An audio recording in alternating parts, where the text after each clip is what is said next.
Good afternoon, ladies and gentlemen, and welcome to the 20th anniversary season of Rotax Max Challenge Germany. It has felt like an eternity, as 251 days since we crowned our champions last season at Wittgenborn, we are back to doing what we love most of all, racing. So with the 20th season now upon us, a bit of a change for the racing format. Gone are the double headers from last season, and now we will very shortly go into time qualifying. We'll go into heats and then also 2 sets of races tomorrow. So we'll have about 5 or so hours of racing in 7 different classes. So we have Micro, Mini, Junior, Senior, DD2, DD2 Masters, and at this very circuit last year, we did also welcome along the Gentleman Kart Club 100, Kart Challenge 100. Well, they are back with us again for their first of 5 rounds this season. But also, we do have to remember the late Reinhold Meyer, who this past Sunday, the 20th of June, passed away at just the age of 72. A very, very well-known individual within the karting community here in Germany. And in 2003, took over a small kart track and built it into what is known as Belleben, the Mototron Belleben now. And in 2019, he actually retired from karting. And he is the true original of the German karting scene. So, Reinhold, Ruhe in Frieden. We'll see you when we next do. But we have a few changes. But now, qualifying about to get underway here for the qualifying session for Micromax. And it will be a 7-minute timed qualifying session for these drivers. And these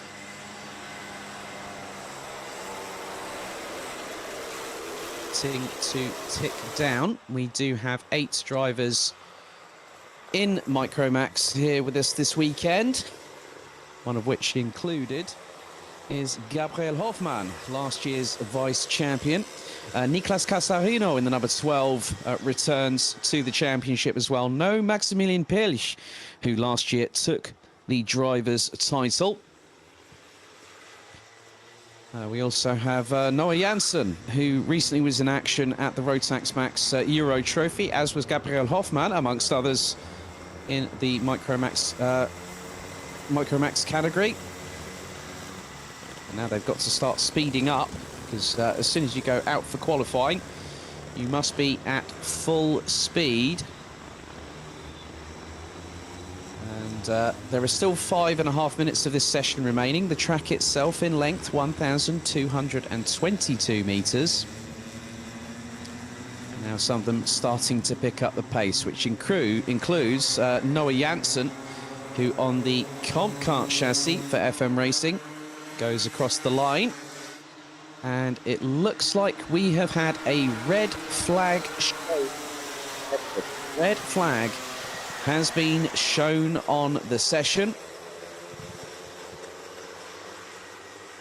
So I would imagine whether that is to do with what we've just seen. And it was mainly the fact of the pace shown by the likes of Gabriel Hoffmann and a few others. They were waiting. The mind games have already started, and the qualifying session hadn't really had gotten underway. And there they are being stopped. Now they will be spoken to and informed of exactly what they did wrong. And this is not taken lightly, this situation.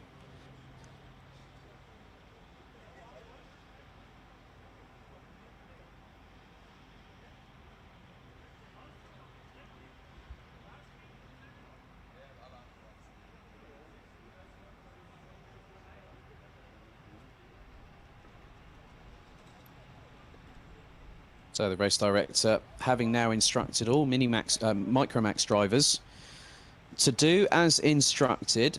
So the clock was stopped with 5 minutes and 24 seconds remaining.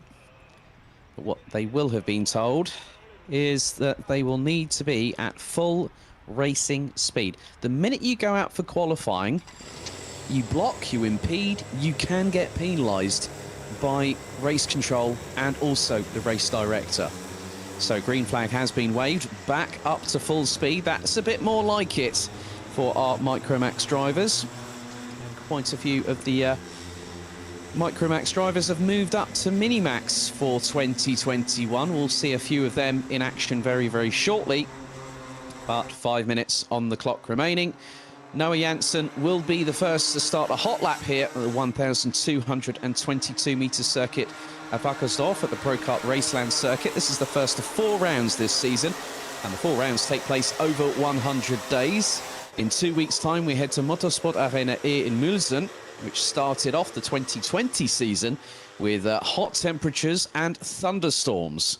35 to 37 degrees. That was a pretty intense weekend for all concerned. We return to Kaupen, round 3 of the season. That's the 21st and the 22nd of August before Motorsport Club Wickenborn hosts the final round of the season, 2nd and 3rd of October.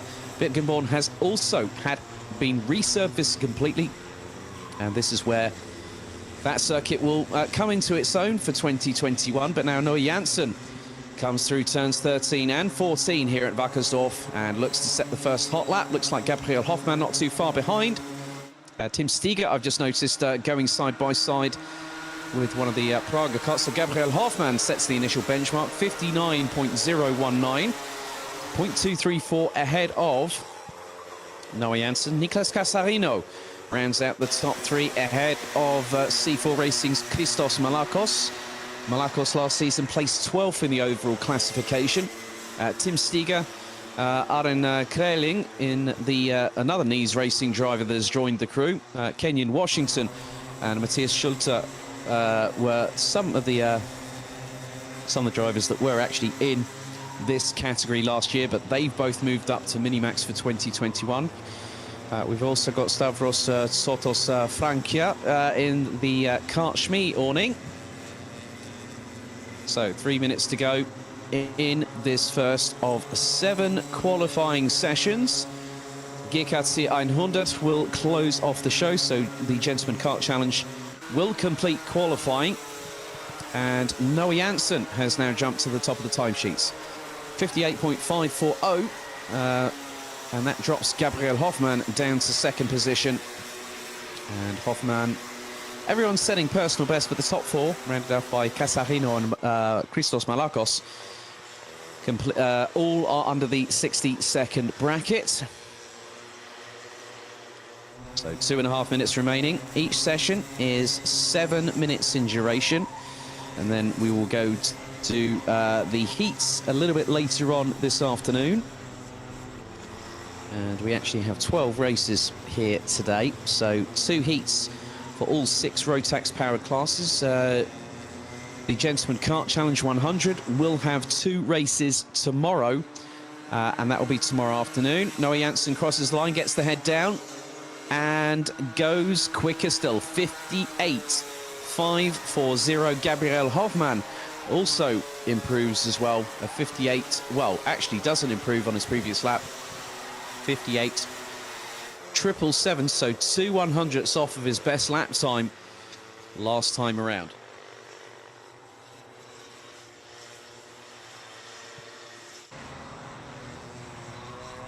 So we do have 7 out of the 8 registered drivers. No Leopold Jourg I see here this weekend. But Noah Janssen is the one that is looking to put down a bit of a dominant stamp early in proceedings. Running on the Comp Kart chassis. Comp Kart Germany, now based out of Hagen, with Marcel Schirmer leading the way with that. Marcel Schirmer was linked and had worked with Robert Schlunsen at RS Competition for many a year, but decided to go into track ownership and distributor networks. So FM Racing, run by the Fleischmann family, have quite a few drivers, some of which you'll know, some returning to national and international competition. As there is Gabriel Hoffmann in the number 95 from Nies Racing. Going through into one of my favourite complexes here at Wackersdorf, where you get the triple left, and then the triple right, and then you go into the chicane. And Hofmann making his way through the first of the infield hairpins. And just up ahead is Noah Janssen in the number 31. And we have just a few seconds remaining in this first qualifying session of the season. Noah Janssen goes over a tenth quicker, but then Gabriel Hofmann goes 3/1000ths quicker. As the checkered is now out for the session, Casarino will start in P3. Aren Kreling in the number 62 takes fourth ahead of Christos Malakos. Tim Steger in the number 55 on the Sodi Kart chassis rounds out the top six. But it looks like that Hofmann and Janssen are still up to full speed, and they managed to get across the line just before the checkered flag fell. So this is the battle for pole position for the first of 4 rounds this season. Will it be Janssen or will it be Hofmann? We're about to find out very, very shortly indeed, because over the bump goes Gabriel Hofmann, as Noah Janssen will exit out of the final couple of corners and then cross the line. What are the times going to be? Because we're about to find out. Noah Janssen doesn't have enough, and Gabriel Hofmann, they both lift off the throttle. So Gabriel Hofmann, last year's runner-up after all the races last season in 2020, takes the first pole position of Micromax this season. Noah Janssen, and it's a close one. 58.343 for Hofmann, 58.346 for Noah Janssen from the number in the 31 entry. Casarino, Kreling, Malakos, Stiga and Sotos Francia round out the 7 strong that have just taken part in their first qualifying session of the season. And Gabriel Hofmann strikes first blood here at Wackersdorf. So a good showing from the youngster.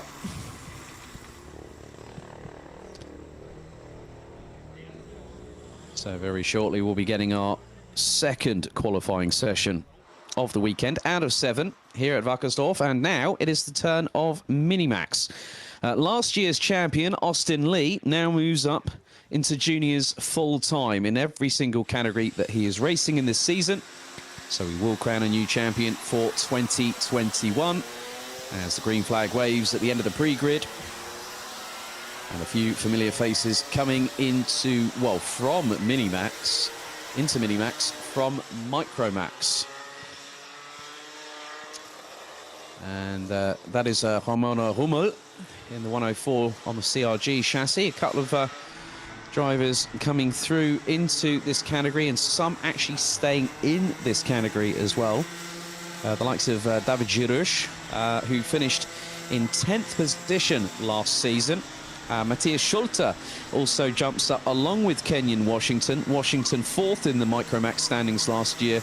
Schulte in the number 50 in the 150, not the 50, because the 1 designates Minimax. And there is the 180. That is Alexander Klugel, who also I think was running as a micro at one point. I do recognise him from somewhere. But Alexander Klugel had an injury last season, and that put him out for the year. So Alexander Klugel didn't really compete last season here at Rotax Max Challenge Germany, but the youngster now back with Karchmi. So we have a total of 10 drivers set to take part in this, as Naim Bretag and also Kenyon Washington. Washington, a multi-time winner last season. Actually, his last 2 victories came on the first day of competition at the double-header at Wittgenborn. So he took a win in race 2 and also race 3. He took a 3rd in race 1. Tom Reger, who was in this class in Micromax last year.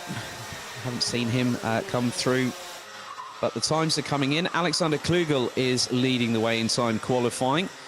54.451. And that is nearly 4/10 of a second ahead of Mika Trapp. Good to see that youngster back as well. Mika Trapp has been racing in other championships. David Chirush rounds out the top three. Nine Bretag. Kenyon Washington rounds out the top five, covered by just over half a second. Matthias Schulte drops to 7th as a result of Simon Mayer in the number 145 entry, going to within 1/10.5 of Alexander Klugel. 4 minutes and a quarter still to go on the clock. And we have 9 out of the 10 registered drivers actually showing on there. So Matthias Schulte improves in improves on lap time, but not in position. So such as does Devin Leon Ukara in the number 153, running on the Tony Kart chassis. David Chirush, in the meantime, has gone provisional pole. 3 minutes and 44 seconds left on the clock. The number 121 on the Sony Kart chassis puts in a 54.215. Washington and Rommel, that particular occasion, do not improve on their positions, but Rommel sets a personal best. Washington was a 1.5 off of his previous time and is only 26 thousandths off of taking 5th off of 9 Bretag. But in the meantime, Alexander Klugel now takes provisional pole by 35 thousandths of a second ahead of the Sony Kart 121 entry of David Chirush. Mika Trapp rounds out the top three. They are covered by 0.137 seconds.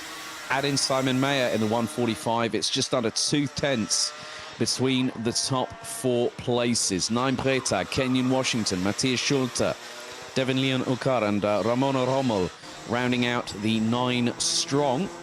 Over 110 drivers in the 6 Rotax racing classes are here this weekend. We've got close to 20 of the GKC 100 contingent who have, year on year since 2017, increased their numbers exponentially.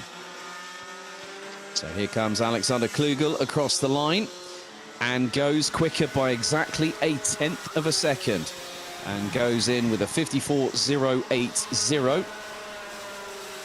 Mika Trapp in the 118 stays 3rd for the minute. Improvements from Matthias Schulte and Devin Leon Okar in the 150 and 153. But then, as I say that, David Chirush responds accordingly and goes 65 thousandths quicker than Alexander Klugel. So it's a 54.015 for the 121. The 180 now on a 54.080. As there's a little bit of change for position that is between Matthias Schulte in the 150 and the 118 of Mika Trapp. Both running under the same awning as we get into the last 90 seconds on the clock, and you can just see how much that helps in terms of the slipstream opportunity here in qualifying. Matthias Schulte last time around was about 0.33 of a second off of his personal best, which so far is a 55.050. And the top 8 covered by just over 1.4 seconds. Into the last 60 seconds we go here for time qualifying for Minimax. And 9 Bretag remains in 4th, does a personal best, and as I say that, Simon Mayer actually becomes the 3rd Minimax driver to go sub 54 seconds, a 53.871, and that means that the top 3, Chirush, Klugel and Mayer, rounded out by just over 1/10 of a second. As there have been some changes, Matthias Schulte has gone ahead of stablemate from Nice Racing, Kenyon Washington. So the 150 up to P6 on a 54.586. We are fast running out of time as the timer is about to expire here in timed qualifying. And David Chirush at the moment is on course for a very, very happy pole position Pole position very, very shortly, because we're going to get our first couple of drivers across the line. Kenyon Washington, 5th place. Simon Mayer, 3rd. And Washington improves to a 54.174.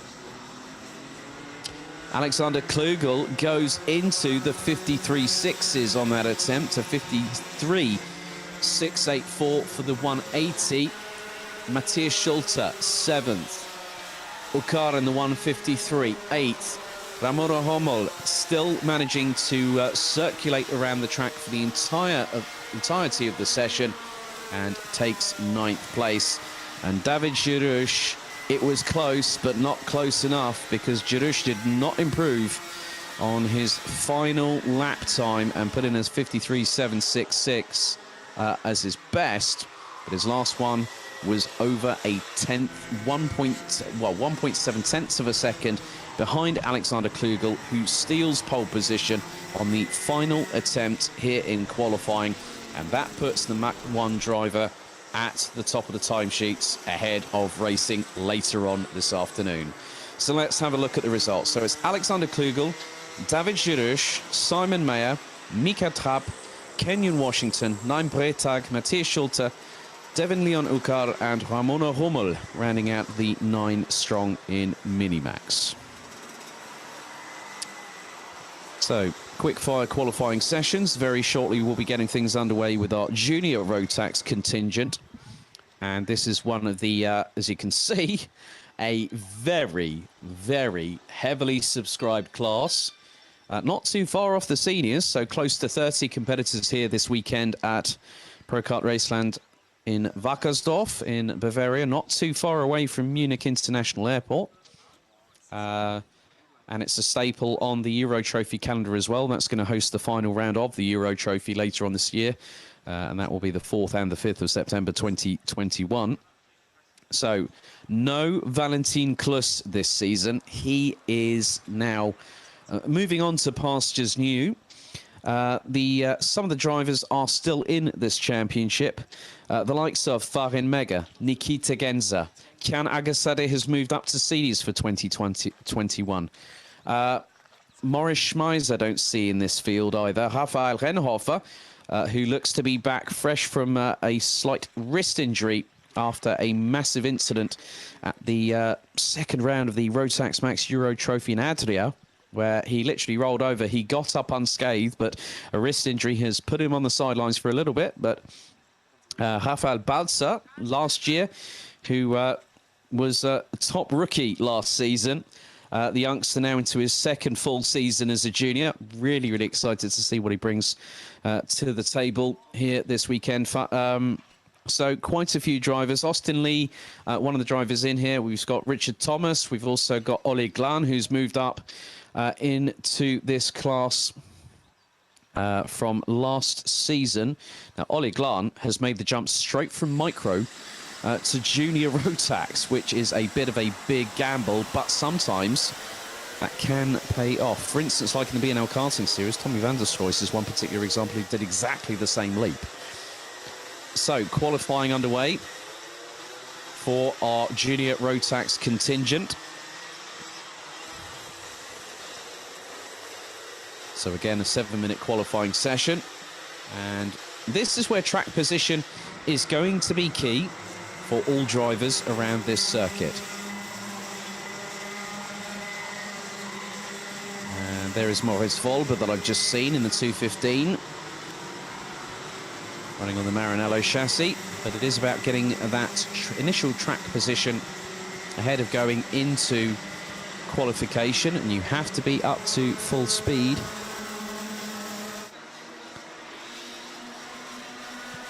So we will wait. Now, Lewis Dedling in the 201 is the first one to cross the line ahead of Rafael Balza, Moritz Volber.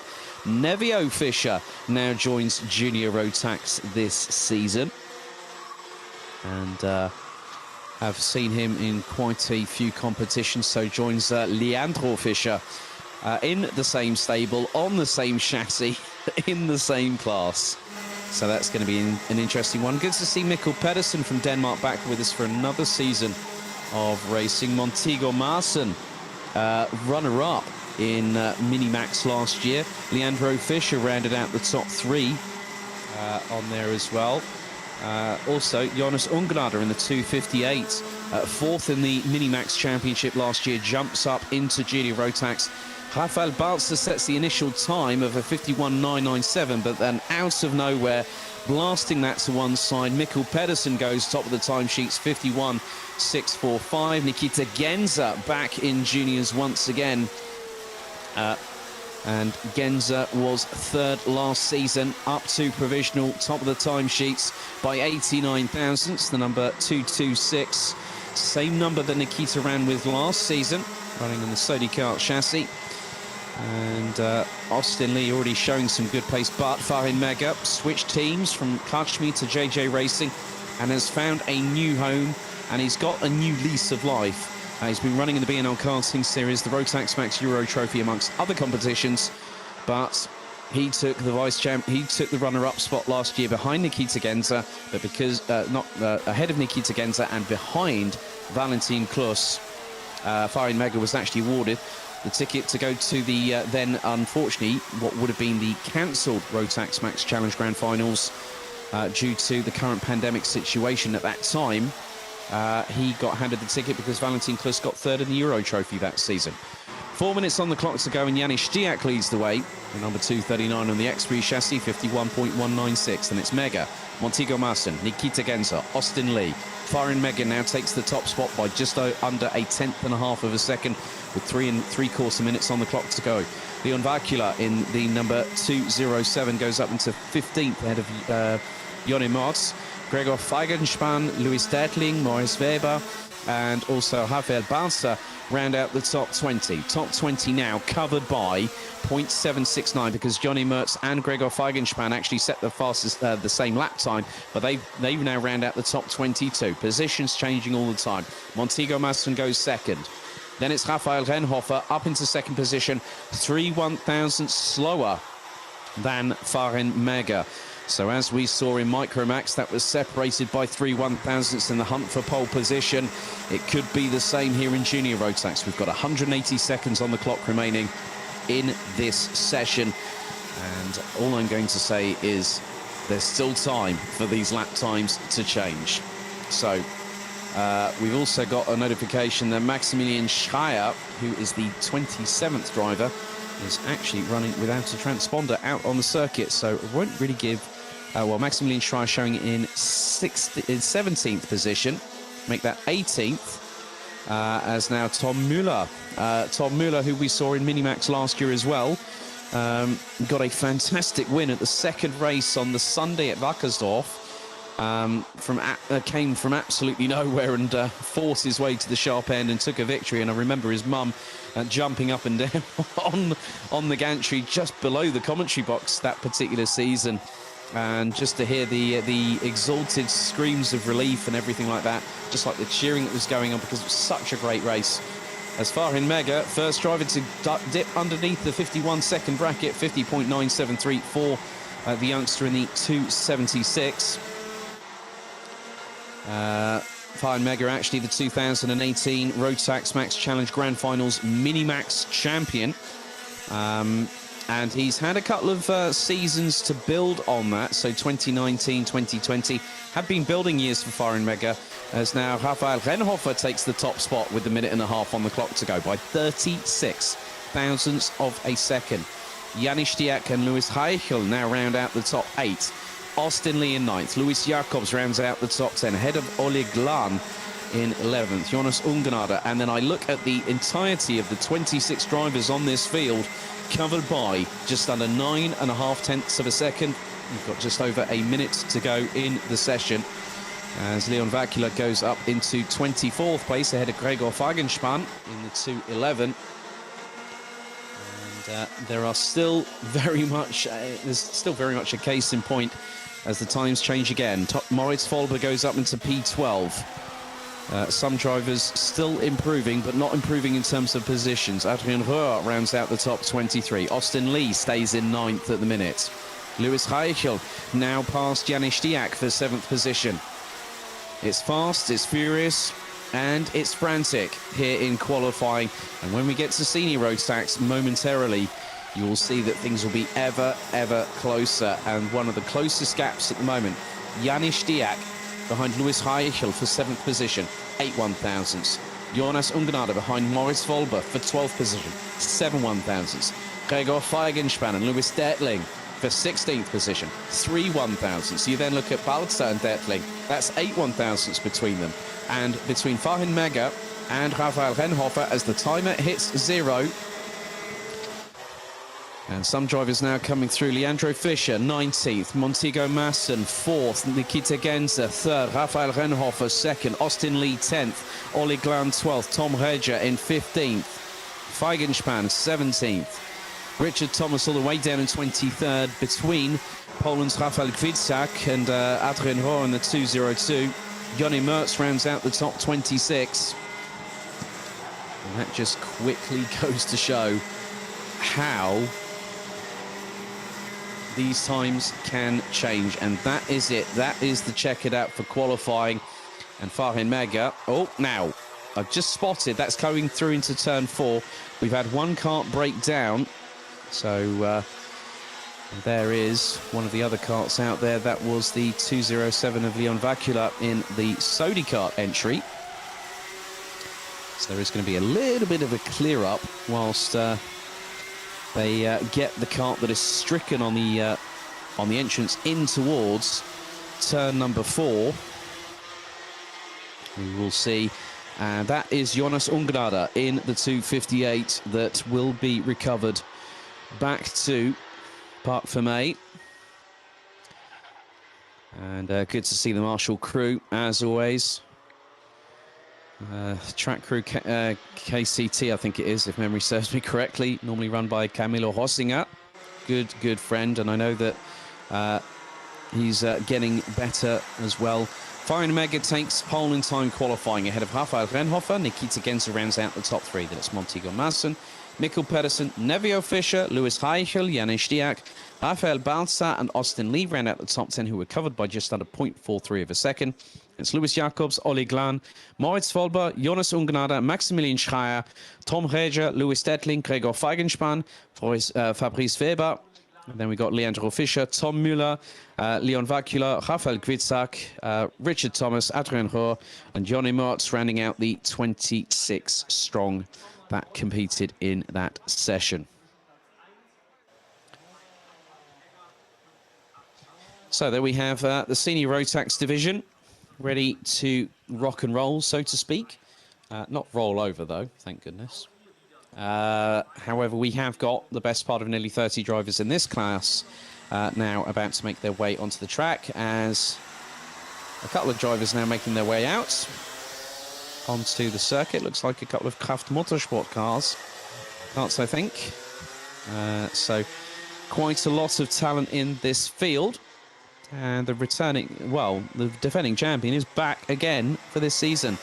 Linus Henson, the 333, won by a country mile ahead of Luca Thiel. And he's back for another bite of the cherry. However, no Tim Micromax, who's moved up to DD2 this season. Lucas Thompson for Karchme in the 312 is back in action in this class. He was the highest placed, well, he was one of 2 rookies last season.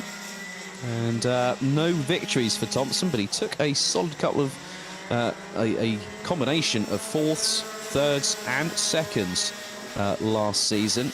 But to be completely truthful, the way that Linus Henson, after this, at the second round, or basically round 2 at Mulsen, where it was the double header, he then started his string of victories. Now I count 10 victories for Linus Henson last season. He is going to be difficult to beat. He's currently running in the top 6 of the Euro Trophy at the moment. So Linus Henson will be the will look to make his authoritative stamp on this championship early, but that's dependent on who we have in this championship and who is going to go for broke. So we've got 5 1/4 minutes still to go. It was Finstiak and Darius Nito that actually went out first of the pre-grid.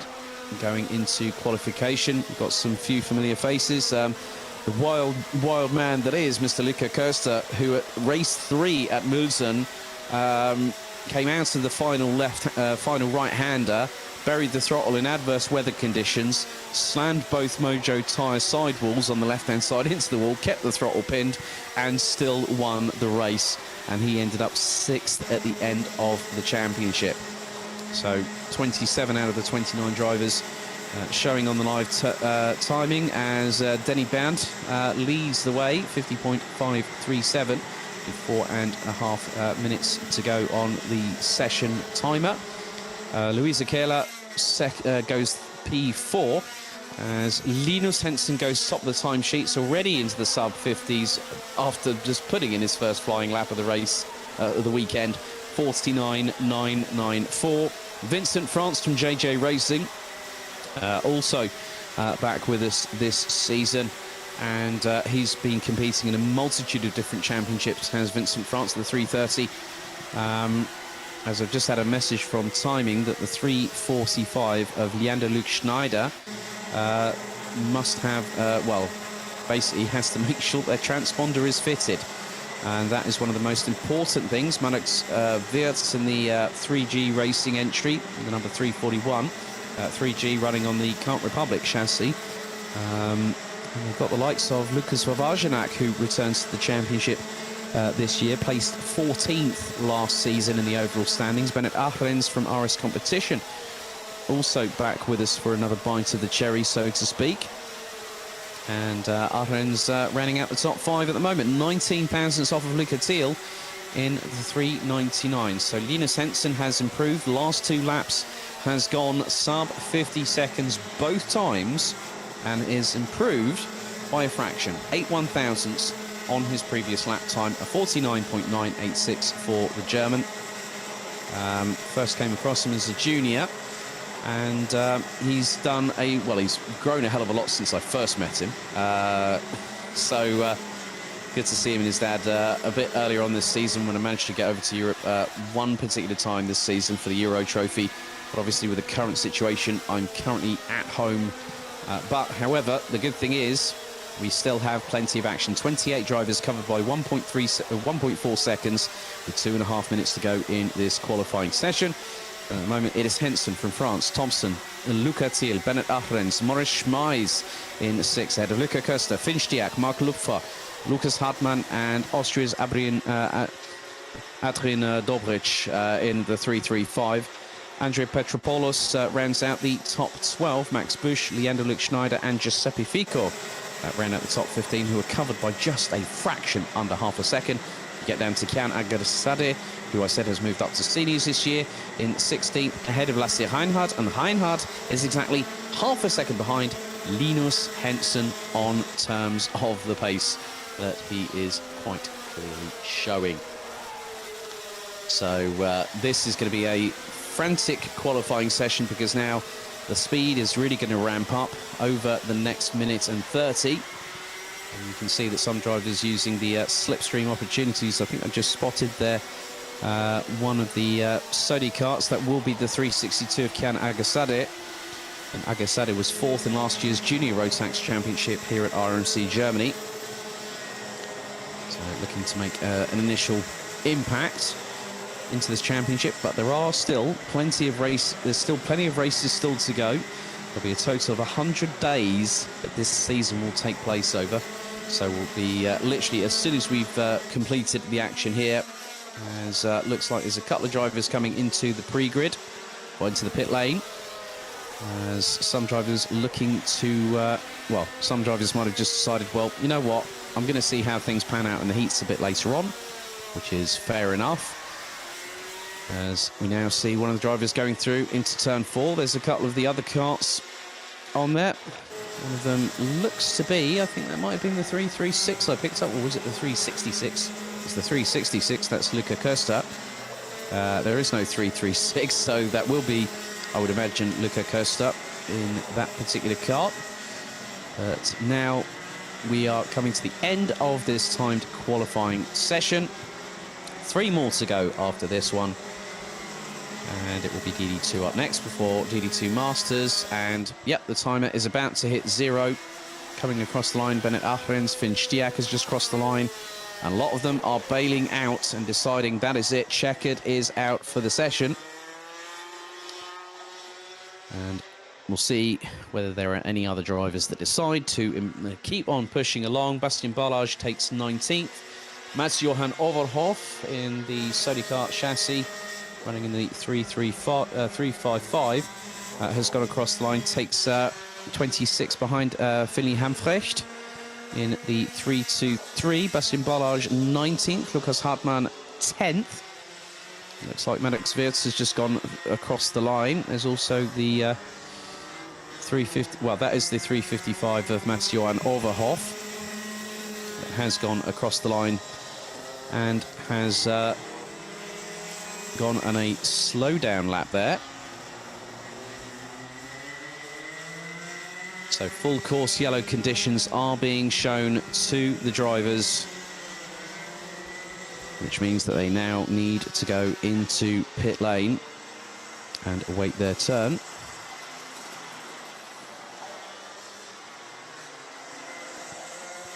So we'll see them a little bit later on. All sessions, all results called by myself are provisional pending sporting and technical checks. So Linus Henson takes the first pole position of 2021 for senior Rotax by 27 thousandths ahead of Vincent France.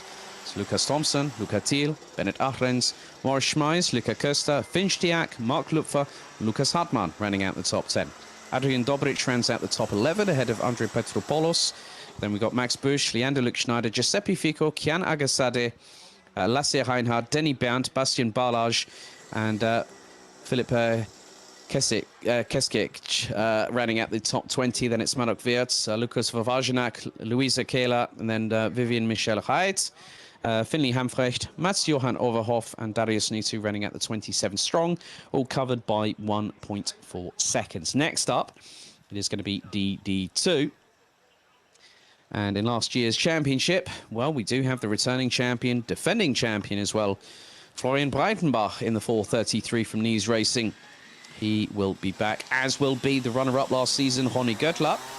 No sign of Niklas Grens, who looks to be otherwise engaged these days. He took third in the championship season last year.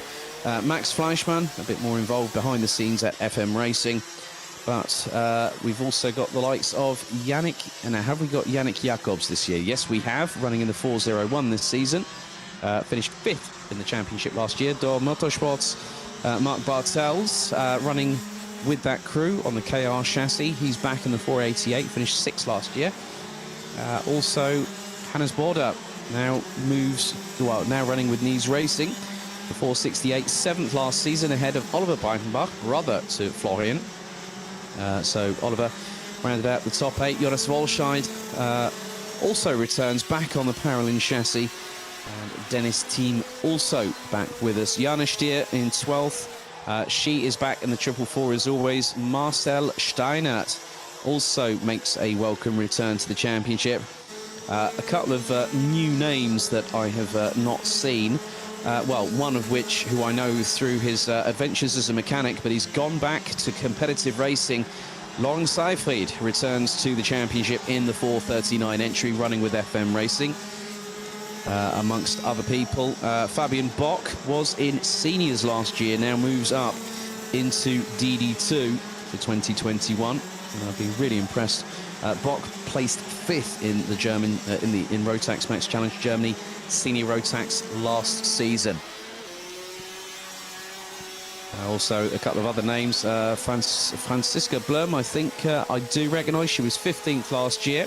We also got Patrick Lipinski in this as well. Phil Vogel also with us. But Dennis Thiem in the 454 is currently leading the way in timed qualifying. Patrick Lipinski in 2nd. Robert Chaupian, also a new name to the championship, but not a new name to me. I've been keeping an eye on the 477.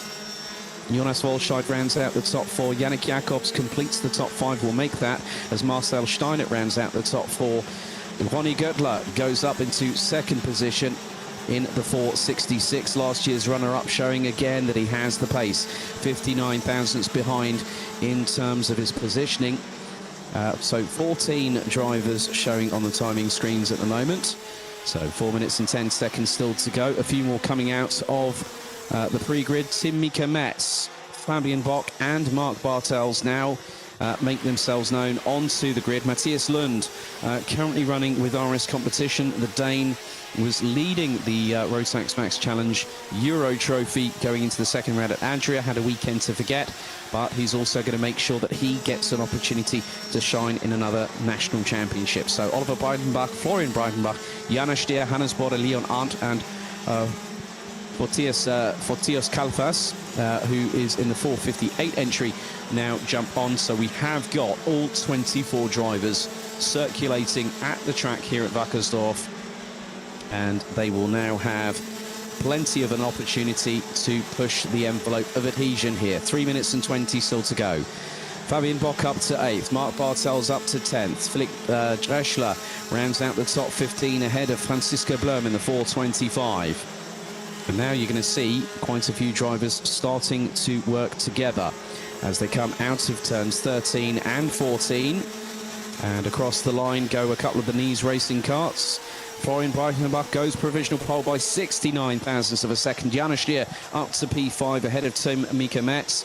And there are the pair there. Well, there is Jana Stier. I've just noticed the 444 had her fair share of trials and tribulations last season. And at one point, she was actually on course for a victory. She's actually behind the 422 of Oliver Breitenbach, who is currently rounding out the top 9. Yannick Jacobs completes the top 11 as Fabian Bock goes up into 7th position ahead of Robert Schorpian. And now the top 8 covered by just over a quarter of a second. 2 minutes and 20 to go on the clock, plus on this session. We'll have 2 more after this. So we'll have DD2 Masters and the Gentleman Kart Challenge 100 to complete the qualifying side of things. Temperatures here at Wackersdorf looking around north of 20 degrees Celsius. Sunshine above. There are some clouds in the sky, but there has been some variant weather, let's say. Absolutely tiddling it down it was yesterday. Raining like a good one. I saw the likes of Kenyon Washington, Matthias Schulte, amongst others, on their relevant social media platforms saying, it's a bit wet here. Well, that means that we are in for possibly a very interesting weekend if the weather does decide to change. Mark Bartels goes up into P13, and that is on a 49.935. So everyone in the top 13 have now got under the 50-second bracket. As we get towards the conclusion of this session in about 1.25 minutes time, Florian Breitenbach doesn't improve in terms of lap time. Well, it actually equals his best his best lap time so far a little bit earlier on in the session, but he's done a 51.5 on the previous tour. Bonnie Gertler rounds out the top 4 ahead of Jana Stier.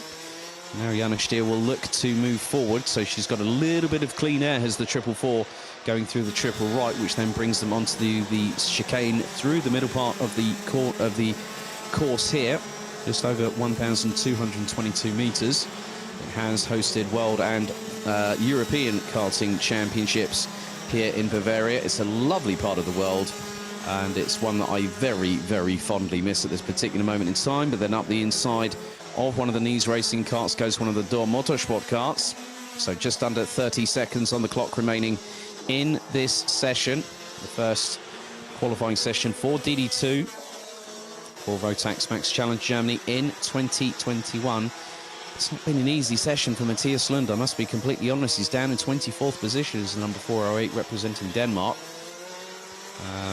So now the timer is about to strike 0. Florian Breitenbach will be on provisional pole. Checkered flag is out for the session. Timer hits 0. That is it.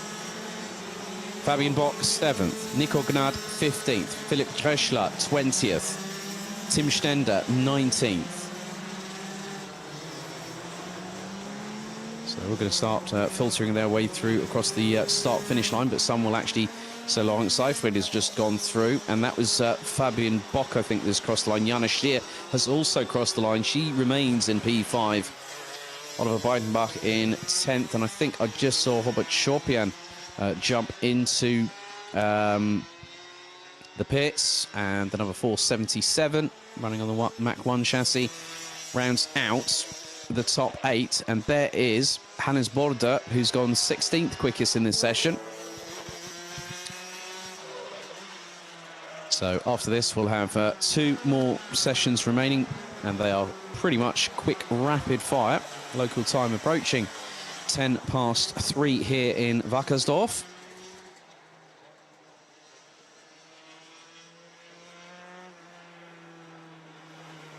So there we go. Florian Breitenbach confirmed provisionally as the top time setter here in qualifying. Dennis Thiem, Patrick Lipinski, Ronny Göttler, Jana Stier rounds out the top 5 ahead of Tim Micromax, Fabian Bock, Robert Schorpian, Marcel Steinert, and Oliver Breitenbach rounding out the top 10, covered by just over 3/10.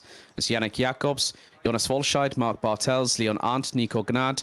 Then you've got Hannes Border, Denny Schallau, Lorg Seifried, Tim Stender, Philipp Treschler, Franziska Blum, Phil Vogel, Fortius Kalfas, and then you've also got Matthias Lund rounding out the 24 strong.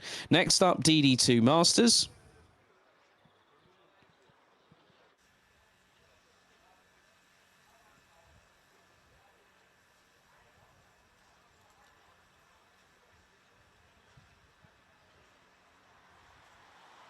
And quite a few familiar faces and names that return once again.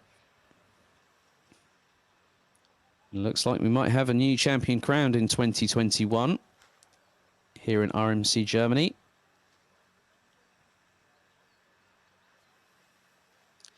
So very shortly, their qualifying session will get going. 7 minutes. And apparently we have around about 16 drivers. We had a little bit of a smaller grid last season, but it looks to have expanded in the 250 plus days since our final round at Wittenborn, not too far outside of Wechtersbach, 60 kilometers or so from Frankfurt International Airport and train station.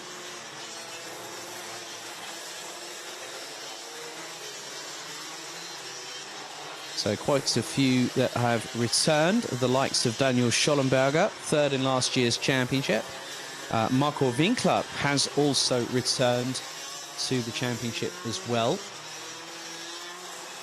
And Marco Winkler has actually switched to Paralin for this season in terms of the chassis from last year. Klaus Parnet also returns to the championship. Parnet was 6th last year, and good to see one of the friendliest casters I know, Tanju Yildiz, back in the fray, and he took part in every single round last season. Also good to see the likes of Konrad Bayer back. Bayer now running with a new race number, 580, instead of the 508 that we've seen in years past. Quite a few other drivers here as well. Michael Becker makes his return as well. Lennart Schreiber, Nico Heiner. We've also got Tommy Helfinger, Andreas Frenzel in this championship, Heiner Born in the 560. So we have got 15 of the 16 drivers out. Bayer making the move to FM Racing, and he is running on the new Comp Kart chassis. Now, Tommy Helfinger on the Sodi kart puts in the first lap, and it's a quick one, 50.029.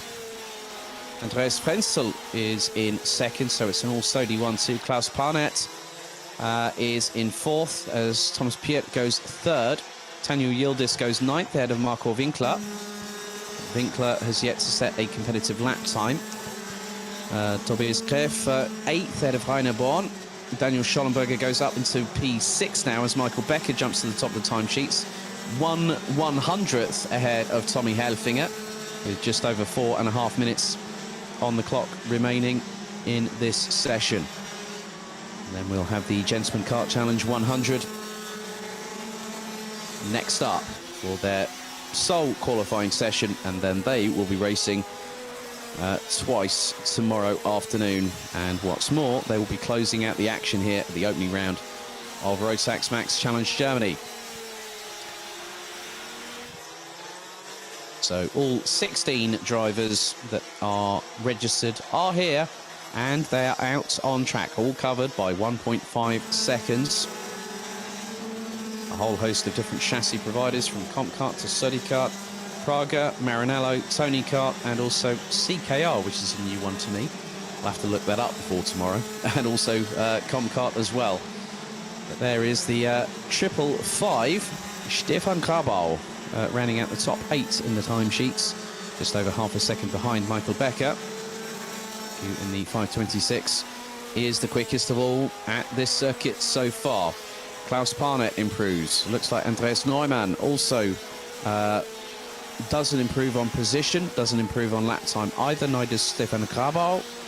Marco Winkler, in the meantime, has stayed 9th, but has improved in terms of lap time, as has Lennart Schreiber in the 524.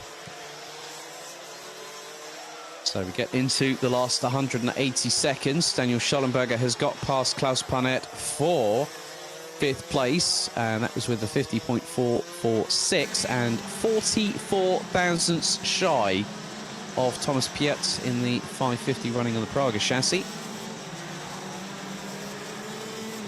And a little bit of jockeying for position.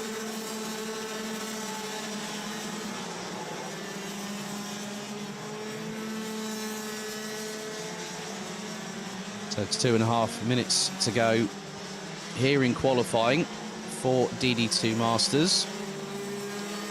That's a category that I would be competing on. If you said to me, well, Alex, you have to do it dependent on your age. Yes, I'd be in DD2 Masters. No word of a lie. And there goes one of the Compkart chassis. Looks like back into the pits. But at the moment, Michael Becker still leading the way. We've got just over 2 minutes of the session to go. There's Tanju Yildiz running in the 570 entry. And whenever I see him, he's always got a smile on his face.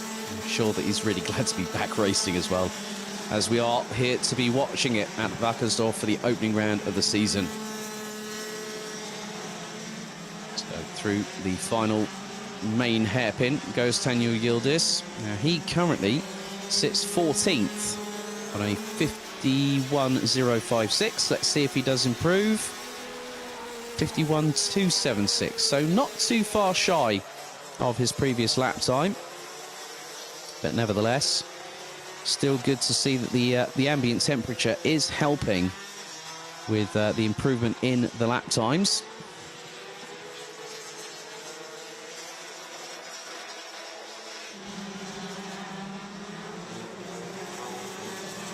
So we're into the last 60 seconds of the session, and it's pretty close. It's a 1/100th between Helfinger in second and Michael Becker in first. Not as close as what we saw between Noah Janssen and Gabriel Hoffmann in the first qualifying session of the day here at Wackersdorf, as the sun continues to beat down on Saturday afternoon. But 30 seconds on the clock. Daniel Schollenberger gets close to his best lap time, but is about 8/100ths out. Tanju Yildiz moves out of the way of the 555. The 550. That's of Thomas Piet in the Praga chassis. As the timer fast ticks away, and very, very soon indeed, the timer will hit 0 for the penultimate time here in qualification for DD2 Masters. And the checkered is now officially out. That is it for the session. And provisionally speaking, Michael Becker has taken pole in the first of 4 race weekends in DD2 Masters. Nico Heine running at the top 15. Konrad Bayer takes 16th. But at the end of the day, it's time for show. Points are to go. He's 1.1 seconds off of Michael Becker. Thomas Piet and Daniel Schollenberger round out the top 5. Lennart Schreiber in the CKR chassis in entry number 524 rounds out the top 10. Patrick Weinstock, also another driver I recognise very, very well indeed. Finishes 12th ahead of Tobias Greif. Tanju Yildiz, Nico Heine rounds out the top 15. Let's have a look at the results from timed qualifying in DD2 Masters. Michael Becker in the 5:26 takes pole position here at Wackersdorf ahead of the heats a little bit later on this afternoon. Tommy Helfinger rounds out the top two, covered by 1/100th of a second. Andreas Frenzel in third ahead of Thomas Piet. Daniel Schollenberger, top five, covered by just over 0.4 of a second. And it was 40 thousandths back to Klaus Parnett on the 5:02. Andreas Neumann in the 5:67 was seventh ahead of Stefan Krabol, Marco Winkler and Lennart Schreiber rounding out the top 10. Heiner Born in 11th ahead of Patrick Weinstock, Tobias Greff, Tanju Yildiz, Nico Heiner and Konrad Bayer. And there we have our contingent for, as the Germans would say, the GKC 100, the Gentleman Kart Challenge 100. It's good to see brands such as TM, Vortex, in terms of engines produced back in the day. And this just really gives a great opportunity for these drivers to have a, there are drivers like we have in Rotax, but then there are drivers like this where some of them look at it as, they look at it really competitively, but some of them might be told, well, it is a hobby after all. Well, karting is never a hobby, but also it has provided great action. I remember when Andreas Matzes was competing in this very championship last year. And when RMC Germany had GKC 100 as its guest last season, it was, funny enough, at this very track.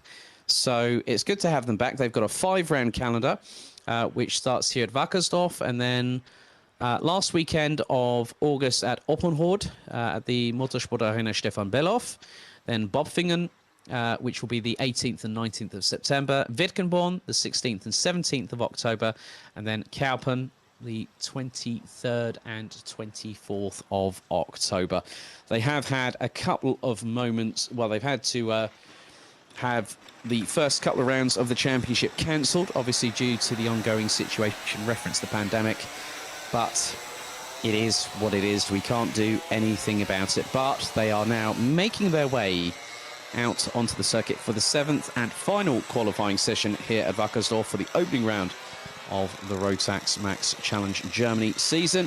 4 rounds taking place over 100 days. And there is going to be plenty of thrills and spills for those that are going to join us on that journey. And at the end of the season, we will be giving away tickets for the 21st running of the Rotax Max Challenge Grand Finals, which this year will take place between the 11th and 18th of December at the Bahrain International Kart Circuit. It was the venue that was going to host the 2020 Grand Finals, obviously due to the exacerbating situation, reference the pandemic, that still is very much holding the world in its grip, so to speak, but we are still able to go racing. It changed things to Portimao in January, then the event got cancelled, but we're now seeing there's a bit of frustration in the air here at Wackersdorf for the GKC 100 drivers. I think one of them was Daniel von Landenberg in the CRG Maxter entry, number 23, that just, as we've got double waved yellows, so someone has had a breakdown already before they've even got their qualifying session started, and for their season to start as well. So unfortunately, these things do happen. So we've got the likes of Martin Terheiden, Yannick Eder, Maurice Clear, Sasha Moore, amongst others. Patrick Labouche, who actually does help to run the championship, is out there as well in the number 6 entry. Eugen Ortlieb, Maximilien Severin in the number 34 CRG entry is out there. But Maurice Clear in the CRG Maxter entry goes top the timesheets, but then gets pipped by 33 thousandths by Sasha Moore, and then Andreas Schroeder in the Energy TM combination decides to go to the top of the timesheets, but then Mark Risser also jumps up in the 85-2 provisional pole by over half a second. If that's a sign of things to come, Mark Risser is going to be the one to watch this weekend. We'll find out a little bit later on tomorrow afternoon how the 2 14-minute plus additional lap races go. Udo Brunner rounds out the top 10 on the Cosmic Vortex package and sets exactly the same lap time as Stefan Aul, as Patrick Labouche now jumps up into 2nd position. Has just had a notification from timing that the 66 Stefan Aul on the Paralin chassis, running with the TM engine, is currently without a transponder. Yannick Eder goes up into provisional pole. Sascha Moore and André Schrader goes up into 4th and 5th respectively. Dennis Koch now up into 8th. Mark Risse goes back up into into provisional pole. And there's been a notification reference to the transponder for Dennis Koch as well on the Rigetti Ridolfi MRC package, the number 12 kart. So what they're having to do in timing is actually having to manually note down when they came across the line. These things do happen in competition where transponders either have issues or problems, but nevertheless these drivers are going to be pushing like crazy as Maurice Clear in the number 13 goes first. Martin ter Heiden slots in behind Maximilien Severin in the number 34 by 22 thousandths of a second. And it's really great. I mean, when I was here at Wackersdorf last year with the GKC 100, now that is the 81. Andreas Schrader, 6th in qualifying so far. His session has come to an abrupt halt right there and then. And he's basically just signaling to the marshal saying, is that okay for me to leave there? Because I just need to scarper away from the racing line. And you can see him sprint away from the cart. And the marshal said, yeah, that's okay. Just go to the marshal post, buddy. You'll be fine. 2 3/4 minutes still to go. No changes yet, but Maurice Clear and Maximilien Severin have now jumped underneath the 51 second bracket. And now Yannick Eder has gone ahead of Martin ter Heiden. Sascha Moore has got up into 6th place. So Eder up to 3rd ahead of ter Heiden. Now Mark Risse goes up into 3rd place and becomes the 3rd driver to jump underneath the 51 second bracket.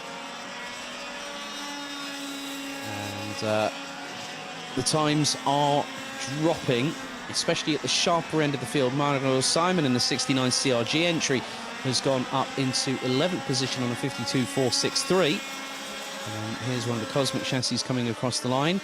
That would be Udo Brunner in the number 19 that has come across the line and stays at the moment 14th. Patrick Labouche stays in 10th. Eugen Ortlieb rounds out the top 15 positions. 1 minute and 43 on the clock still to go. It's still Maurice Clear that leads the way in time qualifying. But now Daniel von Landenberg goes up into 8th place behind Andreas Schrader. Sascha Moore completes the top 6.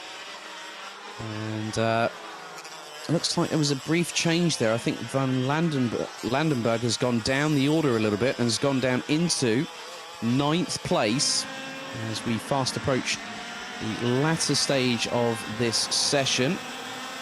And after this, we'll have a slight respite before Micromax kickstarts the first of what will be 12 races here today. So the way that it's going to work is effectively you'll have 2 races today, 2 heats for all the classes, and then we go into an intermediate classification situation, a bit like the format with the Euro Trophy. And then you'll have the first race on Sunday, so finals day. You'll have the pre-final and then the final. And at the minute, the temperatures are definitely feeling a bit sky high in comparison to what was happening yesterday here at Wackersdorf. However, the good thing is that with dry racing conditions, it's going to provide us with even more action than maybe a lot of people might have anticipated ahead of the opening round of the season.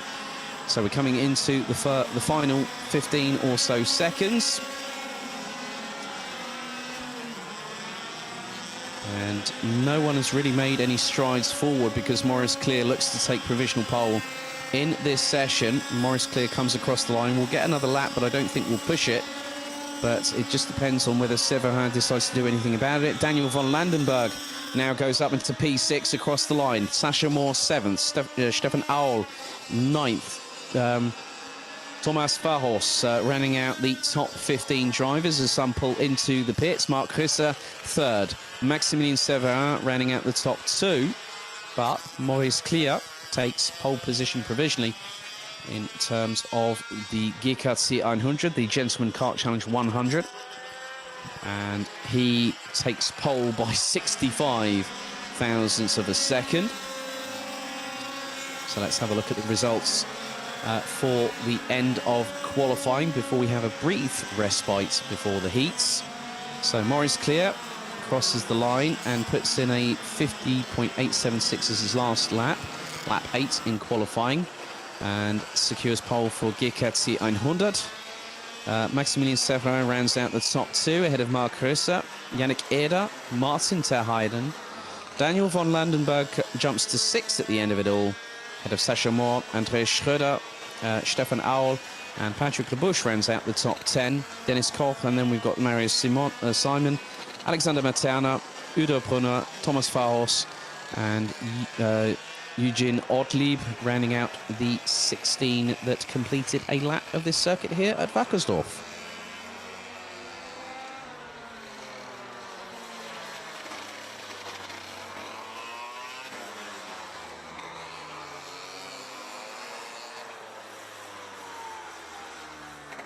So that is it for timed qualifying, and we'll be back in just a couple of minutes' time here on the live stream as we get to go ready, get steady, and go racing here in Rotax Max Challenge Germany in 2021.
Test.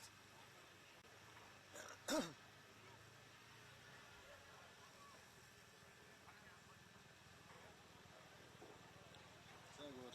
Manchmal hilft das wirklich. Bitte starten Sie Ihr Gerät neu.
So the wait is finally over.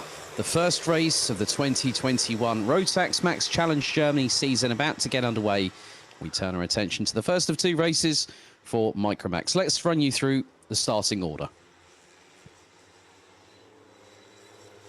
So on pole position, it was separated by just 3 1,000ths at the end of the 7-minute session. Gabriel Hoffmann will start on pole position in the 95. Alongside will be the number 31 of Noah Janssen. Niklas Casarino in the number 12 and Aren Kreling in the 62. That rounds out row number 2. Christos Malakos in the 27, Tim Steger in the 55 and Stavros Tsotos Francia in the 91 round out the 7-strong grid that will be competing over 7 minutes plus an additional lap here at the circuit. As they've gone on their sighting lap, they now go on to their official formation lap. It's a fantastic circuit here in Bavaria, Pro Kart Raceland circuit in Wackersdorf. 1,222 meters in length, and a hell of a lot of action is beckoning. It's brought us in, and we are on tenterhooks. The goosebumps are starting to appear, the hairs standing on the back of our necks as we wait for the first time when the Rotax Raw returns to Germany in the National Championship. So Hoffmann will have to go alongside Janssen, and now they bring things down to a crawl. Ready, primed, and waiting to go into battle. So we just wait for Francia in the 91 to close on in, and this is where things start to get serious, because the road to Bahrain begins now. As they wait, they prime themselves, and we are set and ready to go racing in 2021. Out of the final couple of corners they come. It is down to Hoffmann and Janssen to control the pace. Into the tram lines we go. Are we ready? Are we steady? The revs rise. The lights are out. We are racing in 2021, and Gabriel Hoffmann going into turn 3 for the first time keeps the lead, but Niklas Casarino gets past Noah Janssen into turn 3, into turn 4 for the first time. It is 2 abreast. That's Kreling alongside, I think, that will be Noah Janssen. They're battling away for first, second, third. There's a little bit of a touch between Malakos and Kreling, and that sends the number 62 wide. So Christos Malakos has to just watch what he does. There is definitely rubbing is racing, but karting is a non-contact sport, as there goes Niklas Casarino to take the lead through turn number 11. As now it's synchronized, well, literally they were in synchronous formation there, but here comes Noah Janssen on the comp kart chassis, drafts his way past Casarino and Hoffmann. Hoffmann manages to get past Casarino, so the number 12 drops from first to third within a snap of her fingers. First lap in the books, and now Noah Janssen leads the way by just under 0.2 of a second. Then it's Gabriel Hoffmann, Niklas Casarino. Hoffmann looks up towards the inside, through into turn 4. As Malakos and Kreling swapping positions. Kreling going around the outside of the left-hander at turn 5. That's incredible if he pulls the move off, and he does do so. So Arjen Kreling does a fantastic job there and pulls away initially from Christos Malakos. But Noah Janssen starting to build a gap. Gabriel Hoffmann being closed in on by Niklas Casarino, who up the inside of the first infield hairpin gets the job done to now take second position on the road. But Hoffmann very much in the draft, looks for the switchback opportunity through turn number 12, and then gets the draft going over the bump into the next double right. And you can see now that Casarino just quickly looking over the right shoulder to see where Hoffmann is, and Hoffmann right in the draft going through turns 1 and into 2. Into the right-hander at 3 they go. And Hoffmann will have an opportunity. Does he dare slingshot it up the inside of Casarino through 4? No, he doesn't. He waits, buys his time. Into the next left-hander at 5 before the left-hand hairpin here at 6. And then it's the triple right that keeps them onto the chicane in the middle of the circuit. So through 7, through 8, into the turn 9-10 chicane they go. That's a really good momentum carry. But now Niklas Casarino has started to break away from Gabriel Hoffmann. by about 3 to 5 kart lengths. But Noah Janssen has already started building a gap of just nearly 0.8 of a second in this first heat out of 2. So 2 heats today for all 6 Rotax powered classes, and then they go into 2 finals tomorrow. Just over 4 minutes remaining. Noah Janssen was 0.773 ahead.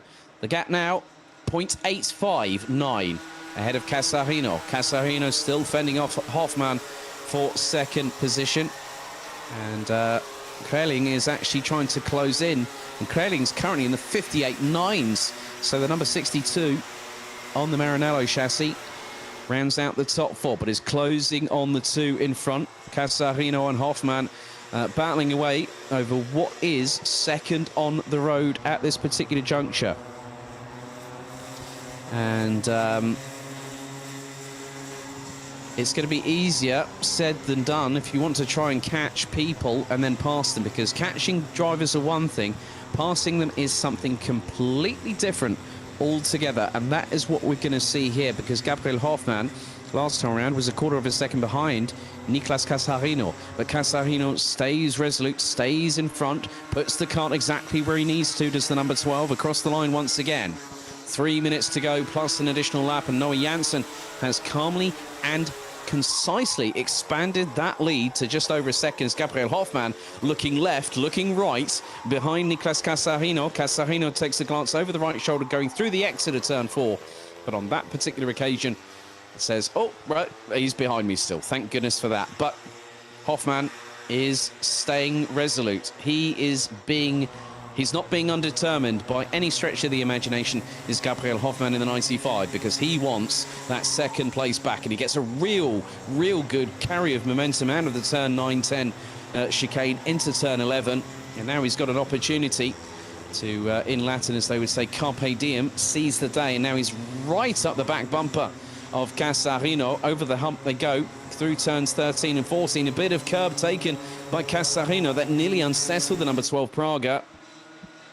But now the gap is being extended. Noah Janssen has gotten away, and gotten away cleanly. 1.8 seconds is his lead, as they are now onto lap number 6. Gabriel Hoffman looks to the outside of turn 4, looks to get the cut back through in the hairpin. Not on that particular occasion, but he's right with Casarino, and he's trying to see if he can force Casarino to have a mistake at some point. But at the moment, Casarino is really putting the blockers, so to speak, well, not blocking Gabriel Hoffman, but he's doing exactly what he needs to do. And he's now, there's a little sign possibly of frustration, or just sort of like, oh, come on, Gabriel, we need to go and catch up with Noah. Come on, work with me. Well, Gabriel Hoffman has got other ideas. He was 68 thousandths behind Casarino, as now you can see how close Hoffman is to Casarino. We go into just over a minute remaining, plus an additional lap here at Wackersdorf for the first of 2 heats for Micromax, and Casarino and Hoffman have been at a stalemate for the last few laps of this race, and Noah Janssen has got a lead of 2.15 seconds as we head into the last 60 seconds of the race. We're on lap number 7 here in the first of 2 heats for Micromax. And it has been a pretty entertaining battle. That's the thing about stalemate battles in karting. You find that things get a little bit close for comfort, but they don't really change that much until you get into the dying seconds of the race. And now you can see that Gabriel Hoffman, he'll realise that next time around he'll need to be in front of Casarino to have that bit of an advantage going on to the final lap. But we're about to complete lap number 7. And on this particular occasion, this is the penultimate lap that Noah Janssen has just gone on to. Lap number 7 of the race. Nicolas Casarino is now 2.2 seconds behind. He's got Hoffman breathing all over his back bumper going into turn 3 for the penultimate time. Hoffman again goes to the left-hand side, fully approaching into turn 4 at the hairpin. But Casarino able to park that kart, that number 12 Praga, exactly where he needs to. And he's denied Hoffman at every opportunity that the number 95 might have spotted. Timer has now hit 0, about 20 seconds to go. And Casarino managing to pull away ever so slightly in the chicane, but then you can just see the draft that Hoffmann gets going through into the first of two infield hairpins at the back part of the circuit, so into turn 12 for the penultimate time. But Noah Janssen is going to be laughing all the way to the bank in this first race, as Gabriel Hoffmann will see the final lap board, and then that is his hurry-up sign, because now he's got to push. He's got to do it cleanly, though. He's got to get past Casarino, as Casarino needs to keep looking forward, not looking back over his shoulder, because he'll need to keep an advantage ahead of Gabriel Hoffmann, as Noah Janssen's lead is now 2.5 seconds. But Casarino still remaining ahead of Hoffmann into turn 5, well, into turn 6 for the final time. Now the right at 7, at 8, into the chicane at turns 9 and 10. Hoffmann really needs to get a run on Casarino, but coming out of that chicane again, he doesn't have that additional bit of momentum that he needs in order to push forward. As now out of the final hairpin comes Noah Janssen. It is going to be nip and tuck between Casarino and Hoffmann, but Hoffmann's going for the move, and is he going to steal it in the final couple of corners? He's absolutely done the job, and as all of a sudden Casarino's run wide, Arjan Kreling has come through to take third position. Noah Janssen wins the first race of the season in Rotax Max Challenge Germany by 3.8 seconds. Gabriel Hoffmann, actually, he saw a gap, he went for it. Casarino ran a little bit wide as a result of Hoffmann going up the inside through turn 13. Couldn't really see whether there was any incident or touching between the pair. That will be something that will be down to race control. But Arjan Kreling came back from absolutely nowhere, and he was closing on Hoffmann and Casarino and took third at the flag. Casarino in fourth, with Christos Malakos rounding out the top 5. So the results, they speak as follows. All results are provisional, pending any sporting and technical checks. Noah Janssen opens his scoring bank with a victory in the number 31, winning by 3.8 seconds ahead of the number 95 of Gabriel Hoffmann. Arjan Kreling rounds out the top 3 in the number 62 entry, running on the Maranello chassis. Niklas Casarino in 4th, Christos Malakos in 5th, Tim Stiga and Stavros Tsortos Francia rounding out the 7 strong in the opening round of Micromax action for 2021.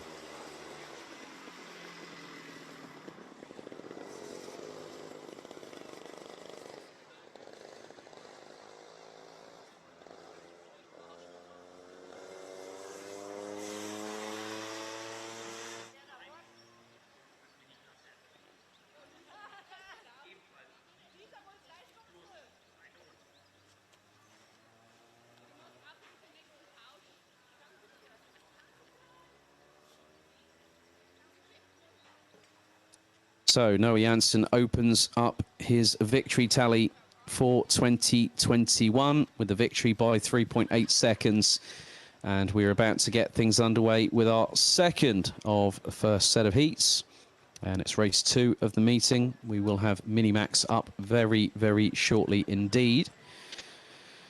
And I've had a couple of messages. Good to hear from Kai Klus, Valentin Klus's father. And said a big thank you to me for giving him a mention out on the stream. And yeah, Valentin has been he's been doing a lot of other work as well. He's running in RMC Kart Masters, OK Junior. He's taken a double victory in his first season in the class in Oschersleben. He's also been running in Formula 4. So we wish Kai and Valentin Klus all the very, very best. It's been good to have them as part of the championship for a number of years, and obviously we will crown a new junior Rotax champion in 2021. So we are just a couple of moments away from what will be transpiring in our first Minimax race of 2021. And it's really good to have quite a few of you with us here on the live stream. Quite a few people liking the stream as well. It's good to be back as the live stream commentator for 2021 for Rotax Max Challenge Germany. We do have a German commentator on site at the circuit. So we do have some international competitors who have come from other shores and actually reside over here in continental Europe. So from our perspective, giving it a bit of a more of an international flair here at Rotax Max Challenge Germany. And a big thank you for those that have continued to support this championship over the past 20 seasons. It has been greatly, greatly appreciated on behalf of the entire the team here at Camp Company GmbH who promote and organise the championship. It's really good to have the GKC 100 back with us again for another whistle-stop tour here on Rotax Max Challenge Germany. In 2 weeks' time, we will also welcome the DEKM, the Deutsche Elektrokart-Meisterschaft, this season. And also, Project C20 is going on a whistle-stop European tour. There are actually places to race with the DEKM in a couple of weeks' time. So you can go to info@dekm.de to register your interest on the Project E20. And also the fact that Project E20, there are tickets for the e-kart Grand Finals at Bahrain available by competing in the Rotax Max Euro Trophy final 2 rounds. There are 3 tickets up for grabs, one at Mulsen, which is in 3 weeks' time, and then the finale at Wackersdorf, which will be in the first weekend of September, and the person that wins the title also gets a ticket. So there are 3 further tickets available for those that want to compete in grand finals this year in Bahrain. And there are some restrictions with regards to that. You have to be born in the year of 2007, I believe, in order to compete in that championship.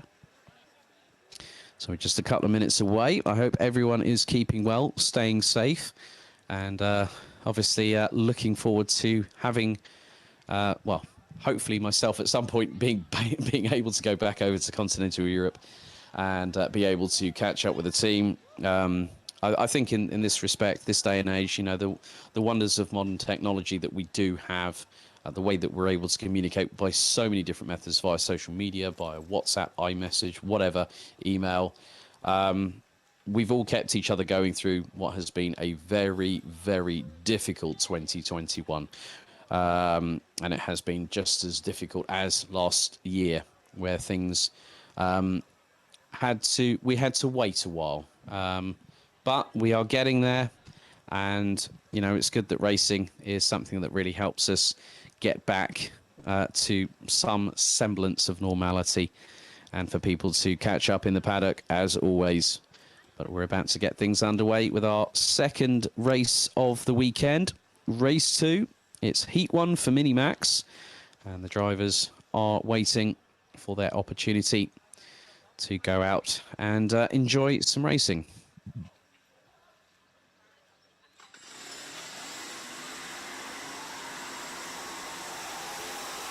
So the green flag waves at the end of the pre-grid for Minimax. Race 2 of the meeting, heat 1 out of 2 for Minimax. Let's have a look at the starting grid.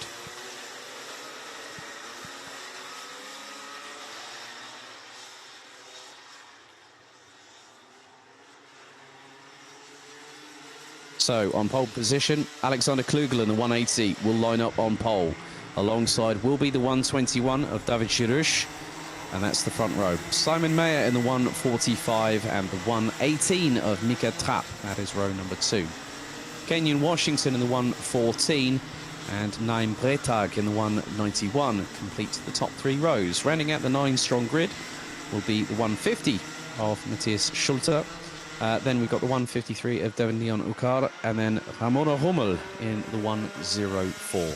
Drivers have now completed their sighting lap. They're now on to the official formation lap. And as with the Micromax drivers, their heats will be 7 minutes plus an additional lap. It will be the same for the junior Rotax drivers. And then for seniors, DD2 and DD2 Masters, all their races today will be 10 minutes plus an additional lap.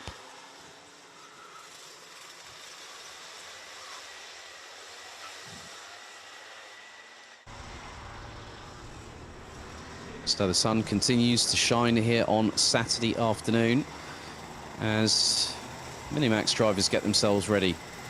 We've got someone a little bit behind at the back of the field, but the top 8.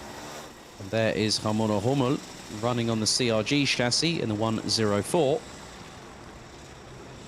And now they're going to keep us waiting. Some of the drivers, well, Matthias Schulte weaving from side to side in the 150 entry. Get some heat into those Mojo tyres, the D2s. So, we've got 2 more corners remaining before they go into the tram lines for the first time of asking this season. So we had a clean start with the Micromax drivers in their first heat just a few moments ago. Will we have the same here for Minimax? So they come out of the final corner. Into the tram lines we go. Are we ready? Are we steady? Revs rise. And the lights have gone out. We are out and racing. And Alexander Klugel gets a brilliant start in the initial phase of the race. And it looks like Kenyon Washington and Matthias Schulte, I believe, have made their way up to 3rd and 4th, respectively. Well, there has been a few positions changed, so they come through out of turn number 7. And there is Matthias Schulte up into P4. Kenyon Washington is in 3rd and is closing in on the top 2. And it looks like there's a change. That is the 118 of Mika Trapp that's got past the 150 of Matthias Schulte. That's for 4th on the road. And now Mika Trapp takes a look over the right-hand shoulder to see where Schulte is. Might be under the same awning, but all's fair in love and karting. And when you're gunning for position, so at the moment, Alexander Klugel leads from Simon Mayer. Kenyon Washington rounds out the top 3. Mika Trapp, Matthias Schulte, David Jurush in 6th, ahead of 9 Bretag. Devin Leon Ukar and Ramona Hummel rounding out the 9 strong. As there is a bit of a side-by-side battle that is between the likes of Matthias Schulte and David Jurush. That is for 5th on the road, and Jurush has got the advantage. Oh, a bit of a wallop of curb there for Matthias Schulte going through the exit of turn number 8, and that could give the opportunity to 9 Bretag to maybe filter up the inside. But you can just see how close it is. Devin Leon Ukar closing in on the 191, but that was a wallop of curb that Matthias Schulte took. And David Jurush able to get past and find himself into 5th place. As now Alexander Klugel trying to extend an initial advantage. But I'm going to be completely honest here. Mika Trapp rounding out the top 4 has just put in the fastest lap of anybody. The 118, a 5.34 for the driver in 4th position. There's Matthias Schulte and 9 Bretag battling away over what is 6th place on the road. But here at the front of the field, there is Mika Trapp. He's closed on Kenyon Washington. He gives him the old Nigel Mansell dummy, but Washington having absolutely none of it. But then Mika Trapp's got the inside line for the next hairpin. Washington tries to effect the cutback, but on that particular occasion, the youngster, now, well, originally from the United States, Washington now based over here in Germany, closing in. He's got the slipstream going through turns 1 and 2 as Mika Trapp tries to get his head down. Washington waiting for his opportunity to strike, but then this is bringing in the 121 of David Jurush. So Jurush looking to see if he can get past Washington, gets a good run coming out of turn 5, looks through into turn 6. Oh, and he clashes with Washington, and Washington into the polystyrene barriers off of turn number 6. David Jurush went for the move, and all of a sudden, Washington is now out of the race, so he becomes the first retiree this weekend. I don't think that's the way that he wanted to start his Minimax career, did Kenyon Washington. But however, these things do happen. The main thing is that Kenyon Washington was okay. He's out of the car. He's just basically being allowed to come out as... Oh, now that's Matthias Schulte. Matthias Schulte loses the back end. The car was going wide. And now there is a sign of absolute fury from that youngster in the 150. Now, I'm not too sure whether there might have been an instant double-waved yellows of where Kenyon Washington has gone off the circuit and is out of the race on lap number 4, unfortunately, for the young American based here in Germany. So 2 minutes and 50 still to go. Alexander Klugel has put in the fastest lap, but Simon Mayer has got to within, well, 0.8 of a second. And that now means that Simon Mayer is actually closing. Simon Mayer, based under the FM Racing awning, running on a Tony Kart chassis, is closing on Alexander Klugel. The gap was nearly 0.8 of a second last time around. That has gone down. That's gone down by over 0.3. Simon Mayer has just put in the fastest lap of the race. Mika Trapp now rounds out the top 3, 2 seconds behind Simon Mayer. David Girouche and Devin Leon Okar rounding out the top 5 positions ahead of Naim Bretag. Matthias Schulte has just crossed the line. He's dropped to 7th position, unfortunately, the 150. Ramona Hummel will be the 8th and last finisher. Driver to cross the line, with Kenyon Washington now out of the race. A real shame for the 114. But these things do happen in racing. It will be down to race controllers to decide what happens, if there is any further action required post-race. 1 minute and 38 seconds still to go. Simon Mayer is trying to close in on Alexander Klugel, but a little bit further back. Devin Leon Ukar is being closed in on by Naim Bretag in the 191. And this is the battle for the last position of the top 5. And here comes Naim Bretag, steamrolling up the inside, using the slipstream to absolute perfection, and gets the job done. There is Alexander Klugel and Simon Mayer. They were just under a quarter of a second adrift, and you can see a very different line of how Simon Mayer is trying to use the momentum carry and takes a wider line coming into turns 9 and 10. But however, the thing is that will Simon Mayer have time on his side to close on Alexander Klugel and get past for the victory? Well, we have 44 seconds plus an additional lap to go, so it'll be this plus one more lap. So lap 7 in the books, on to the 8th and penultimate lap we go. Simon Mayer has dropped behind Alexander Klugel as David Girouche has just put in an absolutely blinding fastest lap of this race so far, 53.963, and I've just seen Naim Bretag has just been given a 5-second time penalty, and that is for what they've classed as unfair, aggressive driving, or pushing as it's more commonly known. But we're coming into the final couple of seconds. Timer has struck 0 here for Minimax as Alexander Klugel continues to hang on ahead of Simon Mayer as David Girouche is closing hand over fist. He was just under 0.8 behind Mika Trapp in the battle for 3rd position. That gap looks to be less than half a second as on to the final lap the leaders go. 0.33 between Klugel and Mayer. Trapp and Girouche, 0.333 between them, and David Girouche goes in and puts in another 53.8, so 53.844 on that particular occasion. As there it's side by side between Mika Trapp and David Girouche. Girouche was looking towards the outside through turn 5 into turn 6, now into the right-hander here at turn 7 for the final time. Mika Trapp is holding on, but David Girouche will be looking to get the opportunity he needs to get up into 3rd place. But Alexander Klugel and Simon Mayer. Now, what's happened there? Mayer's gotten up the inside.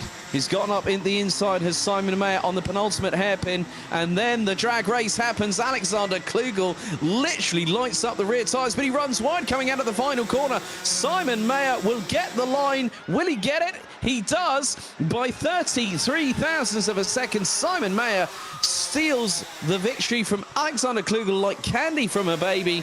Mika Trapp finishes ahead of David Girouche in the battle for 3rd place. Naim Bretag will take 5th, but because of the 5-second time penalty, now that will have been for the incident involving himself and Matthias Schulte, I would imagine. That's why Schulte was very, very upset. And that will mean that Naim Bretag will drop to 6th place. So Devin Leon Ukara will jump up into 5th place. Matthias Schulte takes 7th with Ramona Hummel in the CRG chassis, rounding out the 8th that finished the full distance. Well, Hummel a lap behind, but a real shame for Kenyon Washington, who unfortunately retired after contact between him and David Girouche on lap number 4. But Simon Mayer takes the victory by 33 thousandths of a second. Alexander Klugel in second, ahead of Mika Trapp and David Chirush, who are battling way over third and fourth, respectively, going side by side on the exit of turn number 4 on the last lap. 9 Bretag will be demoted to 6th at the, after this, ahead of, behind Devin Leon Okar. Matthias Schulte in 7th, ahead of Hummel, and unfortunately a retirement for Kenyon Washington on lap number 4 of the race.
Ja.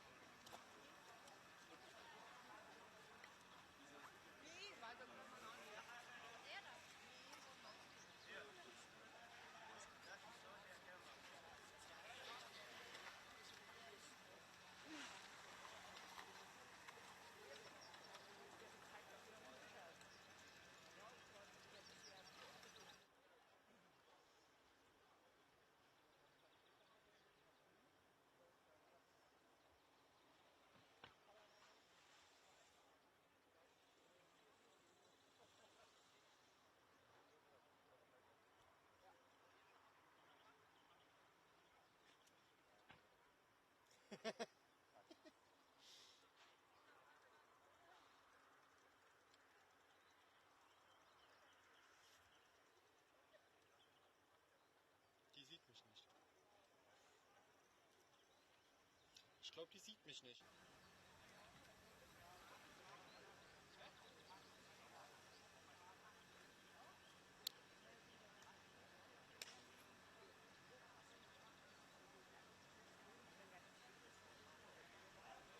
Ja, was wolltest du? Ach so. Ja, mein Mikro funktioniert ja wieder.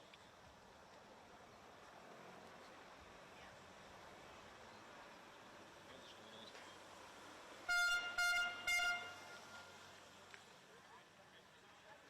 Ich glaube, die machen 2 Heats, also dasselbe nochmal. Die haben ja 6 Klassen, also insgesamt 12.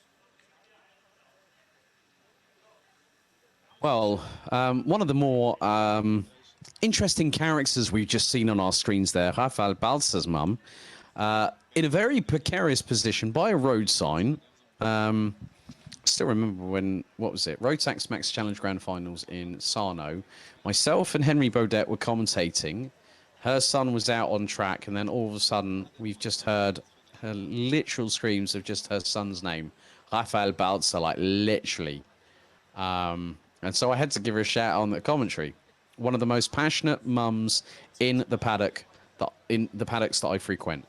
And to be honest with you, it's great to have characters like that are passionate, that love karting, but also support their children respectively and with full enthusiasm. But now, with the temperatures hitting around about 24 degrees Celsius, also at its highest here in Wackersdorf, it's good to see that people are enjoying the racing action as well as the weather that surrounds this particular circuit. So north-northeasterly wind of around 7 kilometers an hour. That's about 4.5 miles per hour. And there we have our junior Rotax contingent ready to go racing very, very shortly in about a couple of minutes' time. So another 7 minute plus an additional lap. Now, obviously, we saw some great racing with Micro and Mini, but we're going to see something on another level once again here in Rotax Max Challenge Germany, the 20th anniversary season of the championship. And we'll be getting going momentarily. So just hold on to your hats, grab a hold of something, maybe some popcorn and your favorite choice of soft drink, and sit back, relax, and enjoy the show, because that's what we're going to have right here. 26 drivers set to get into battle very, very shortly indeed.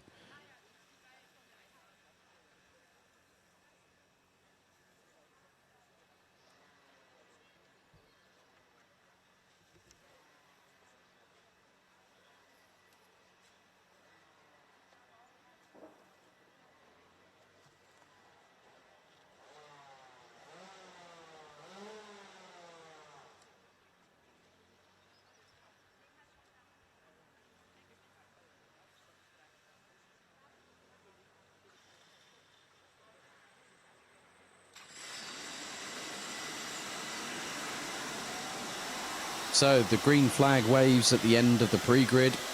It's the third race of the meeting. Junior Rotax Heat 1 out of 2. Let's have a look at the starting grid. So pole position, Farin Mega in the 276 has alongside Rafael Renhofer in the 232. Nikita Genza and Montego Marson in the 226 and the 282. That's row number 2. Mikkel Pedersen, the sole Dane in this field, the 255 will have the 236 of Nevio Fischer alongside for close company for row 3. Row 4 is the 277 of Louis Reichel and the 239 of Janis Diak. Rounding out the top 10, it's the 217 of Rafael Balzer and the 223 of Austin Lee. Row 6 is Louis Jacobs in the 228 and the 218 of Olli Glan. Row 7, it's Moritz Volber in the 215 and Jonas Ungnade in the 258, who had a breakdown in the final stages of qualifying a bit earlier on. Maximilian Schreier in the 266 and Tom Reger in the 288. That's row number 8. Completing the top 20, it's the 201 of Louis Detling, the 211 of Gregor Feigenspann, the 234 of Maurice Weber, and the 207 of Leon Vakula. Poland's Rafael Gwitzak in the 203 rounds out the top 21 ahead of Germany's Richard Thomas in the 222. The 233 of Leandro Fischer, the 220 of Tom Müller, the 202 of Adrian Rohr, and the 230 of Jonny Mertz rounds out the grid. 13 rows, 26 competitors with 7 minutes plus an additional lap on the clock to go. So it will be down to Mega and Renhofer to control the pace for the rolling start. So if it is a break out of the tram lines with 2 wheels, it's a 3-second time penalty. If you break formation completely, all 4 wheels, it's a 5-second time penalty. So they've got to nail it absolutely perfectly. Now I do spot that Louis Reichel, I think, has started from the pre-grid. So there is a row, well, the inside of row 4 is missing a driver. Into the tram lines we go. Revs rise. Are we ready? Are we steady? And it looks like the timer has started counting down. It's a good start. And Farin Mega leads the way. And Nikita Genza already shoehorning his way up past Rafael Renhofer to take second position from Renhofer as Mikkel Pedersen makes his way past Montego Masson up into P4. Rafael Balzer up from 9th into 7th. Austin Lee has also made some in-gains. So Louis Reichel starts from the back of the grid, but already Farin Mega starting to eke out a little bit of a gap as they go through the second of the infield hairpins. A little bit of a tussle for position. Janis Diak looking up the inside of Rafael Balzer, and there's Austin Lee, who looked up the inside. Louis Jacobs looks up the inside of the 223. Austin Lee, when he ran as a junior last year in the Euro Trophy, he ran the 207, but decided on the 223 this season because that had already been occupied by other drivers. But Mega leads by 0.6 of a second. Nikita Genza looking to hunt down the 276. Renhofer in third. Pedersen, Marson, Fischer, Stiak, Balzer, Austin Lee, Louis Jacobs Maximilian Schreier rounds out the top 11 ahead of Maurice Volber. Jonas Ungrada has made his way up into 13th ahead of Louis Dedling. Ollie Glan rounds out the top 15 positions as we have 5.5 minutes to go, plus one additional lap. It's hot in terms of the air temperature, but it's even hotter with the action out on track as Nevio Fischer coming under attack from Janis Diak. Rafael Balzer looked up the inside of the 239 going through turn 12, but on that particular occasion it didn't happen, as now that is Lewis Jacobs ahead of Austin Lee, and they ran out the top 9. Maximilian Schreier rounds out the top 10 as Montego Masson drops all the way down to stone dead last. Austin Lee gets his way past Lewis Jacobs. Well, it looks more like it was a team effort there, because they're trying to work together and trying to move through the field. But on this particular occasion, it is all for themselves. It doesn't matter whether you are under the same awning or not. If you have an opportunity to get a move done, you will take that opportunity, come hell or high water. Half a second is the gap between Farhan Mega and Nikita Genza with 4.5 minutes on the clock. We're about to complete another lap momentarily. And Farhan Mega looking to stamp his authority on the early part of proceedings. Gap now up to 0.68 of a second as Farhan Mega sets the fastest lap, 51.778 for the young German. As things are looking to change up and down the order, as Janis Diak closing again on Nevio Fischer. They've got Rafael Balzer who's running at the top 7. There is Austin Lee in the 223, running at the top 8. Louis Detling up to 12th position. Montego Masson is out of this race after one lap alone, I'm afraid. So Montego Masson will have to come back fighting in the second heat later on this afternoon. And there is Rafael Renhofer and Mikkel Pedersen. They're trying to close in on Nikita Genza, who rounds out the top 2. Lead now extends to 0.81 as there is Farhan Mega in the 276. Genza, Renhofer, Pedersen. There's Janis Diak, who's got past Nevio Fischer, and that's for P5. Austin Lee and Lewis Jacobs looking to close in on Rafael Balzer, who rounds out the top 7. Maximilian Schreier rounds out the top 10. Lewis Heichel has got past Tom Reger. Johnny Mertz and Leandro Fischer have both got past the 222 of Richard Thomas, who completes the 22. The top 22 drivers who are covered by just under 11 seconds at this juncture in this race. And still plenty of it to go. Farhan Mega has been putting in fastest lap after fastest lap. He's put in a 51.475. Has the 276 as now Rafael Renhofer looks to get past Nikita Genza at a moment's notice. You can just see how close. Now, Renhofer is very, very fast as a junior, and Nikita Genza has also shown good credence in last year's championship.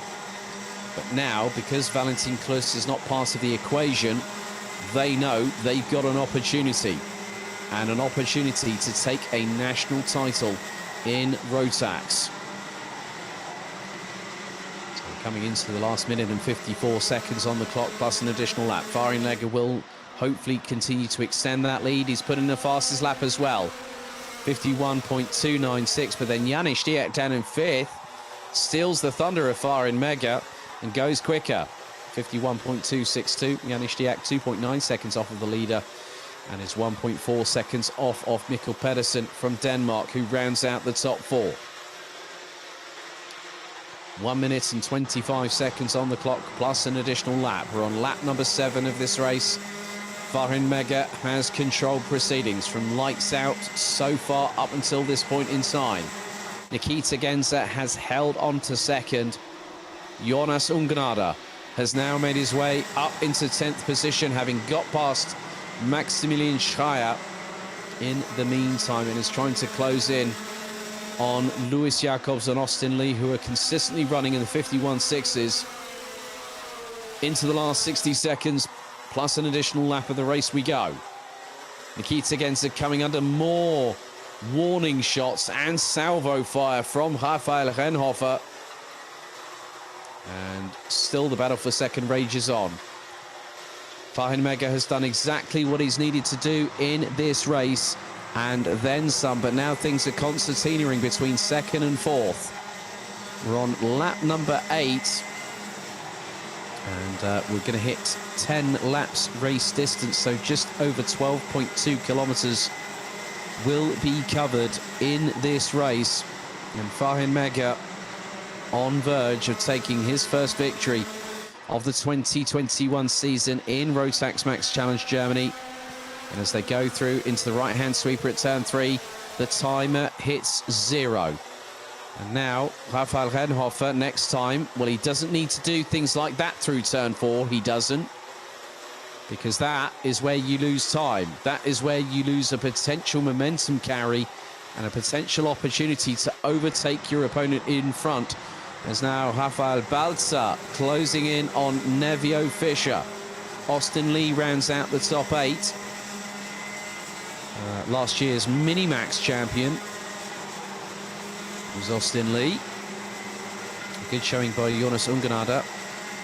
But 25 drivers will take the checkered flag. Unfortunately, would be 26 had Montego Masson not retired on lap 2, but Fahin Mega leads by 8.5 tenths of a second from Nikita Genza. Rafael Renhofer rounds out the top 3. Mikkel Pedersen, 4th. Janis Diak, Nevio Fischer, Rafael Balza, Austin Lee. And Austin Lee has just put in a 51.365. Fahin Mega on the penultimate tour, lap 9 out of 10, has put in a 51.1. As we come to the eventual conclusion of this first of 2 heats for Junior Rotax, and it has been an uncluttered, unshaken performance by Fahin Mega, who exits out of the final corner. The 276 takes the checkered flag. Nikita Genza completes the top 2 ahead of Rafael Renhofer. Mikkel Pedersen rounds out the top 4. Janis Diak takes 5th ahead of Nevio Fischer, Rafael Balza, Austin Lee, Lewis Jacobs, and the 258 of Jonas Ungenader, who completes the top 10. And the top 10 covered by just 8.4 seconds at the end of the 10-lap race. Montego Masson, unfortunately, on lap 2, retires from the race, having started in the front 2 rows, but Fahin Mega takes the victory in the opening race of the Junior Rotax season. So let's have a look at the results. Fahin Mega wins by 0.819 of a second ahead of Nikita Genza, Rafael Renhofer, Mikkel Pedersen, Janis Diak, Nevio Fischer, Rafael Balza, Austin Lee, Lewis Jacobs, Jonas Ungenader round out the top 10. Then it's Maximilian Schreier, Moritz Wolber, Leon Vakula, Louis Detling, Rafael Kvitschak, Fabrice Weber, Gregor Fagenspann, Louis Reichel, Tom Müller, and Oli Glan that ran out the top 20, with Leandro Fischer, Jonny Mertz, Richard Thomas, Tom Reger, Adrian Rohr being the last of the 25 drivers that completed the full 10 laps of racing. As you can see exactly where Rafael Balza's mother has perched herself.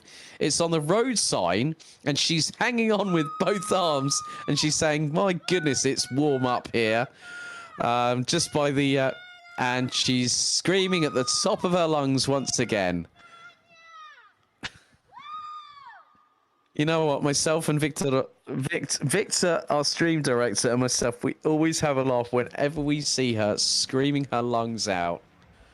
And there is Montego Masson in the 282.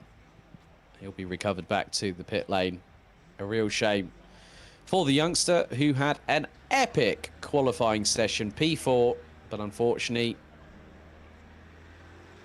the sun doesn't always shine in the right direction.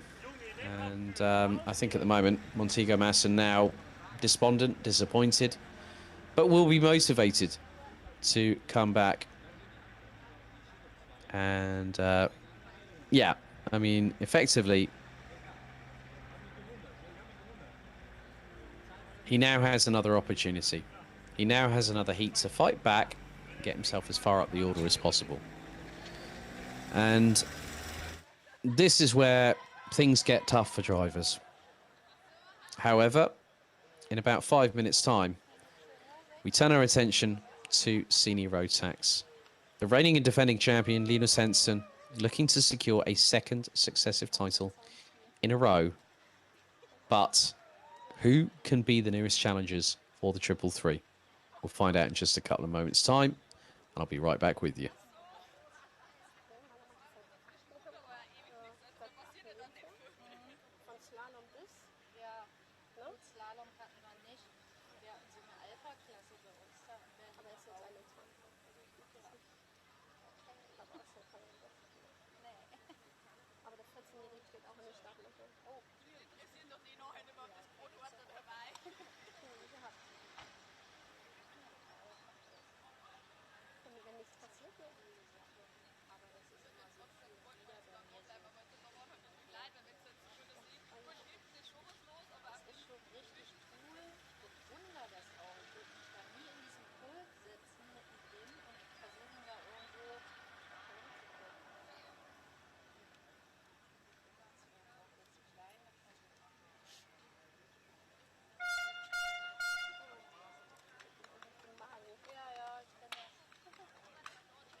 First heat for Senior Rotax, 10 minutes plus an additional lap for this particular encounter. Let's have a look at the starting grid. So, pole position, Linus Henson, the only driver to go sub 50 seconds in qualifying earlier on today. He has the 3:30 of Vincent France alongside for close company. The 3:12 of Lucas Thompson, the 3:99 of Luca Thiel, Road 2. Bennett Ahrens in the number 327 and Maurice Schmeis in the 310. That's row number 3. With Luca Köster in the 366 and Finchdiak in the 339, rounding out the top 4 rows. Mark Lupfer in the 309 and Lucas Hartmann in the 309. Sorry, in the 308 and 309 respectively, round out the top 10. Adrian Dobric in the 335 and Andrei Petropoulos in the 301 round out row 6, ahead of the 313 of Max Busch and the 345 of Jan-Luc Schneider. Giuseppe Fico in the 394 is ahead of Kian Agasadi in the 362 and complete the top 8 rows. Completing the top 20, it's Lasse Reinhardt in the 302, the 383, the Denny Bount, the 329 of Bastian Barlage, 363 Philip Keskic. Then we've also got Maddox Wirtz, Lukas Vavajinak, Luisa Kehler, Vivian Michel Heid, Finley Hamprecht, Mats Johan Overhoff, and Darius Nitu running out the 27 spot. So it'll be down to the defending champion Linus Henson and the 330 of Vincent France to control the rolling start formation. They've had their sighting lap. They're on the latter stages of the formation lap here at Wackersdorf, and it is also almost time to go racing once again. So Henson and France on the front row. Out of the final corner we come. Into the tram lines we go. Are we ready? Are we steady? The revs do rise. And we are lights out. They are off and racing. Oh, there's been a touch between Thompson and France going through the exit of turn 2. And that has meant that Lucas Thompson will drop down the order significantly. Linus Henson, like a scalded cat on a hot tin roof, gets a good start already. And then I see Bennett Ahrens looks to be up in 4th position. There's a good little move there by Maurice Schmeis. So I think it was Bennett Ahrens that's gone past for a position a bit further up the order, and there is a little bit of drama at the sharper end of the grid. Now I spotted that there was one kart that was having a bit of drama, so that was so Linus Henson leads. In 2nd, it's Vincent France, I believe, as they come across the line, and Luca Thiel in 3rd. Bennett Ahrens, Maurice Schmeis, Finchdiak and Luca Köster. And the result of what happened earlier, Lucas Thompson all the way down to 26th position. And then you've got Andrei Petropoulos in the Kart Report Performance Racing Esprit chassis on the 301. As now the lead has gone in the favour of Vincent France. He's got past Linus Henson, and here comes Luca Thiel. Now let's not forget that Vincent France wasn't part of the championship ramifications last year, but Luca Thiel very, very much was. 8.5 minutes to go. And Lucas Thompson will be fired up. I can guarantee you that much, to try and charge his way back towards the sharper end of the field. He started P3, got past into 2nd position, but got bumped aside and exited stage right. And as there goes Linus Henson up the inside of Vincent France. Textbook slipstream overtake, having used the momentum carried through the final corner, used the slipstream past Vincent France, and now it's going to be the opportunity to see not if, it's when Luca Thiel decides to also get past the 330. But the biggest thing is now there is a penalty coming, and it is for the 313. I think that is for a 3-second penalty. So Max Busch will be demoted a further 3 seconds back by having exited the corridors, the tram lines with 2 wheels. And that's the first one that has been given out by race control. So the top 3 covered by 0.4 of a second. It's Henson from France, from Thiel. As now Vincent France looks up the inside through turn 4. Forces Henson ever so slightly wide, and Luca Thiel nearly interlocks wheels with Linus Henson, and now he goes up the inside through turn 6. So Linus Henson, in the space of 3 corners, drops down from 1st to 3rd. And there's Bennett Ahrens looking to close in on the defending and reigning champion, Jan-Luc Schneider from Voigt Motorsport, unfortunately out of the race after just the first lap of this encounter here in Senior Rotax. But Linus Henson now finds himself a little bit further behind Vincent France, who has started pulling away from Luca Thiel. It is an X-Prix JJ Racing 1-2 at the moment as they make their way through into turn 3 for the 5th time of asking. Linus Henson being closed in on by Bennett Ahrens, and at the moment Vincent France, now he's got some clean air, he's putting in some hot laps, and they are rapid ones at that. 50.819 on the completion of lap number 4 from the 330. Vinjdiak completes the top 5. Morris Schmeis, Luca Köster, Mark Lupfer, Adrian Dobric, Lukas Hartmann rounding out the top 10. Some good moves up the order by the likes of Kian Agassade and Filip Kesic in the 362 and the 363 respectively. And Giuseppe Fico in the Karchmi entry, the 394, rounds out the top 15. Just 40 seconds away from the halfway point in this race. Darius Nitu looks to become the second retirement in this race on lap number 4, as there's been a bit of a moment. Oh, I've just spotted that Lasse Reinhardt and Giuseppe Fico have both dropped all the way down to 25th and 24th respectively. So out of the 27 drivers, we still have 25 circulating around this track. But now Linus Henson is closing on Luca Thiel. Remember when these two were racing hard last year? It looks like the rivalry has quickly been reignited. Halfway down, halfway to go, and we've got a long way to get there. There's now Linus Henson closing in and puts in a 50.673. Henson has the fastest lap to his credit. That's a little bit further back. The battle for 6th position really heating up between the likes of Schmeis, Köster, Lupfer, Dobric and Hartmann. And there is no more than about 0.27 separating certain drivers, and you can see how quickly they are concertinaing.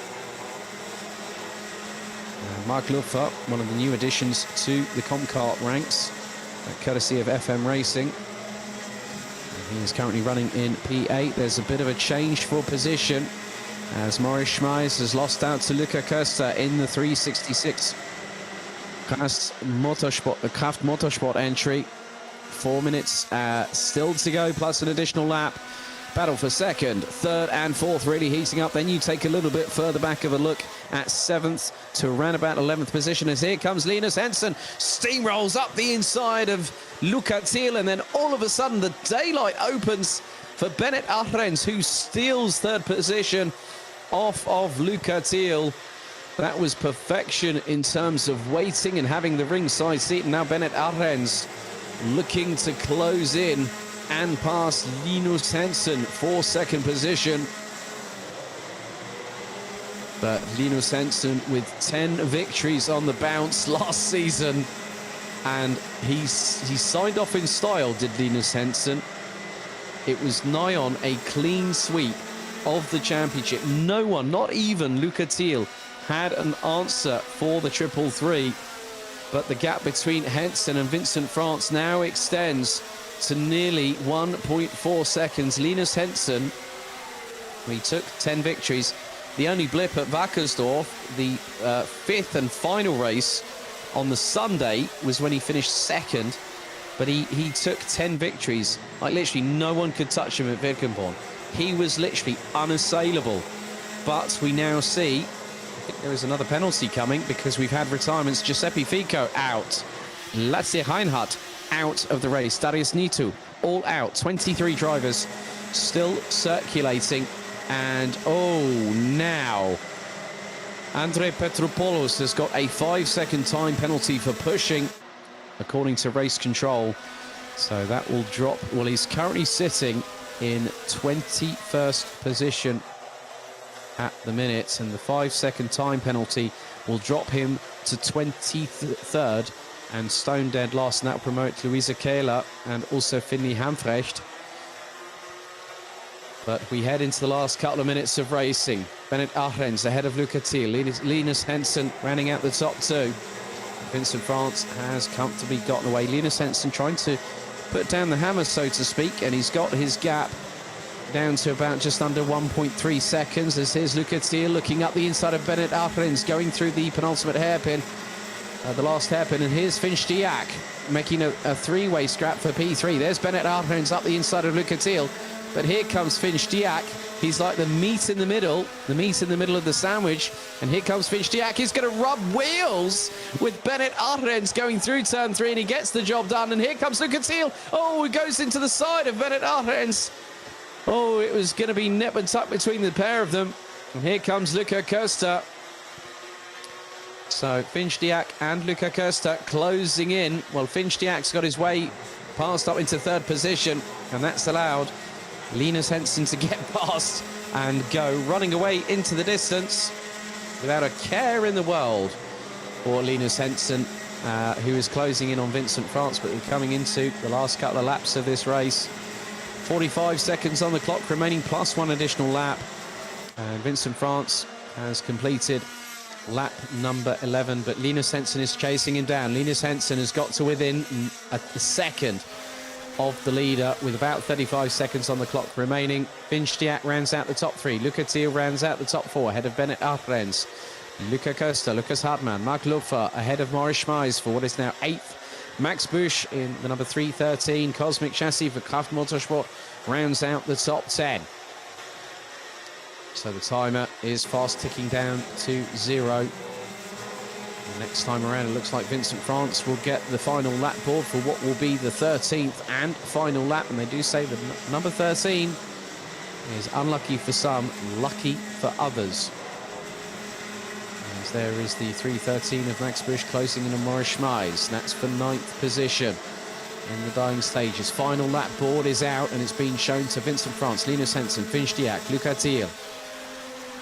And it's Ahrens, Köster, Hartmann, Lupfer, Schmeis, Busch, Berndt, Dobrich, Agasade, Wirtz, Keskic. Then we've got Barlage, Thompson, Vavajinak, Overhoff, Vivian Michel Haidt, who rounds out the top 20. Luisa Kehler has got past Andrei Petropoulos, who will get a 5-second time penalty added post-race. Max Busch at the minute will drop out of the top 12. We're on the final lap.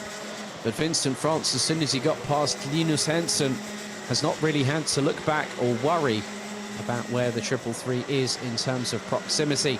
But out of the final corner, Vincent France in the 330 takes the checkered flag and wins Heat 1 in Senior Rotax ahead of Linus Henson by just over 9/10 of a second. Finch Diak takes third ahead of Luca Thiel, Bennett Ahrens, Luca Köster, who round out the top 6. Retirements on lap 2 for Leander Luke Schneider, Darius Nitu on lap 4, Lasse Reinhardt on lap 5, and Giuseppe Fico on lap 6. But let's have a look at the finishing order from Vincent France onwards, as the checkered flag has waved for Senior Rotax Heat 1. So Vincent France wins at just over 9/10 of a second ahead of Linus Henson. Finch Diak in third place, Luca Thiel in fourth, Bennett Ahrens, Luca Köster, Lukas Hartmann, Mark Lupfer, Maurice Schmeis and Max Busch round out the top 10, but it has changed. So Maurice Schmeis and Denny Berndt round out the top 10, or top 11, or top 10 according to the amended times. Adrian Dobrich takes 11th ahead of Max Busch, who rounds out the top 12 ahead of Kian Agasade, Maddox Wirtz, Philip Keskic, and then we've also got Bastian Barlage, Lucas Thompson, Lukas Vavajinak, Max Johann Overhoff, Vivian Michel Haidt, Luisa Kehler, Finley Hamfrecht and Andrei Petropoulos, who after that 5-second time penalty for unfair driving stroke pushing gets demoted to 23rd and is the last of the finishers here in Senior Rotax.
Ich habe mal gehört, der Junge ist lernfähig. Was? Nee, ist übelst. Deswegen noch nicht. Ja.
So race 5 of the meeting, heat 1 for DD2. Let's have a look at the starting grid.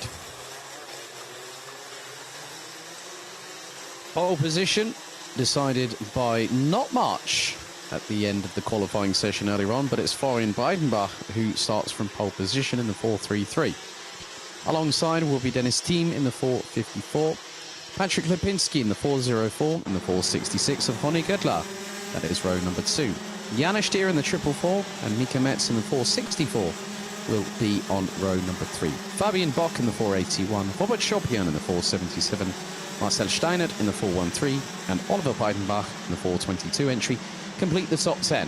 Yannick Jacobs in the 401 and Jonas Wolscheid in the 420 complete row number 6 ahead of Mark Bartels in the 488, the 442 of Leon Arndt, the 407 of Nico Gnad, the 468 of Hannes Bodder, the 403 of Denny Shallow, the 439 of Logan Seifried, the 409 of Tim Stender, the 402 of Philipp Treschler, and Franziska Blum in the 425, Phil Vogel in the 406, Matthias Kalfas in the 458, and Denmark's Matthias Lund bringing up the rear in 24th position.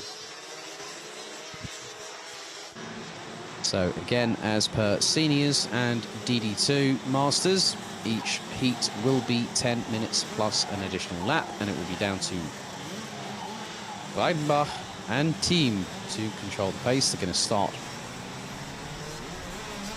making sure that they're in the right position, and everyone else will start forming up behind them. So 12 rows, 24 competitors 10 minutes plus an additional lap. Race 5 of the meeting. We'll have a total of 26 races this very weekend. It's the Gierkatzi 100 will be racing tomorrow in 2 races. So the formation starting to get a bit closer, starting to concertina. Into the tram lines we go.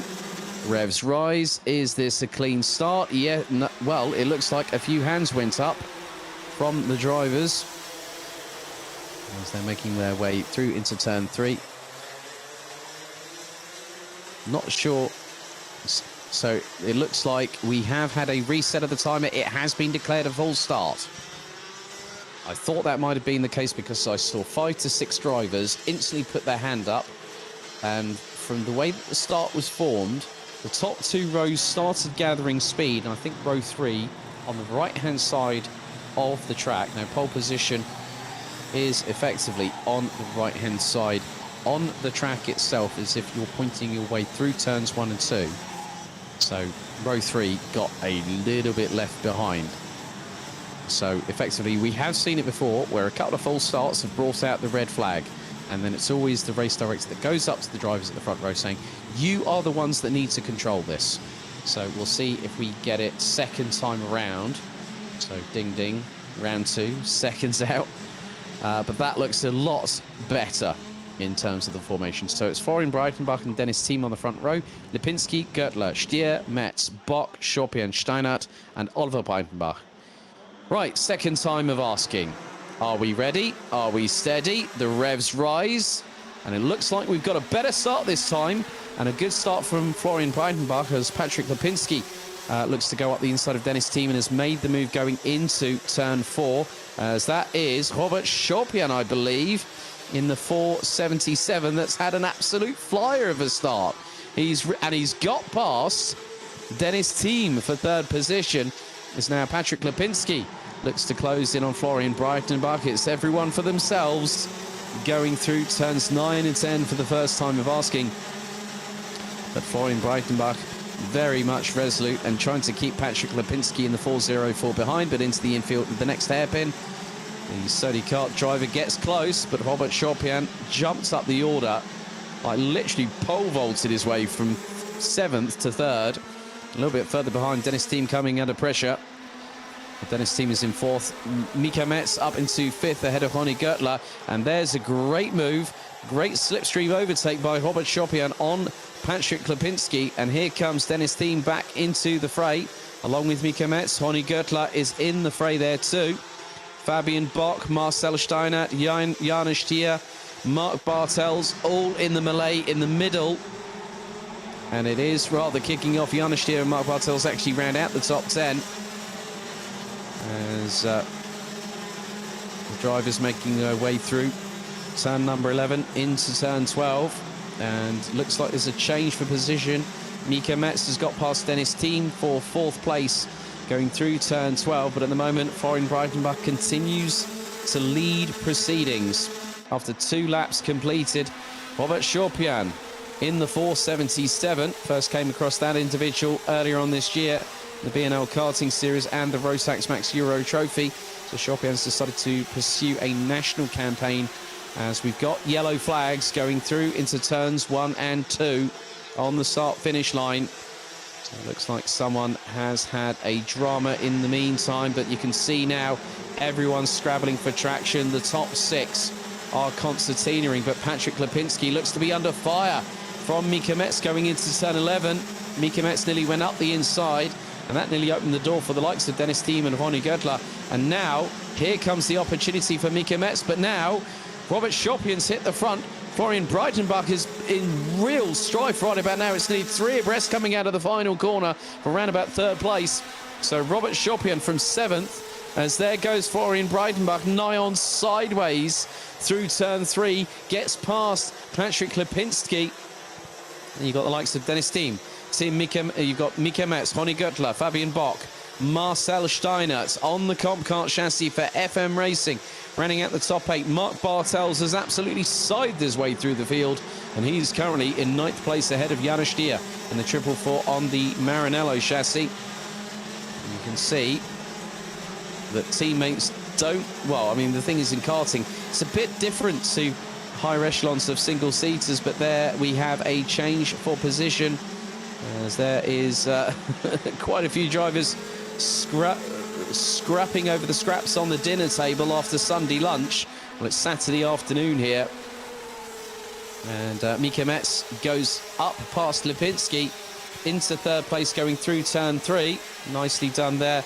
And it's Jonas Volscheid that brought out the double yellows, so the Paralin driver, unfortunately, out after 2 and a bit laps. So a real shame for Jonas Volscheid. Becomes the first retiree for a DD2 race this weekend. But Micromax and Fabian Bock is the one that's really challenging. And Bock launches it up the inside of Lipinski through turn 11. I think he realised he did outbrake himself a little bit there, and he thought, oh, I'd better get back into formation. But keep your eyes on Marcel Steinert. He's trying to go up the inside of Ronnie Göttler in the 466 through the final double right, and he gets the job done, does Marcel Steinert. And Comcart, believe in the fluoro, as they say, is the slogan. Very, very brightly coloured kart in terms of the chassis underpinnings. As you can see now, it's all for themselves. Steiner going side by side with Dennis Thiem, and there is Fabian Bock. Now, Fabian Bock, a senior racer up until this season, switched to DD2 and instantly came out of the blocks flying. So I would have not high expectations, but I'm looking forward to seeing what Fabian Bock does in DD2 this year, especially here in Rotax Max Challenge Germany. But at the moment, Dennis Thiem is looking to put one up on the young driver as they go over the bump out of turn 12 into turn 13 and into 14. Now, Dennis Thiem has got to watch his front Nassau plate, his front bumper. So otherwise, if he puts that in, that's a 5-second time penalty post-race. But he's been closed in on, and that is Marcel Steinert. Steinert's got a real good run. Lipinski being closed in on by Mark Bartels. Ronnie Göttler's dropped to 9th ahead of Janusz Dier. Lawrence Seyfried, another returnee to the championship, also running with FM Racing. He's in the middle of that melee. Now I count from 7th down to Matthias Lund, who started stone dead last. It's 1.3 seconds. Now that is from 7th to 13th place. Now here is a real interesting battle. Now this is for second on the road. So that is Florian Breidenbach being hustled by Micromax, and Micromax is closing in and trying to do his level best, but keep your eyes behind them because they've got Fabian Bock, they've got Dennis Thiem, they've got Marcel Steinert. Those are all quick peddlers, and they are not going to give up one iota of a chance to get through. So now going through into turns 9 and 10. Florian Breidenbach being closed in on by Micromax. And Metz is closing, hand over fist. But unfortunately, he was the slowest out of the trio, was Micromax last time around. Robert Schopian has made hay whilst the sun shines here in Wackersdorf. His lead is over nearly a second as they come across the line once again. Gap was 0.976. It's now 0.983. Dennis Thiem has set the fastest lap of anybody so far in this race. Robert Schopian looks to be getting away and looks to extend that gap, because whilst Florian Breidenbach and Micromax battle away over second and third respectively, this is going to give the opportunity for the likes of Fabian Bock, the likes of Dennis Thiem, Marcel Steinert, Patrick Lipinski, Mark Bartels, Lawrence Seyfried, now up into 9th ahead of Ronnie Göttler. Janusz Dier, unfortunately, now she finds herself down in 15th position. So 2.5 minutes to go on the clock, plus an additional lap. And this battle here, the Raging Inferno, it's 2 Raging Bulls in DD2, and that is Florian Breitenbach and Micromax. They go through turns 1 and 2, into the right-hand sweeper at 3, into the hairpin at 4. And Schopian is keeping it nice and consistent, looking for his first victory. As there's the move from Micromax up the inside through turn 6. Neatly done, just carry the momentum through, just use that lateral sideways momentum through corners, whether it be a left-hander or a right-hander, and he got the job done on Florian Breitenbach. If he makes a mistake, keep your eyes on who's behind. Fabian Bock has got the ringside seat. So 23 out of the 24 drivers still circulating. The 24th of which, unfortunately, Jonas Volscheid out of the race on lap number 3. But things are heating up here. And they will continue to rage up in temperature the closer we get to the checkered flag. So we have plenty of drivers still looking to make their mark. Now, there was a move I've just seen. That is Fabian Bock. And that is on, of all people, Florian Breitenbach, who now is in 4th position. I did say that Bock did have the ringside seat, and he's used it. Breitenbach looked for a last-ditch attempt. He looked at the old Danny Rick, lick the stamp and send it through into turn 11. But on that particular occasion, he could not get past. This still gives an opportunity for Dennis Thiem to look to see if he can get into 4th by the checkered. Marcel Steinert waiting in the wings, not too far behind in 6th. And it's Mark Bartels, Patrick Lipinski. Lawrence Seyfried makes it 2 Comcart chassis in the top 10. Ahead of the Mach 1 of Ronnie Gertler. But now you can see a little bit of desperation in the driving style of Dennis Thiem, who is looking to get past Florian Breitenbach. But whilst that all has been happening, Marcel Steinert is closing in. I think he's using his heat seeker rockets at the moment, as Marcel Steinert.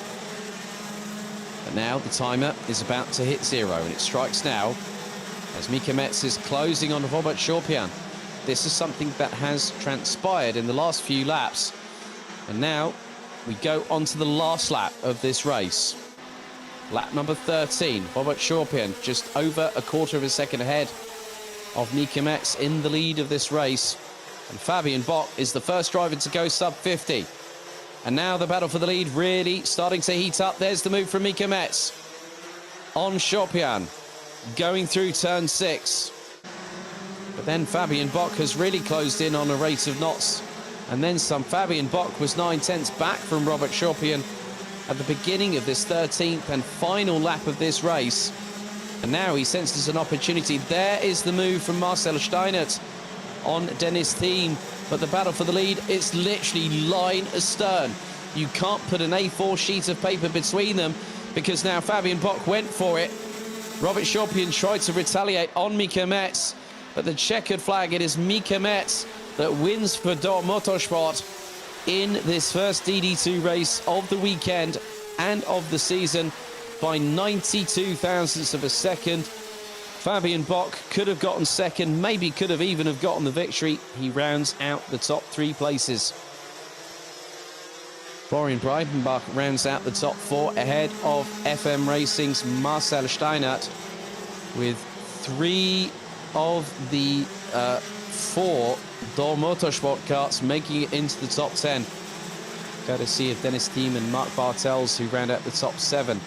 Patrick Lipinski in 8th ahead of Lawrence Seyfried, with Ronnie Göttler rounding out the top 10. It was Micromax that took the victory. Let's have a look at the rest of the results. Jana Stier should recover back to 11th position ahead of Matthias Lund, who started 24th and made his way up 12 places to finish 12th. Oliver Breitenbach, Hannes Bodder and Leon Arndt round out the top 15 positions ahead of Yannick Jacobs. Dennis Schalau, Philipp Dreschler, Tim Stender and Nico Gnad rounding out the top 20, with Fotios Kalfas, Phil Vogel and Francisco Blum rounding out the 23 that finished the race, with Jonas Volscheid retiring on lap number 3.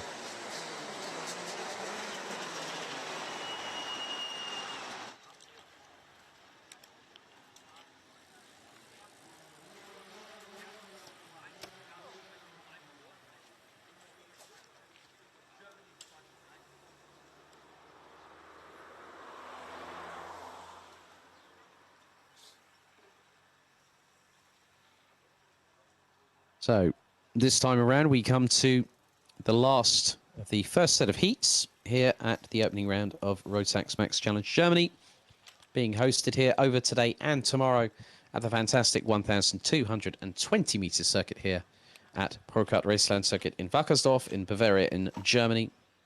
Bavaria, a lovely, lovely part of the world. Germany being my second home through nationality and also through bloodline.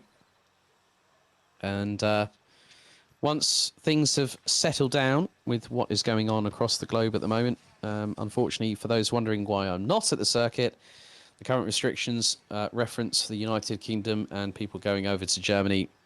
Let's just say it's a bit fastidious, is the term I would use. And the fact that of the matter is I can't go over there. Well, if I did go over there as a German national, I'd have to quarantine for 2 weeks. But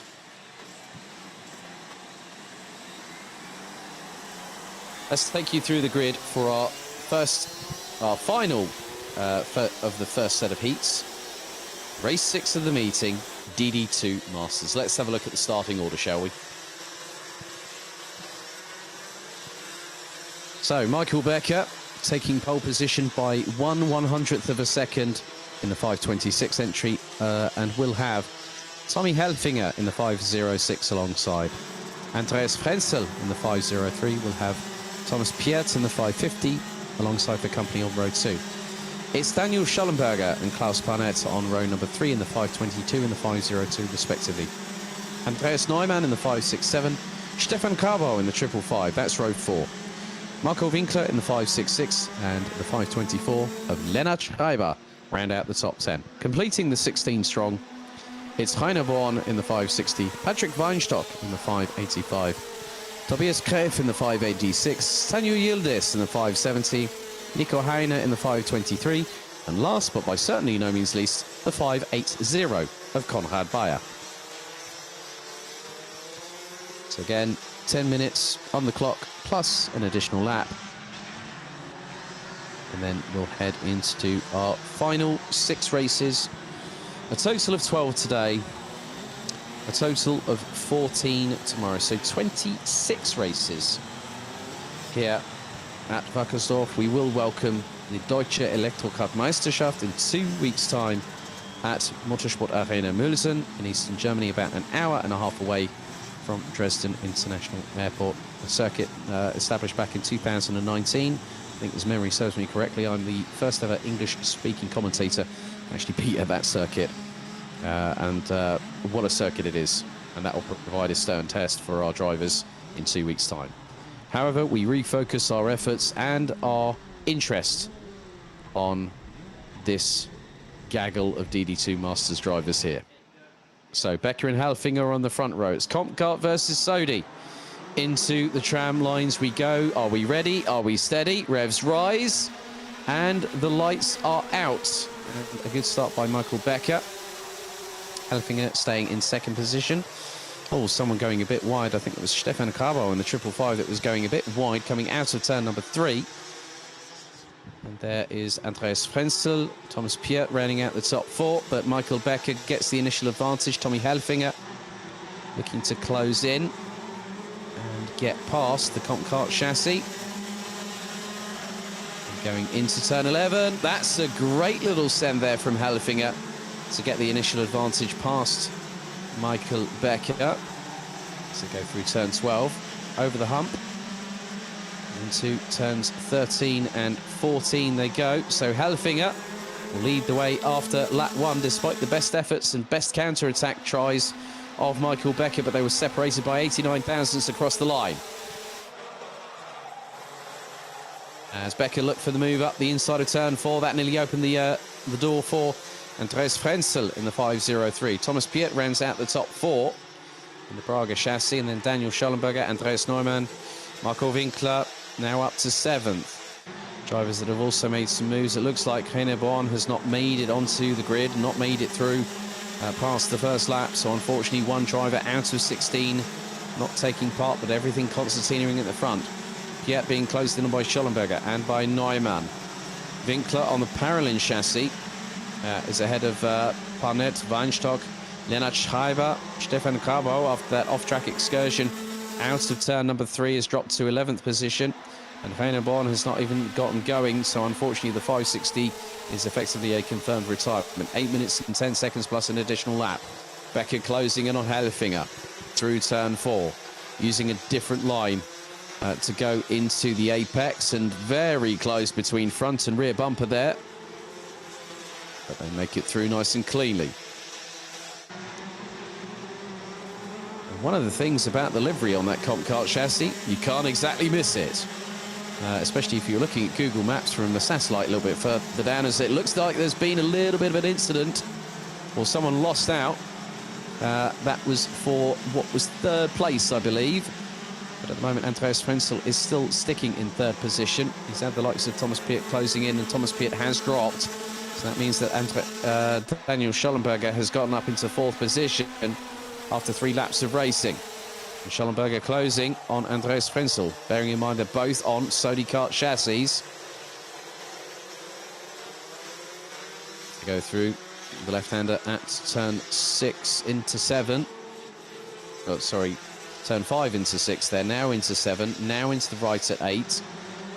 And then into the turn 9-10 chicane. 6 minutes and 55 seconds still to go.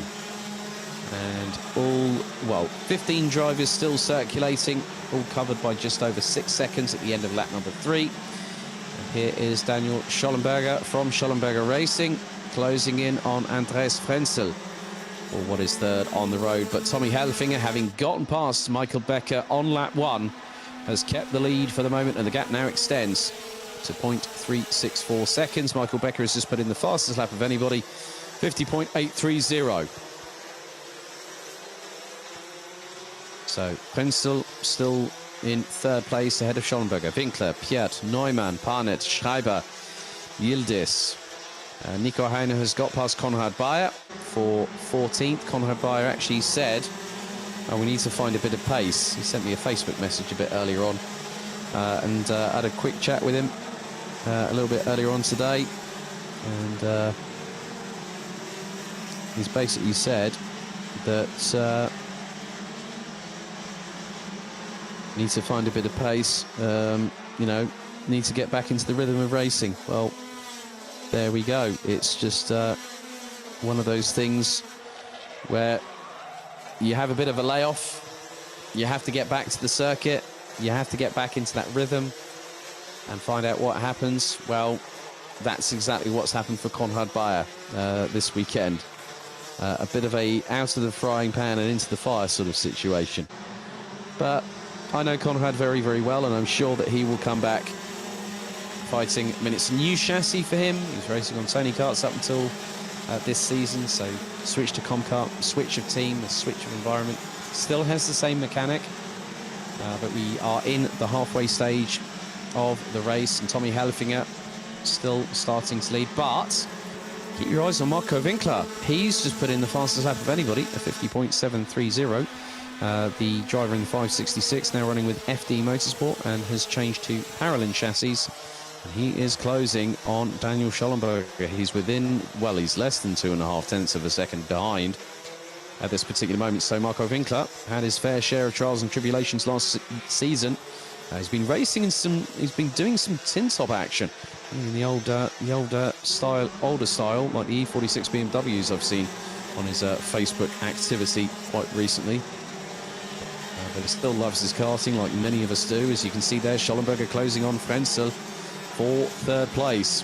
Now Marco Winkler senses his opportunity, as does the 550 of Thomas Piet, who was at one point in fourth position. We've got just over 4 minutes to go, and Schollenberger trying to close in on Frenzel, going through turns 1 and into 2. You can see here that Winkler senses his opportunity. This has brought Thomas Piet into the fray, and with the top 5 covered by just over 1.1 seconds, your guess is as good as anybody's who is going to win this race. Because I'll be completely honest here right now, Tommy Helfinger has not pulled away as I would have expected from Michael Becker, but we know what Michael Becker's like. Now, hang on a second. Well, I stand corrected. Helfinger is about half a second up the road from Becker.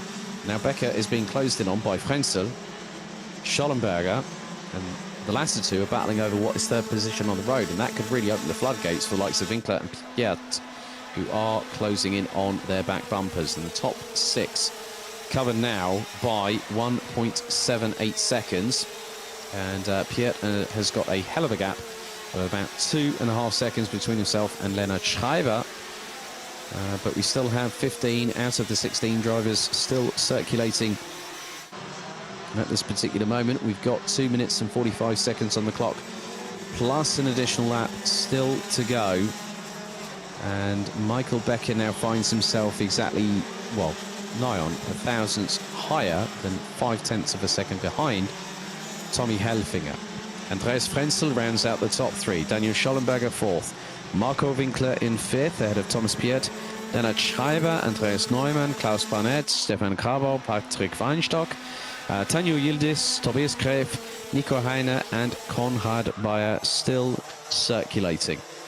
But Andreas Neumann has suddenly dropped big time. He was running 8th, and I think that could be a possibility of another retirement. Oh, now there was a bit of an argy-bargy moment there for Marco Winkler, who I think had gotten past Daniel Schollenberger. Schollenberger wasn't having any of it, and now that has opened the door for Thomas Piet, who's now back up into 5th position.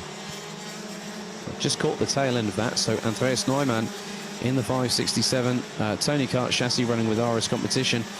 The team run by Robert Schlunsen. Now rounds out the 15 that's still circulating. 90 seconds on the clock plus an additional lap, and Tommy Helfinger extending his lead by fractions, by mere fractions I might add, and puts in the fastest lap of the race, a 50.504, 0.518 ahead of Michael Becker. Andreas Frenzel, Daniel Schollenberger, Thomas Piet and Marco Winkler round out the top 6 places. And there has been a bit of a change because Klaus Panett now rounds out the top 10 because he's been passed by Patrick Weinstock and Stefan Krabau.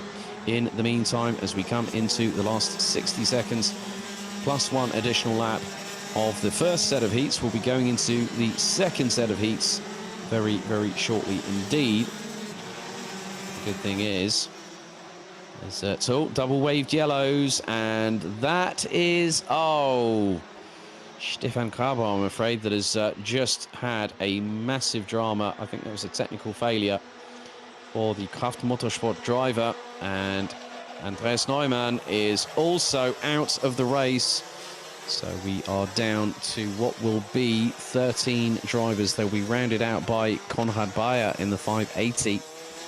As there is Marco Winkler trying to close in on Thomas Piet for what is 5th position. We've got 15 seconds on the clock remaining. And the next time around, when he gets to the finish line, Tommy Helfinger will have seen the final lap board because the timer is fast closing to expiry. As Schollenberger closing in on Frenzel, they are battling away tooth and nail over what is 3rd place. Timer has hit 0. That is it. Final lap board will be shown to Tommy Helfinger. The gap between him and Michael Becker is now nearly 0.8 of a second. Frenzel and Schollenberger cross the line. They're less than 1.5 apart in the battle for P3. And Schollenberger closing up through turn 4 into the left at 5 for the final time. One more approach into the left-hand hairpin at 6. Double waved yellows now retracted because they've managed to get both Stefan Krabau and the 555 car off of the racing line and out of harm's way. But at the moment, the way things are standing, Tommy Helfinger will be looking to assert his mark on this championship early and take the checkered flag. But the battle for 3rd and for 4th between Schollenberger in 4th and Frenzel for 3rd is going to be nip and tuck between the pair as Tommy Helfinger takes the win. Michael Becker in 2nd, but Andreas Frenzel hangs on ahead of Daniel Schollenberger, rounding out the top 4 positions. They 3rd and 4th were covered by just over 1/10. There's Michael Becker and Tommy Helfinger doing a bit of sportsmanship there. That's what I love about Rotax Germany and also Rotax competition. The sportsmanship after the checkered flag, and that just shows a lot of respect between these two drivers. So let's have a look at the final results for the last heat.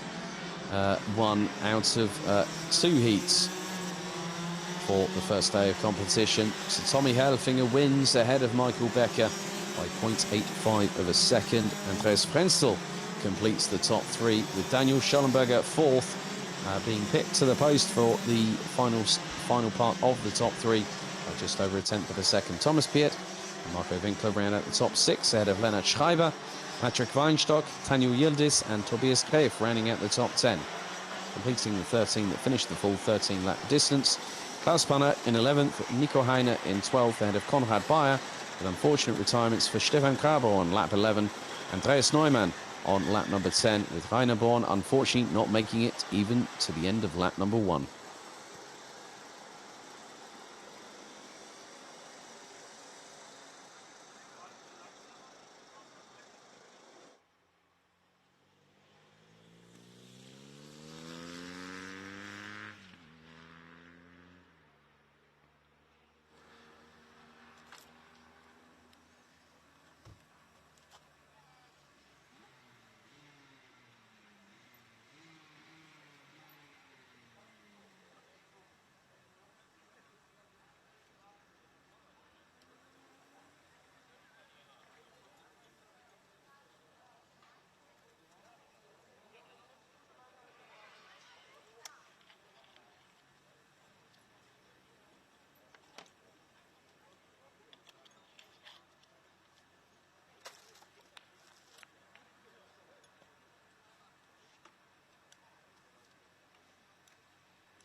So we now go to our final set of heats here at Wackersdorf. And first up, let's have a look at the grid. It is going to be for Micromax.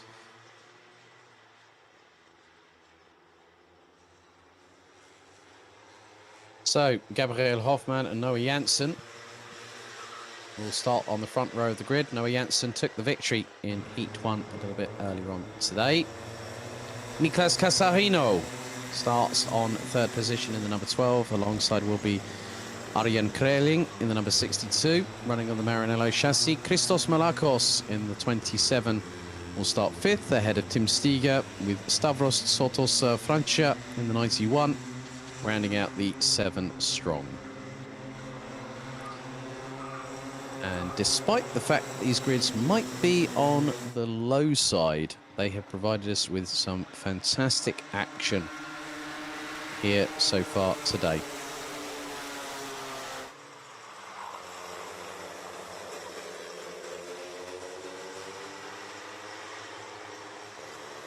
So once again, 7 minutes on the clock plus an additional lap. And then they'll be able to have a little bit of a respite, have some chill out time, have a good dinner, and then get themselves ready and sleep well for tomorrow. Because tomorrow is going to be even more action-packed than what we've had today so far. Right, we're just waiting for the rest of the Micromax drivers to make their way onto the rolling start. Now, it looks like we have 6 drivers. Tim Steger is going to be starting from the pit, so Tim Steger will be at a little bit of a disadvantage.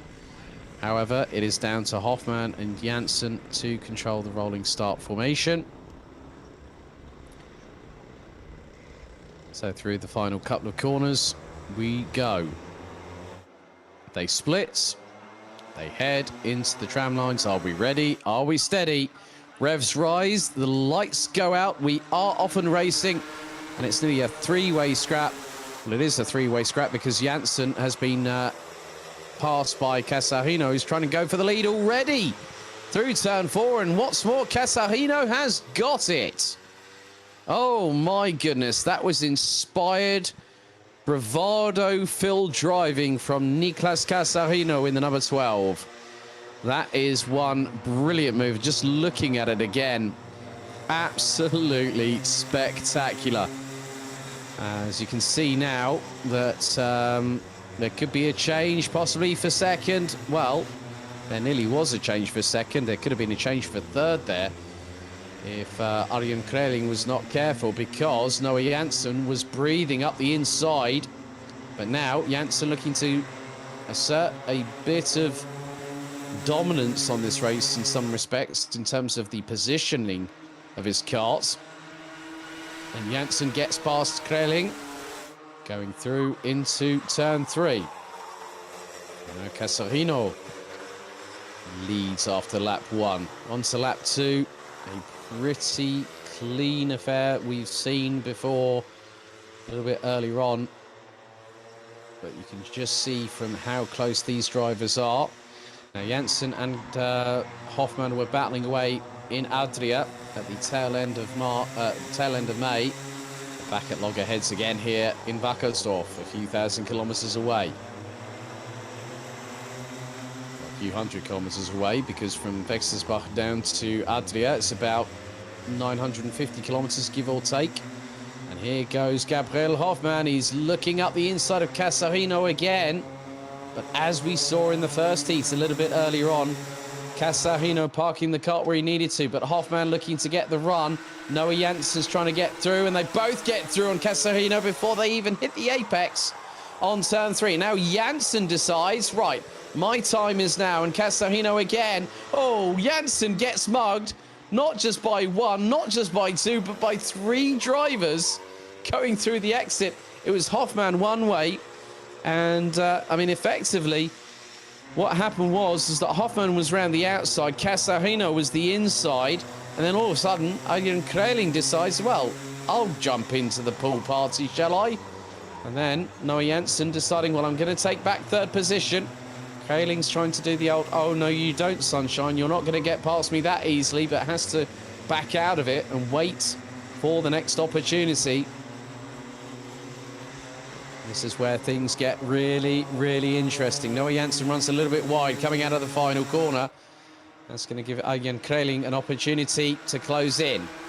Noah Janssen has set the fastest lap, but keep your eyes on the front of the field. Casarino looking to get past Gabriel Hoffman once again for the lead of the race. We're on lap number 4, and Hoffman doing what he needs to do. I know that his family over in other parts of Europe are watching, so I hope you're all enjoying the show. We definitely are here at Wackersdorf. Now you can see how closely packed this top 4 are. Last time around they were covered by just exactly 9/10 of a second. I think it's probably going to be more like 6/10 of a second at the end of this next lap, because the way that they're battling at the moment just absolutely is beyond belief how young these drivers are, but they have old head Old heads on young shoulders. They come across the line to complete lap number 4. Hoffman leads. His lead now is 0.2 of a second. It was half a second between the top 4 as you could see a little bit of rubber marbling flying off into the distance. The amount of pickup on the outside of turn 3 as Noah Janssen was looking for a move up the inside of Niklas Casarino, possibly going through turn 4.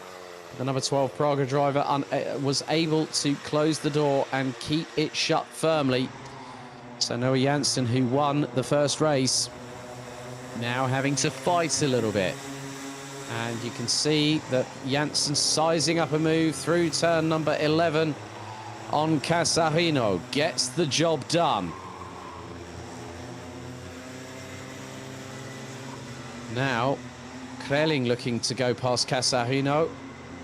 And there's Noah Janssen trying to chase down Gabriel Hoffman. Just over 2 minutes and 5 seconds to go, plus an additional lap. Hoffman leads. Janssen looking for the move up the inside. Through into turn 3 he goes and gets the lead from Hoffman. And now Casarino looking to close in on the 2 in front and bring along Arjen Kreling in the 62. But does Kreling have other ideas? Judging by that move I've just seen through turn 6, he does. But sometimes by doing that, you can cause yourself a bit of an impediment. Hinder rather than help yourself. As there's a look over the left shoulder from Noah Janssen. See where Gabriel Hoffman is. There is Hoffman. He sits a little bit further forward in the seat, puts the helmet towards the steering wheel. Does so again to get that aerodynamic efficiency helping. Coming out of the final corner, Hoffman closing in, but the slipstream not being as effective enough as he'd probably like. After 6 laps, we're on to lap number 7, so we've probably got this, maybe another couple more as well, with the pace they're running at in the 58s. And Hoffman waiting, biding his time, looking for the opportunistic move that may or may not present itself around this circuit. Sometimes if you want to make a gap, you've got to sometimes, or if you want to find a gap, you've got to make the gap. And if you can force your opponent into an error that they don't want to commit or make, then that is where things can change. Okay, we're into the last 30 seconds, plus an additional lap of this second heat. Second and final heat for Micromax before we see them tomorrow for their first final at 10:30 local time. So we've got this plus one more additional lap. We're on to lap 8, the penultimate lap of this race and also of the day for Micromax. As Arjen Kreling in the Maranello chassis, the number 62 swarming all over the back bumper. The number 12 Praga of Niklas Casarino. So next time around, Gabriel Hoffman will get the hurry-up sign. The main reason being is that he knows that he's behind Noah Janssen, who is on the verge of making it the double victory here today at Wackersdorf in the opening round of the season for the heats. And everyone at the moment, the top 6 are circulating. Stavros Sortos Francia comes across the line. Also, now goes on to the penultimate lap, but one more lap remains as the timer has hit 0 about 47 seconds ago. Now Gabriel Hoffman is a bit further adrift than where he should be. He needed to be about 0.2 of a second behind Noah Janssen, but look at Arjen Kreling trying to get past Niklas Casarino, and Casarino was showing a great defensive job against Gabriel Hoffman last time out. As Kreling looking for one way, then the other. Now into turn number 7, into turn 8. And the turns 9, 10 chicane for the final time. Noah Janssen might have dropped down a little bit further down the order to around about 4th position, but he's come firing back. Gabriel Hoffman has this and a couple more corners remaining to close in on the number 31 and win the second heat of the day, but it's not going to be enough. Out of the final corner, it's 2 for 2. Noah Janssen wins the double here at Micromax on the first day of the season by 0.435 ahead of Gabriel Hoffmann. And there we go, the number one sign being shown by Noah Janssen, celebrating to his heart's content after 2 race victories.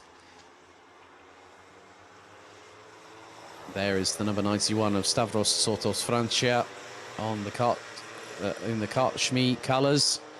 Let's have a look at the finishing order for the second and final heat. It's race 7 of the meeting for Micromax. So Noah Janssen takes the victory by 0.435 seconds ahead of Gabriel Hoffmann in the number 95. Niklas Casarino would hang on right up until the death and finish in 3rd place ahead of Arjen Kreling in the number 62. Christos Malakos in 5th place ahead of Tim Stiger, who started from the who started from the pit lane, with Stavros Sotos Francia completing the 7 drivers, but also every single driver completed every single one of the 9 laps in that race.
So, race 8 of the meeting, heat 2, this time Minimax back again. Let's have a look at the starting order, shall we?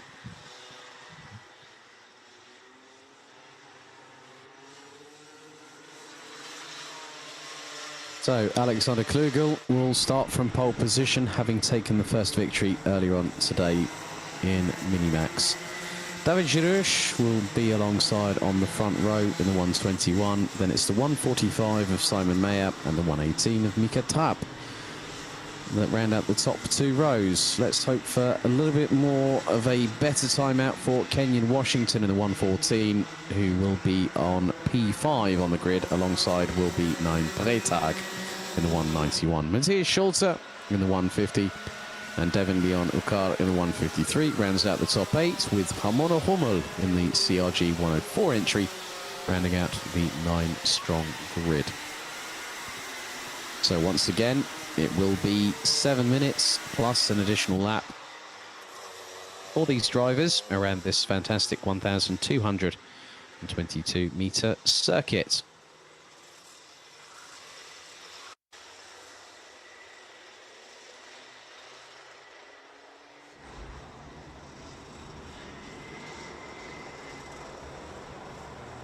So there are 8 of the drivers with Ramona Hummel just closing up to the back of the field in the CRG.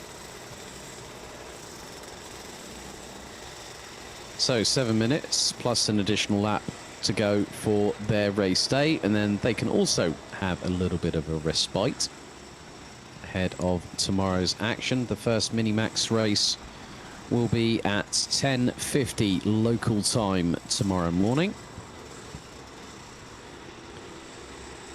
And Micro and Mini always seem to be a little bit cheeky in the fact that they always tend to keep us waiting. I've seen rolling start laps start from, like, say, turn 3 or 4 here before at Wackersdorf, but I think, as they say, absence makes the heart grow fonder, as we now wait for these drivers to split, go into the tram lines. Revs rise. Are we ready? Are we steady? Looks like that's being classed as a clean start as the drivers make their way into turn. No. Yalla. Ah, right. Now, I did see that someone broke formation quite quickly as well, but the timer has been reset. Oh. So someone was not up to racing speed. Not too sure who it was, but they're going to get back into formation once again. So timer has been reset to 0. And we get back into, well, as they say, second time of asking drivers.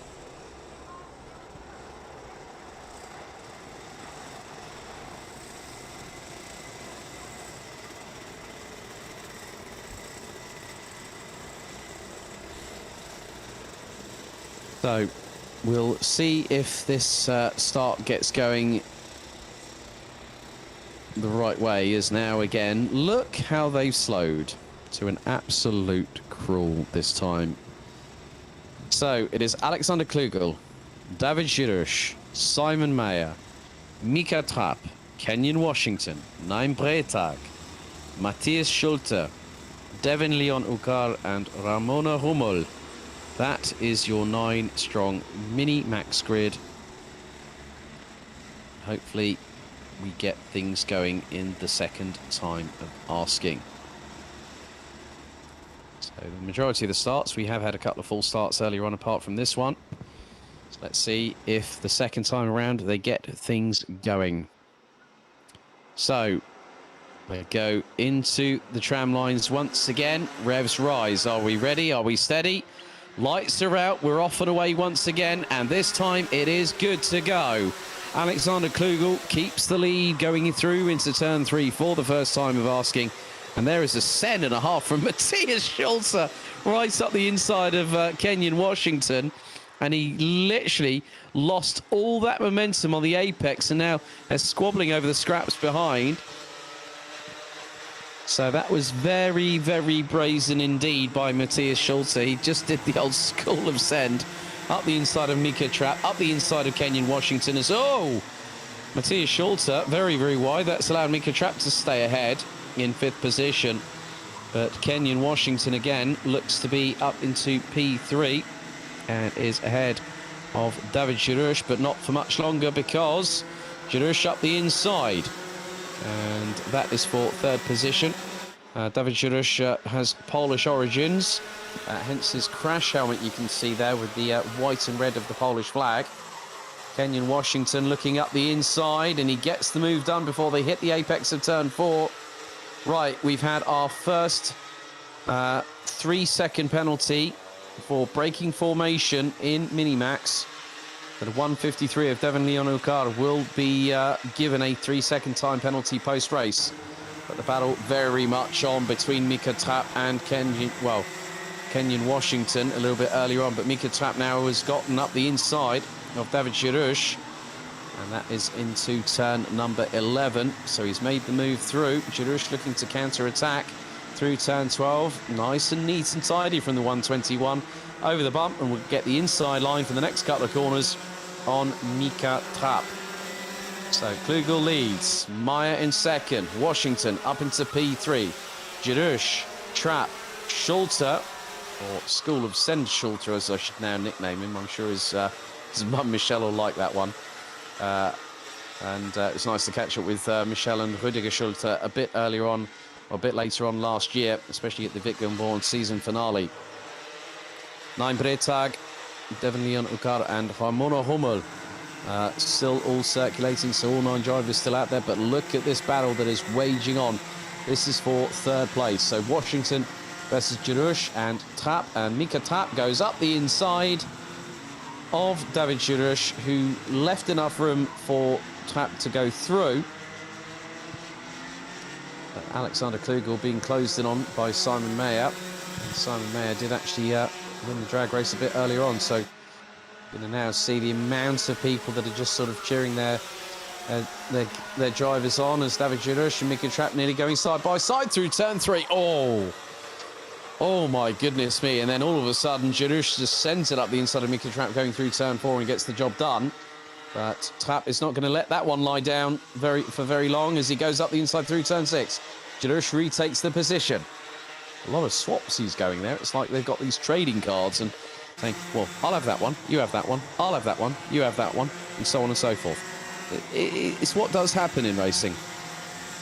So you can now see that Alexander Klugel battling away with Simon Mayer for position. That is for the lead of the race. Kenyon Washington, in the meantime, has gotten away from David Girouche and Mika Trapp, who are now still contesting over 4th place. And here are the 2 leaders. 3 minutes and 20 to go, plus an additional lap. Leaders across the line after 4 laps. Alexander Klugel just fractionally ahead of Simon Mayer by just over a 10th as they go through into turn 4 at the hairpin. Klugel runs a little bit wide. Mayer,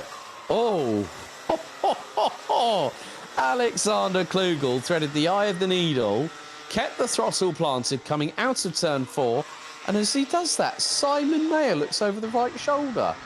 What on earth was that? Oh my goodness me. Great presence of mind, but here comes Simon Mayer up the inside of Alexander Klugel, and Klugel gets a real good run, but then has to lift off the accelerator coming out of turn 11 through turn 12. And Simon Mayer hits the front of the field. And the way things stand, Alexander Klugel needs to close in rather quickly and will use as much as he can to try and get past. And you can see now he's looking one way, looking the other. So he looks to the right, he went to the left, he went to the right. Now up the inside through turn 4 goes Alexander Klugel to retake the lead. Simon Mayer not letting it go through turn 5. They were side by side on the entrance to the apex. And Simon Mayer had to back out of it. Well, there you go. That's close quarter Minimax racing here in Germany. And Simon Mayer and Alexander Klugel providing us with one hell of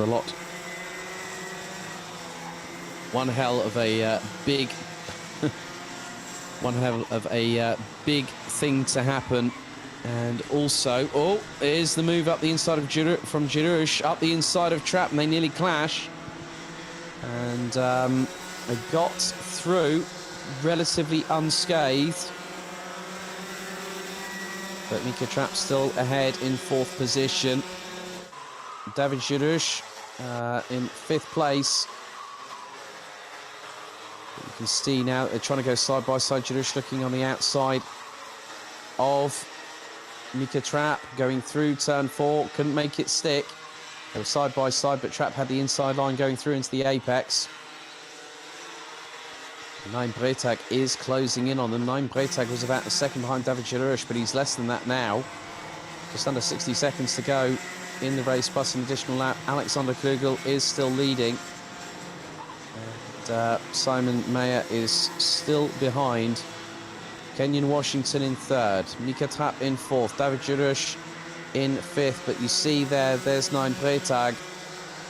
And he basically went on a binge of speed, did 9 Bretag. Now closing in on David Girouche. Here's the battle for the lead. This is now the penultimate lap of the race. Alexander Klugel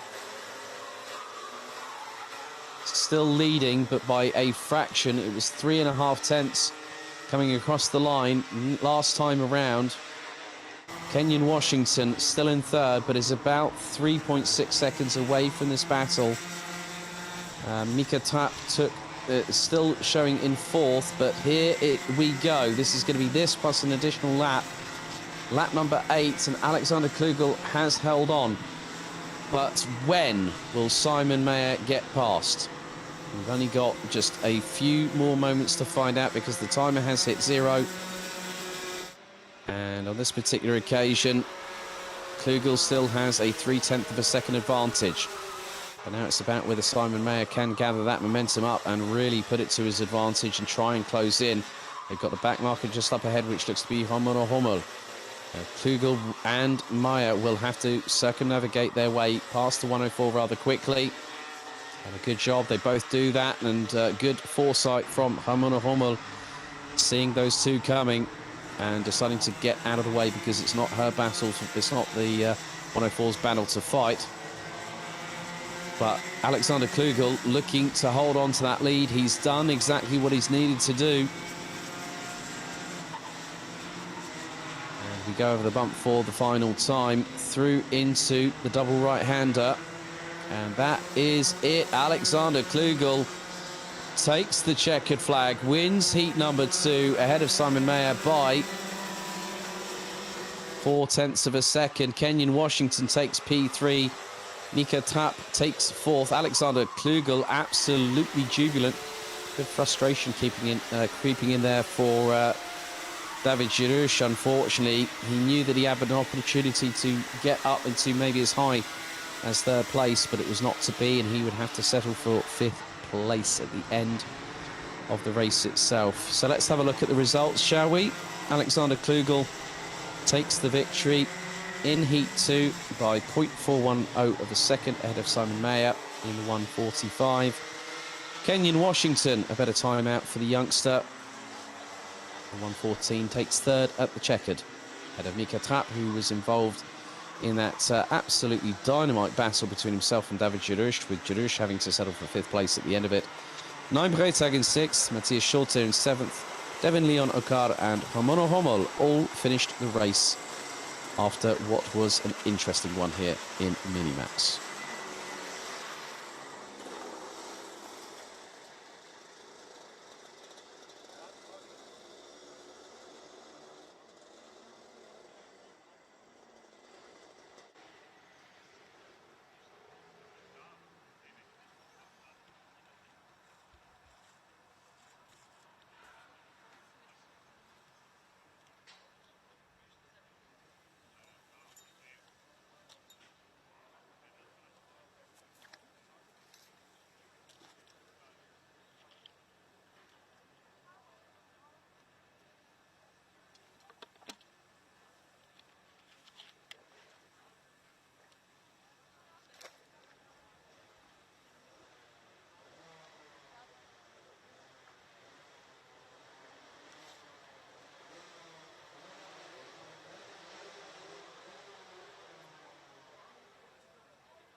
Race 9 of the meeting, Heat 2 for Junior Rotax. Let's have a look at the starting order.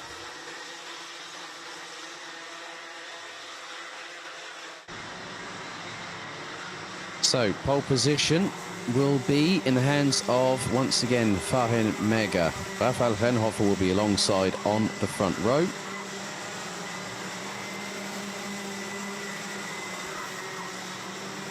Then Nikita Genza and Montego Masson. Masson having a bit of a disastrous first race, will look to fire back here today, this afternoon. Then we've got Mikkel Pedersen and Nevio Fischer, Lewis Heichel and Janis Diak, Rafael Balser and Austin Lee. They round out the top 10. Rounding out the top 20, it's Lewis Jacobs, Olli Glan, Moritz Wolber, Jonas Ungnade, Maximilian Schreier, Tom Reger, Lewis Detling, Gregor Feigenspann, Fabrice Weber and Leon Vakula. They round out the top 20. Rafael Gwitschak in 21st, ahead of Richard Thomas. Leandro Fischer, Tom Müller, Adrian Hoare and Jonny Mertz. That is your starting order. 26 drivers, 13 rows of competitors. And we have another 7 minutes on the clock, plus an additional lap. So their first of 2 races tomorrow will start at 11:10 local time here in Wackersdorf. And so we'll see what happens here.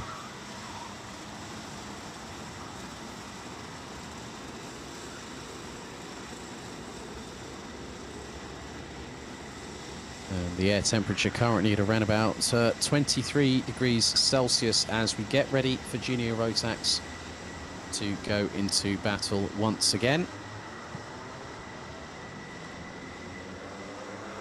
Behind Mega and Rafael Renhofer will control the pace. Into the tram lines we go. Are we ready? Are we steady? The lights are out. We are off and racing.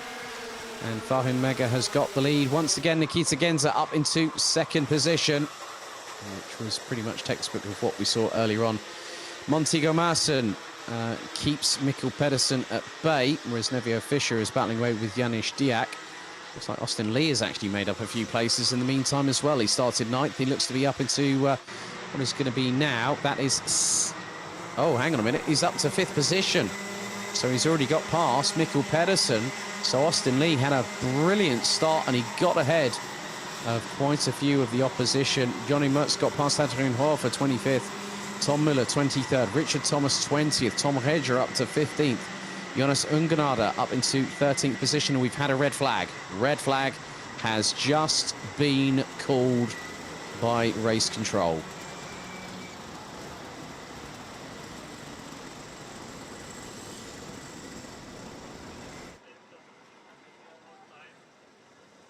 So red flag has been officially called.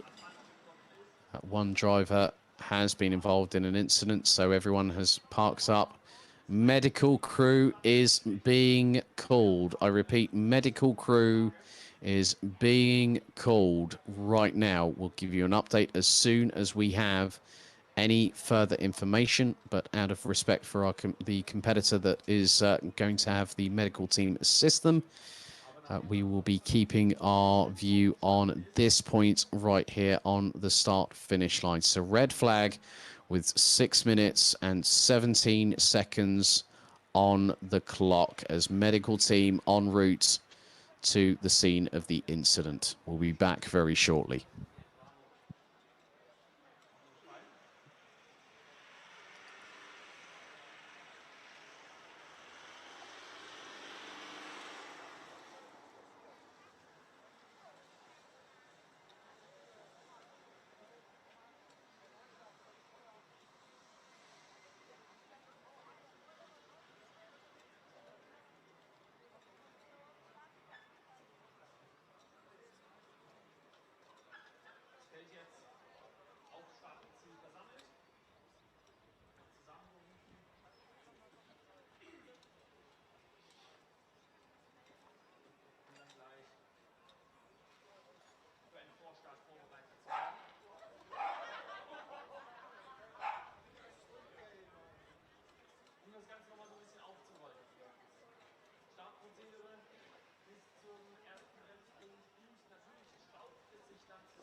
So we get back underway. It's a full restart. So it will be Farin Mega, Rafael Renhofer on the front row, Nikita Genza and Montego Mas in row 2, Mikkel Pedersen and Nevio Fischer row 3.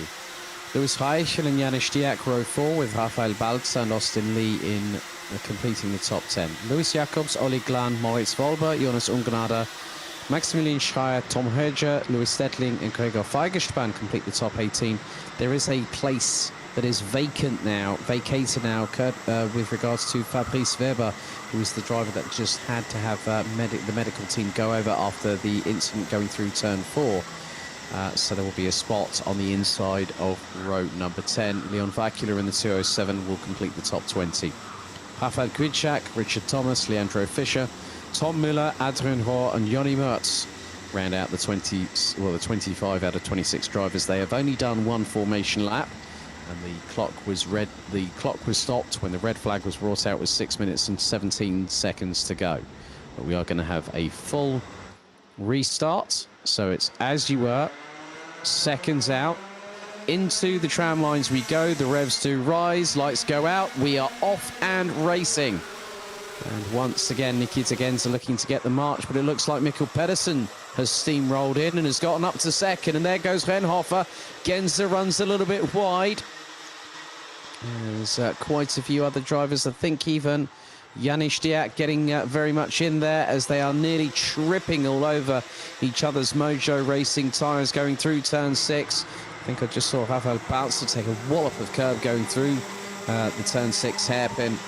But Montego Massen in 4th as there goes Mikkel Pedersen up the inside of Rafael Renhofer. And Nikita Genza looked up the inside of Montego Massen as now Renhofer and Pedersen swap positions again. And Massen gets a really, really good run coming out of turn 12 into 13, and he gets the job done on Rafael Renhofer. But Renhofer, the steely, determined young man that he is, will not take that line down and gets the slipstream overtake through into turn number 3. Oh, that was a bit of excitement for the first minute and 10 seconds there, wasn't it, ladies and gentlemen? As there goes Nikita Genza up the inside of Montego Mas and Janis Stiak looking and waiting in the wings. Rafael Balzer being followed by Austin Lee, and they complete the top 8. Lewis Reichel rounds out the top 9. Nevio Fischer completes the top 10 ahead of Olli Glan, Maximilian Schreier, who respectively are now 11th and 12th. There's a little bit of a coming together there between Janis Stiak and Montego Massen, and that has quite literally opened up the floodgates ever so slightly. So that's cost Montego Massen a few places. That will mean the likes of Austin Lee and Rafael Balzer, they're 7th and 6th respectively, change for second once again as Renhofer up the inside of Pedersen and takes the wider line coming into the turn 4 hairpin. Nikita Genza looking to get past Mikkel Pedersen. That's for 3rd on the road. Then you've got Janis Stiak, Rafael Balzer and Austin Lee. That's the remainder of the top 7. So 6 carts last time around were covered by just around about 1.3 seconds as Pedersen goes defensive on Genza. Going through into T11. Genza gives... Oh, that was a bit of a love tap from behind from Nikita Genza, but that opens the door for Janis Stiak. Stiak in the 239 from Kraft Motorsport gets up the inside of the 226 from Budokat Racing Team, and Austin Lee in the meantime has got himself up into 6th position. He's hunting down a top 5 is the 223 as there goes Genza up the inside to retake the position from Stiak. That's the change for P4. Austin Lee showing a real good turn of pace. Rafael Balzer goes alongside last year's Minimax champion, and Austin Lee manages to get the purchase, the traction on the asphalt to get past the 217 and stay ahead of the 217. Nevio Fischer is quickly closing in on those drivers as well. Jonas Ungarada and Gregor Feigenspahn and Olli Glan now round out the top 15 positions. Louis Stettling up to 16th. Leandro Fischer and Adrian Rohr and Tom Müller round out the top 20. 3.5 minutes to go. Plus an additional lap, and Farin Mega is off into another one of the 16 German districts. Right about now, his gap between him and Renhofer is nearly 1.7 seconds.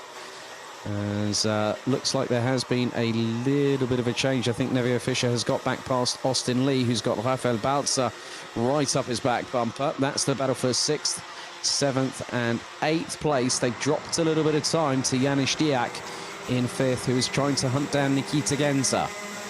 Just under 180 seconds to go, plus an additional lap of this race. And one of the biggest things is that Fine Mega can smile like the proverbial Cheshire cat in Alice in Wonderland and make it 2 for 2, but then it's everyone else behind. So Henhofer 2nd, Pedersen 3rd, Genza 4th, Stiak 5th, Nevio Fischer ahead of Austin Lee, who's just had Rafael Balza go up the inside of him, and Lewis Heichel also looks up the inside of Austin Lee, but then here comes Montego Marson. Up into 9th place goes the 282. So Austin Lee was handed a little bit of a lifeline there, and he keeps 8th position for the minute. Could have had 6th as all. There's a mistake by Genza. All that allowed Pedersen to get up the inside, and here comes Janis Diak. So an uncharacteristic mistake from Nikita Genza going through the hairpin in turn 11 allowed Mikkel Pedersen to go back ahead. They had swapped positions partway through the lap, and we still have 1 minute and 40 plus an additional lap still to go. And Fahin Mega in clean air is putting in hot laps. He's treating this like a justifiable qualifying session, and he's kept ahead by just over 1.675 seconds in front of Rafael Henhofer, who has started to pull away. Mikkel Pedersen looks to be the cork in the bottle when it comes to 3rd, 4th and 5th. If Nikita Genza gets the sniff of an opportunity to get up the inside, he will take it. Janis Diak, Nevio Fischer, Rafael Balza, Austin Lee, Montego Marson and Lewis Heichel round out the top 10. Keep your eyes on Lewis Jacobs, one of the other Karchme drivers, and he has got behind him by about half a second away is Maximilian Schreier. Gap now, leader to second is nearly 2 seconds as Mikkel Pedersen realises that the sands of time wait for nobody. They are fast running out as we go into the last 35 seconds of the allowed time. That's 7 minutes plus an additional lap. And he is trying to do his best to get past Henhofer. But Henhofer at the moment not giving up, not giving in, not allowing for there to be, like they say, if you give an inch, someone can take a mile. He's not allowing those 3 behind to do so, and hopefully looks to hold on to a significantly secure 2nd position. Timer has struck 0. And we go on to the 9th and penultimate lap. Nikita Genza slingshots up the inside of Mikkel Pedersen, and Nikita, and it looked like just behind Janis Diak, was trying to do the same thing, but Pedersen was rather quick to respond. But then Janis Diak looking up the inside through turn 5 into 6, and the pair go side by side. Janis Diak has to dive out of the move, but that's bringing Nevio Fischer into the fray. And there's Rafael Balza, who's dropped Austin Lee by a considerable margin. But then Lewis Heichel from Voigt Motorsport has also dropped behind the 2-2-3 at this particular moment.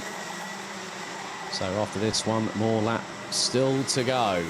And Fahin Mega leading the way. He's got a clear gap, and it was nearly 2 seconds. It is nearly 2 seconds once again ahead of Henhofer, as here comes Nevio Fischer.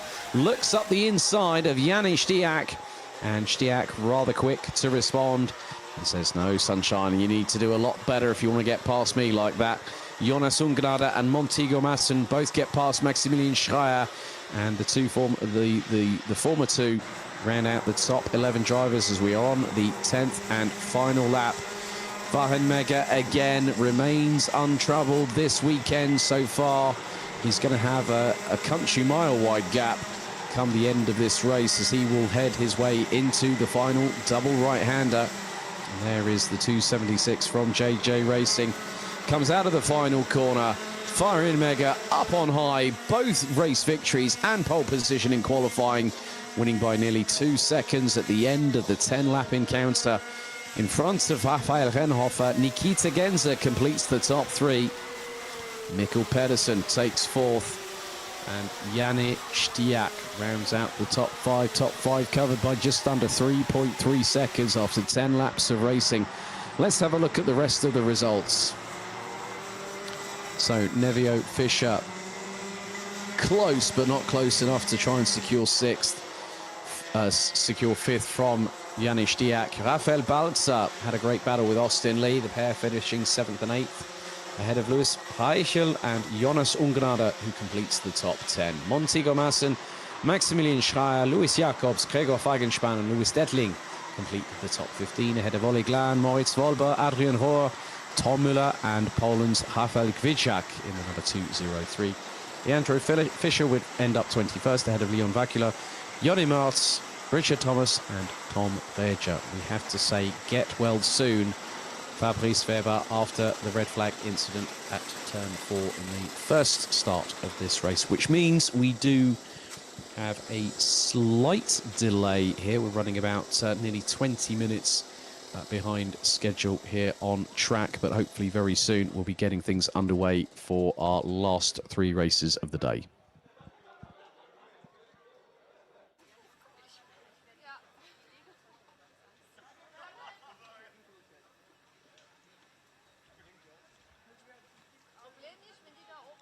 Ja, das ist die Benny.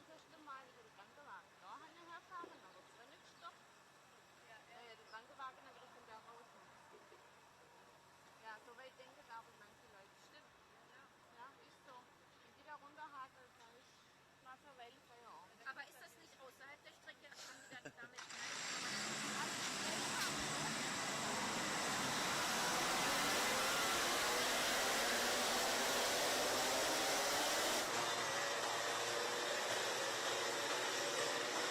So 9 races down, 3 to go. Race 10 of the meeting, Heat 2 for senior Rotax. Let's have a look at the grid. Pole position, Linus Henson once again, and Vincent France round out the front row. Lucas Thompson in the 312 and Luca Thiel in the 399. That is row number 2.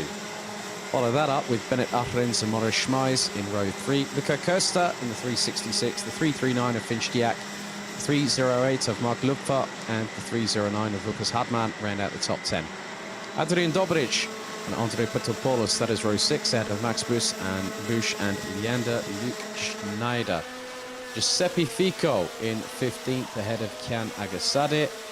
And then we also have Lasse Reinhardt, Denny Berndt, Bastian Barlage, Philip Keskik, and then we've got Maddox Wirtz, Lukas Vervagenak, Luisa Kehler, Vivian Michel Haidt, Vinny Hamfrecht, Mats Johan Overhoff and Darius Nitu rounding out the 27 strong.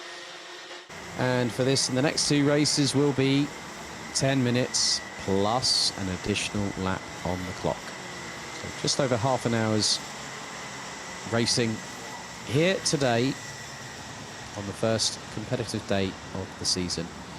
And as they say, God, it's good to be back. So we now wait for everyone to get into position.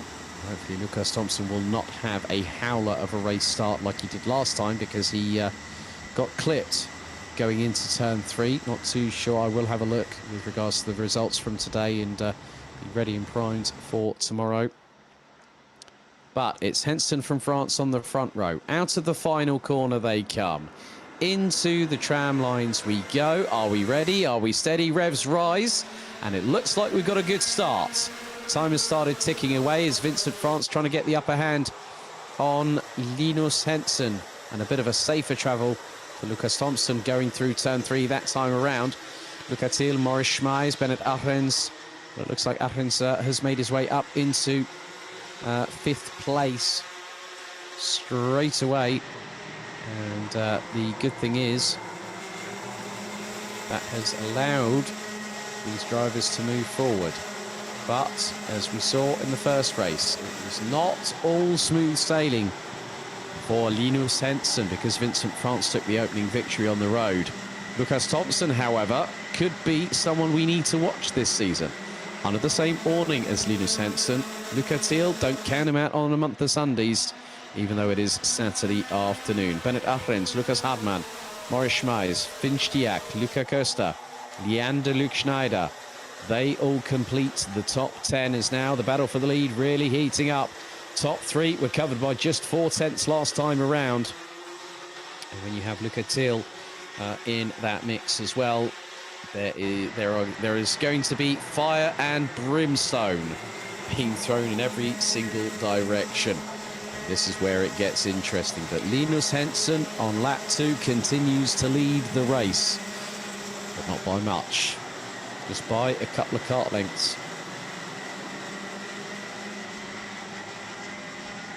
And Kian Agasade has dropped to 19th because there's been a few changes. Leander Luke Schneider up into 10th past Andrei Petropoulos. And there's been more changes. Andrei Petropoulos and Mark Lupfer now past Leander Luke Schneider.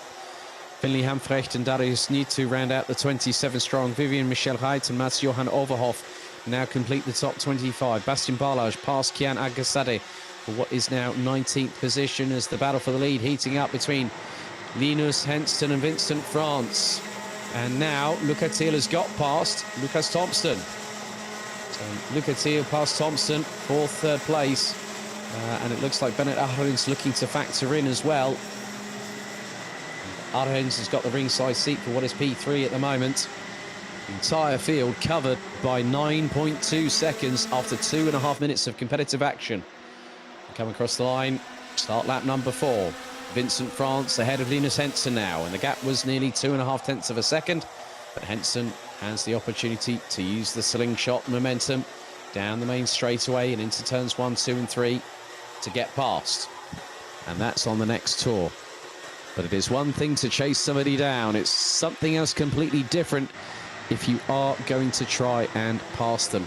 And that is very much exemplified in Rotax racing circles. And here in Wackersdorf, it is no different. But Henson keeping Vincent France very honest. Luca Thiel last time around put in a 51.040. But Finn Stiak is the fastest driver out there, trying to close in on Lukas Hartmann in the 3:09.46 position. Mark Lupfer. Oh, now we've had someone drop down the field. Looks like there might be one driver. It is one in particular. Andrei Petropoulos is down to 26th position in the 3:01. A real shame. So that has promoted Mark Lupfer to complete the top 10 positions. 6 minutes and 10 plus an additional lap still to go. Henson being strategic, not laying all his cards onto the desk all at the same time as Bennett Ahrens has got past Lukas Thompson for what is 4th on the road. 5 minutes and 50 still to go plus an additional lap. Battle for the lead could be intensifying, because if I'm very much mistaken, Luca Thiel is closing and has just put in the fastest lap of the race, as Henson now knows he's got to do something quickly to get past Vincent France. If he doesn't do it now, he's going to have a real train starting to form behind him, and that will be led by Luca Thiel. Bennett Ahrens, Lukas Thompson, Lukas Hartmann. Darius Nitu unfortunately has pretty much retired from the race as of lap number 4. A real shame for the 3:03 on the Cosmic chassis. But the drivers pushing like crazy, pushing the limits of adhesion. It might be a long day, a long wait between races, but they are always primed.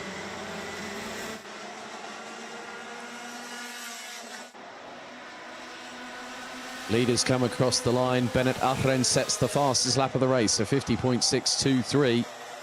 Marginally quicker than the two on your screens at home at the moment. So Vincent France leads from Linus Henson, and Henson was approximately 11 thousandths of a second quicker that time around this 1,222 metre circuit. For less than 4.5 minutes to go, battle for the lead wages on. But just keep your eyes, because everyone, everyone behind Luca Thiel has improved. They've done personal bests, so things are going to start tightening up at the front of the field. Giuseppe Fico and Adrian Dobric rounding out the top 12 positions, as Andrei Petropoulos has parked the car, I believe. Darius Nitu has returned back to the circuit, and we'll use this as an extensive test session, I would imagine, even though it's not very long. Linus Henson looking, waiting. It's like Shere Khan in the reeds in the Jungle Book, waiting to strike to see if Mowgli will be there as his prey. But at the moment, that kind of the Jungle Book hasn't been written. And also there's been a notification reference to 327 of Bennett Ahren's reference their transponder. 3.5 minutes to go. Linus Henson waiting. Luca Thiel is still closing, but Linus Henson was the quickest out of the top 3 in that last stage. And to be completely honest, it is a case of not if, it's a case of when will Linus Henson manage to get past. Your guess is as good as mine. And also good to see that Lucas Thompson, having a better race, is rounding out the top 5. Henson is waiting. He knows that he's got just a chance to wait, find out, see what happens, go from there. And in this particular instance, he's not giving Vincent France the opportunity of a telegraph move to see if he can counter-attack. So the mind games always play a part in motor racing, even in karting. And I can just see that the way that both Vincent France and Linus Henson are driving, I've hardly seen them look over their shoulders as Henson gets his head down, tries to get in the tow. That lap was 30 thousandths quicker, and he's now right in the slipstream once again, going through turn 3 into 4. And Luca Thiel has gone really, really quickly. Oh, double waved yellows. I've just seen double waved yellows, and that is on the Marshall post in turn 4. So double waved yellows. There was a kart by the side. I think it's Darius Nitu again that had a technical drama. Of all the places, I wouldn't have expected that to have happened. And that is the 323. That's Finley Hamfrecht. So Finley Hamfrecht has had a drama as well. And so a real shame for the 323. And now we'll just have to watch for the last few moments on the sidelines. Darius Nitu, a confirmed retirement. Finley Hamfrecht, pretty much there and there, just categorically said that is a retirement. But now through into the left-hander at 5 goes Vincent France and Linus Henson. The gap has not extended any further than 2.5 tenths of a second between the pair, but look how close Luca Thiel is. Luca Thiel, if there was a little bit more time, probably by now he would be in lunge range. Fast running out of time. And Max Busch has set the fastest lap of anybody, a 50.552. Max Busch currently circulating in 13th place. We still have 24 drivers, rounded out by Lukas Vavajanak in the 369 as the leaders cross the line. Top 4 covered by nearly 1.2 seconds, but it's just over 2 tenths between France and Henson. And so next time around they get the final lap board, and this is where France has got to start working hard. Henson goes for the move up the inside for the lead and gets the job done. He waited, bided his time, knew he had the run of momentum, and literally threw a pipe bomb up the inside of Vincent France to get everyone talking, including yours truly. He literally threw it from way back when. It's like he was in another area code, was Linus Henson. That's exactly what he needed to do. He waited, he bided his time. He put his money where his mouth was, and also where his cart was placed as well. And now he takes the look over the right shoulder. Now this is what he needs. Final lap board is out. 2 3/4 tenths of a second between first and second position. Henson goes defensive into turn 4 for the final time. And now Luca Thiel and Bennett Ahrench join the fray. A 4-way scrap over the lead. Henson gets a little bit twitchy going through into turn 6, into the right at turn 7. Now into 8. into the right-hander at 9, or the left at 10. Just 4 more corners remain. Henson takes another look over the shoulder, goes defensive as Luca Thiel got close, but it wasn't going to be close enough. He knew he had to be another couple of kart lengths along behind, as here comes Vincent France is going to try and steal a march on Linus Henson for the lead. Coming out of the final corner, Bennett Ahrens has got past Luc Catil, who's going to get the victory. It's going to be close.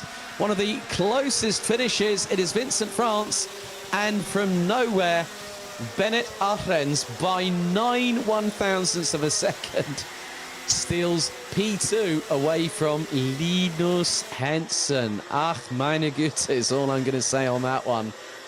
Henson third. Luca Thiel could have gotten second, might have even gotten the victory, but Vincent France takes heat 2, race 10 of the meeting. Let's have a look at the rest of the results. Lucas Thompson in 5th place ahead of Lukas Hartmann. Luca Costa, Maurice Schmeis, Finn Stiak, Mark Lupfer, Giuseppe Fico rounding out the top 11. Adrian Dobric, Maddox Wirtz, Max Busch and Kian Agasade round out the top 15 positions. Rounding out the top 20, it's Denny Bount, Leander Luke Schneider, Bastian Barlage, Lasse Reinhardt and Philip Kezchik in the number 363. Luisa Kehler, Mas Johan Overhoff, Vivian Michel Reit and Lukas Vavagenak round out the 24 that finished the full 13-lap race distance, with Finny Hamprecht retiring on lap 9, Darius Nitu lap 6 and Andrei Petropoulos on lap number 5.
Race 11 of the meeting. It's heat 2 for DD2. Let's have a look at the starting grid. So Florian Breitenbach will start on pole position once again. Dennis Thiem starts on the front row alongside Patrick Lipinski and Ronnie Gertler, row 2. Janos Stier and Micromax, row 3. Fabian Bach and Robert Schorpian round out the top 8 positions ahead of Marcel Steinert and Oliver Breitenbach, who complete the top 10. Yannick Jacobs in the 401, Jonas Wolscheid in the 420, Mark Bartels in the 488, Leon Arndt in the 442, and the 407 of Nico Gnad round out the top 15 positions. Completing the 24 strong, it is Hannes Border, Denis Schalau, Laurent Seyfried, Tim Stender, Philipp Dreschler, Franziska Blum, Phil Vogel, Matthias Kalfas and Matthias Lund. So another 10 minutes on the clock plus an additional lap of racing before we head to our 12th and final race of the day, DD2 Masters. So we'll be down to Florian Breitenbach and Dennis Thiem to control the pace for the rolling start.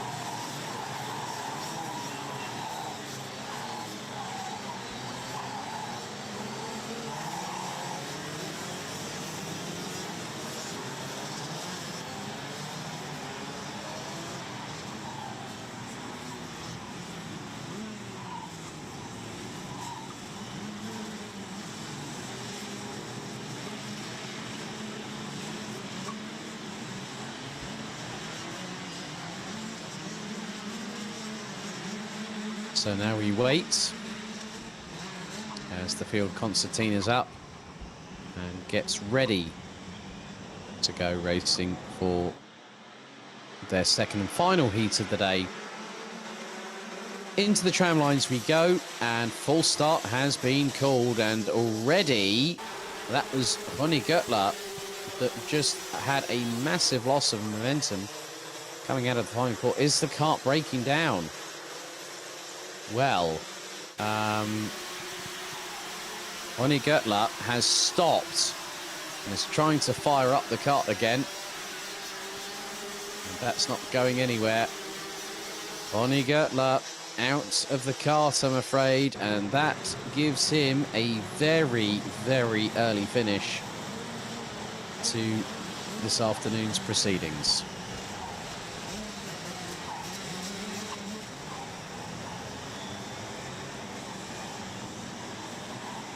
So that means that there will be a space alongside Patrick Lipinski that will now be not occupied by a kart, so a real shame for Ronnie Gertler.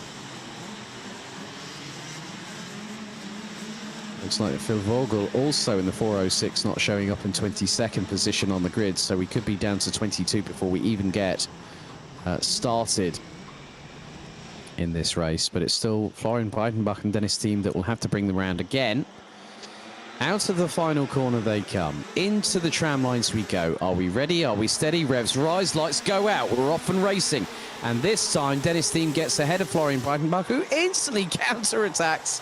And it's an absolute scramble to try and get through, as all nearly the two-door Motorsport teammates of Micromax and Thiem. Oh, and there's been a multi-car incident, one of which involves the 48.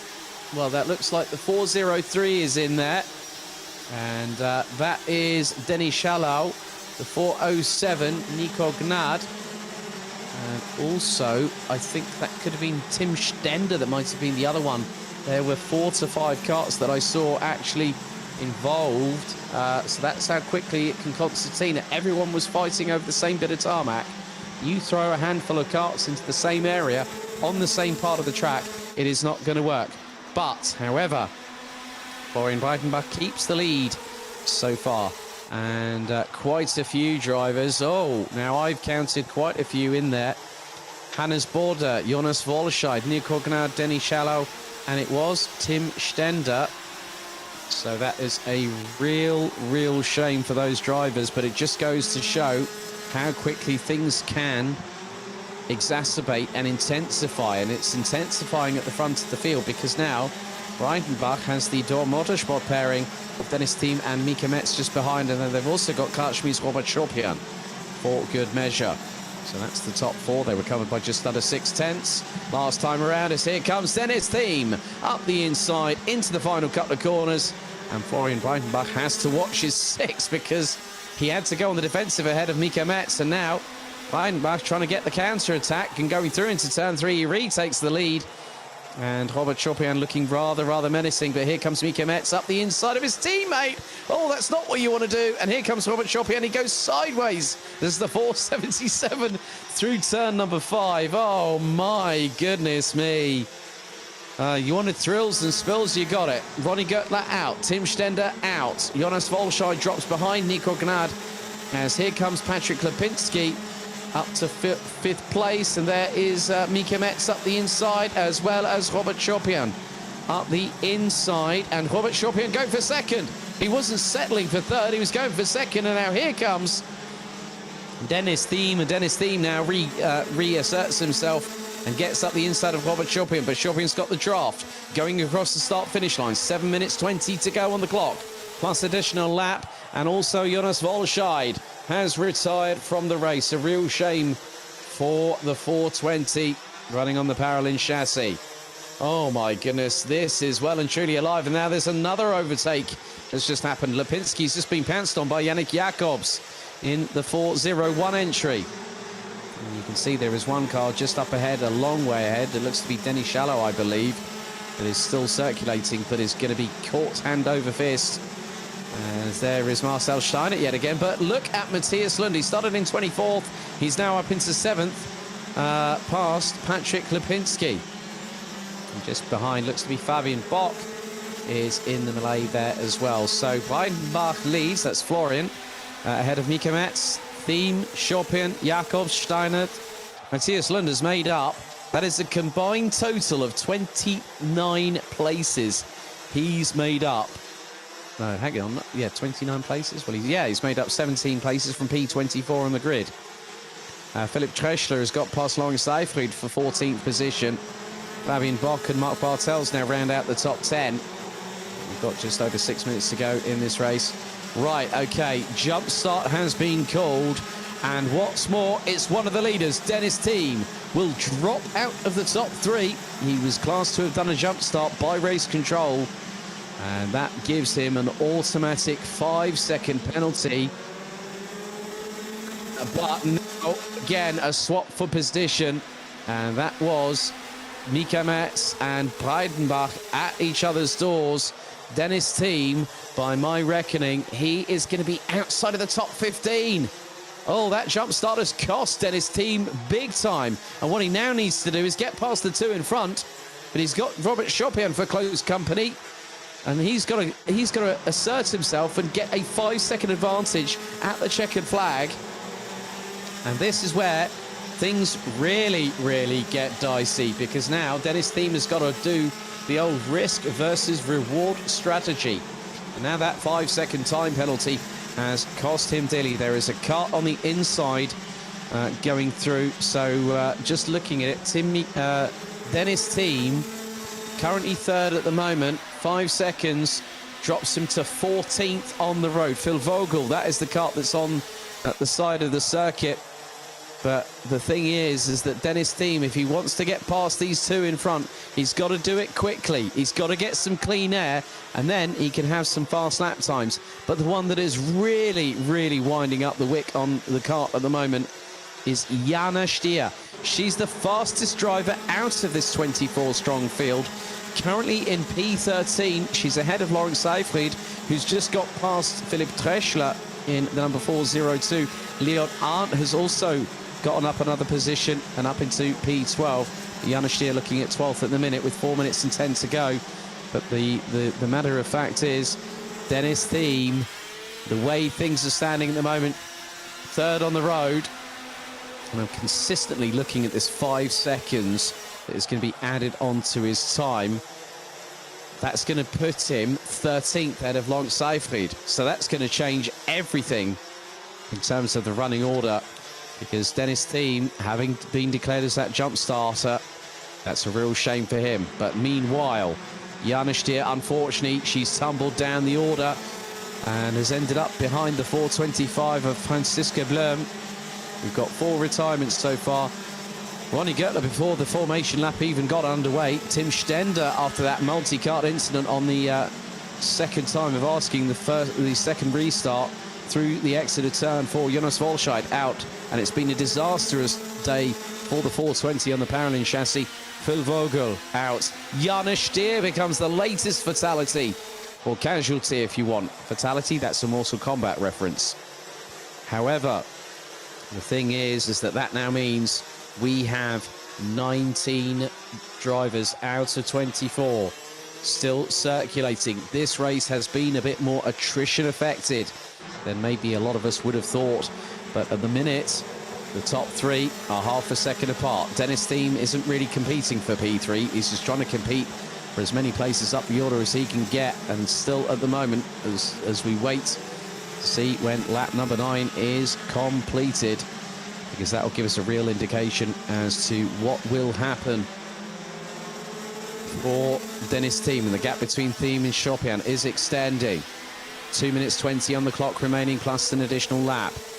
Gap was half a second between first and third, and now, the way things are standing, Dennis Thiem, if he keeps the pace that he's doing, he could end up being at the bottom part of the top 10, not being out of the top 10, because he's currently sitting effectively what would de facto be P12 behind Leon Arndt, who currently occupies that position. Florian Breitenbach, last year's champion, looking to solidify a little bit of his own indelible marker here on the second heat. Now, obviously, at the end of the day, he didn't win the first one. He took pole position in qualifying. Qualifying does decide your starting position for both heats, as now we go into the dying 90 seconds plus an additional lap. And Marcel Steinert has been closing on Robert Chopin, but Micromax has put in the fastest lap. Now Micromax looking to strike in the next minute and a quarter past Florian Breitenbach.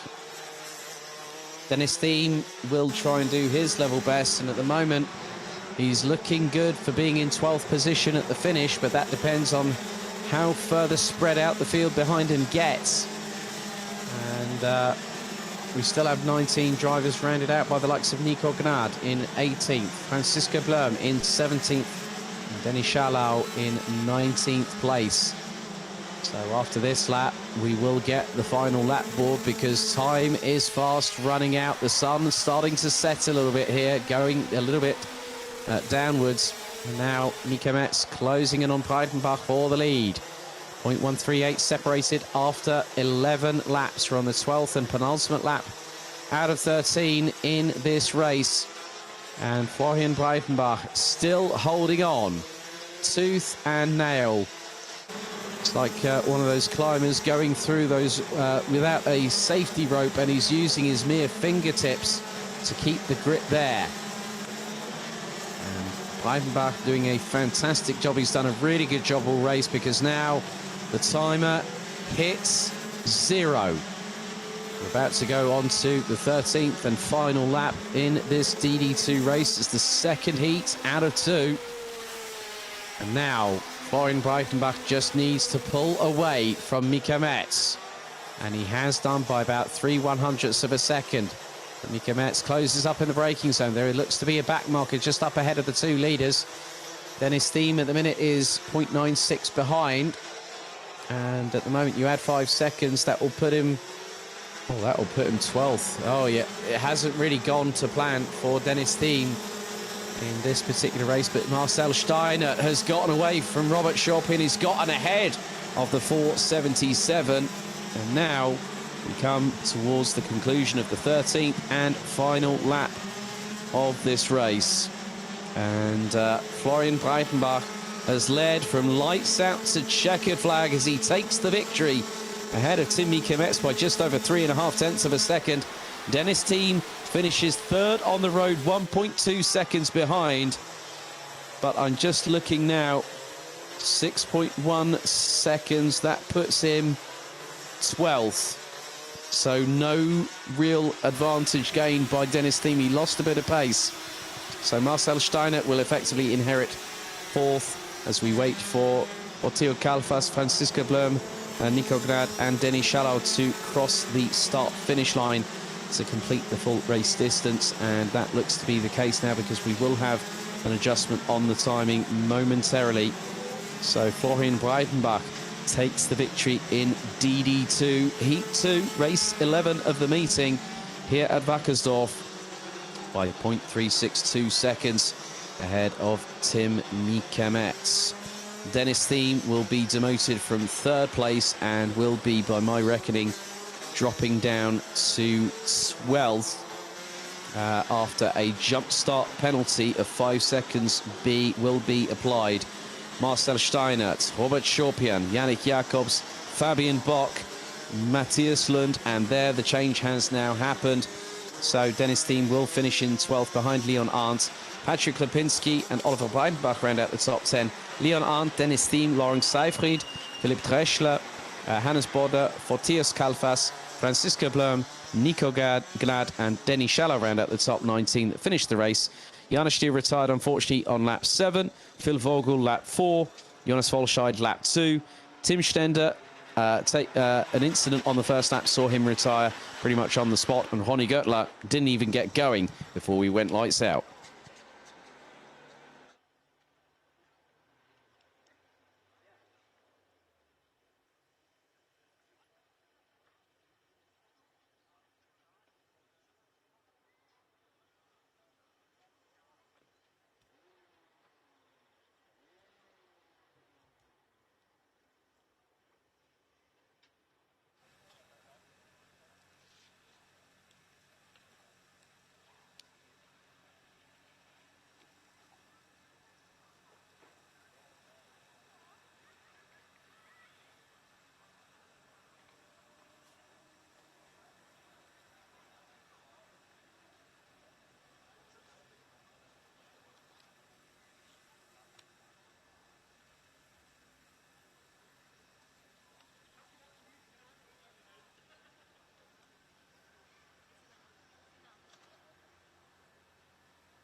Well, after a little bit of a delay, we get our final race underway.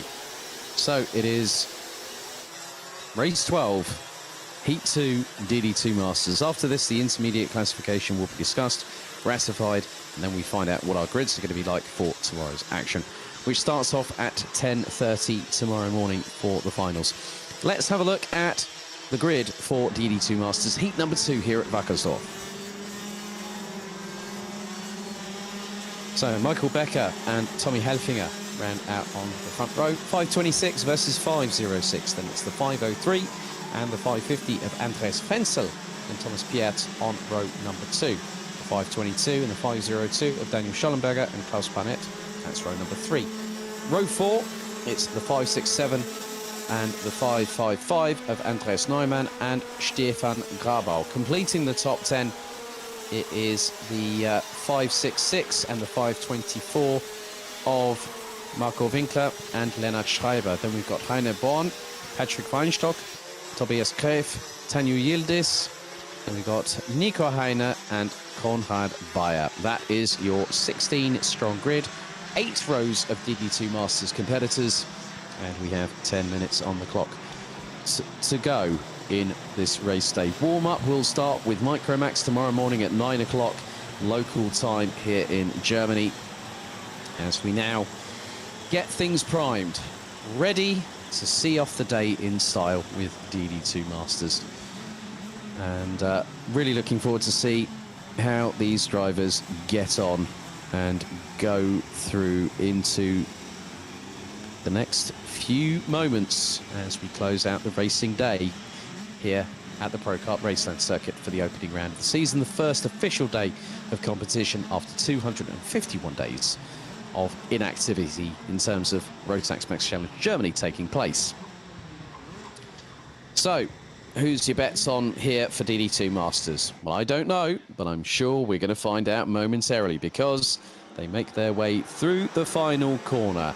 They split and go into the tram lines. Are we ready? Are we steady? Lights out, we're off and racing. And a good start by Becker. He literally managed to get the jump on everybody.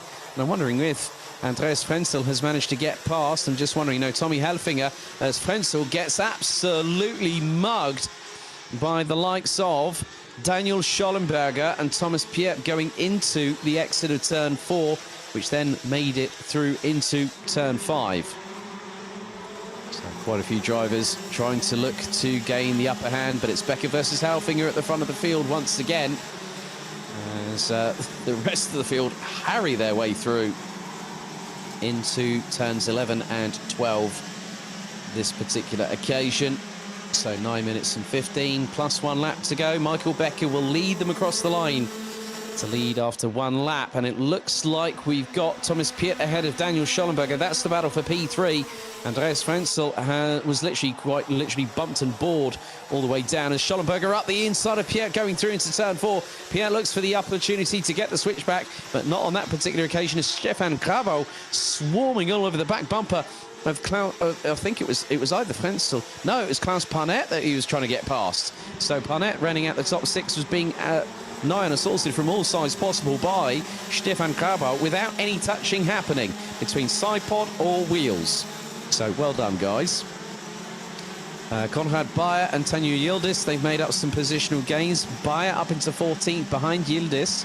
Patrick Weinstock has gotten past Lennart Schreiber. So we have into the completion of lap number 2. Becker still leads. His lead was nearly 4/10 of a second last time around, and it looks to be, well, it was 4/10 of a second when he got past the line, and he's put in the fastest lap of the race, the 51.201. But Tommy Helfinger trying to respond. Daniel Schollenberger is closing. Now, for those that might be watching the live timing on motorsport-events.se/SE, right, we've got a 3-second time penalty, and it's for Heiner Born for leaving the tram lines with 2 wheels outside on the start. So effectively did the halfway breaker formation.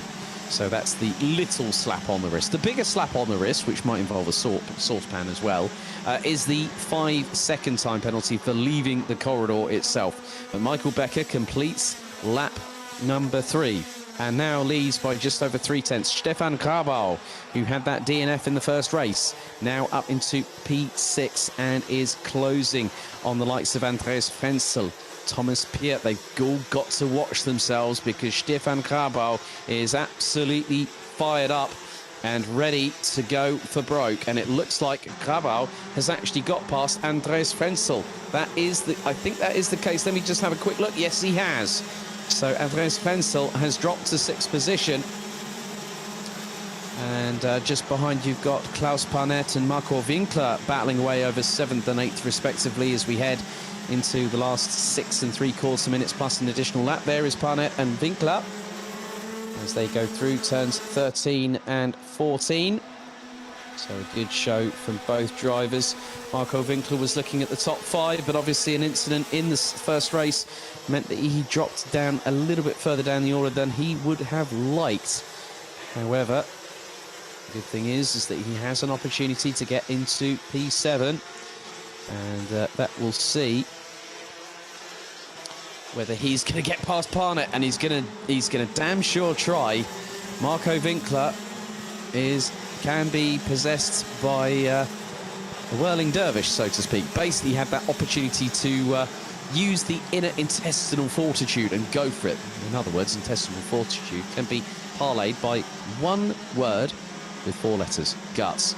But you can see here that Helfinger is keeping Becker honest, but they need to watch themselves because Daniel Schollenberger is starting to chase them down.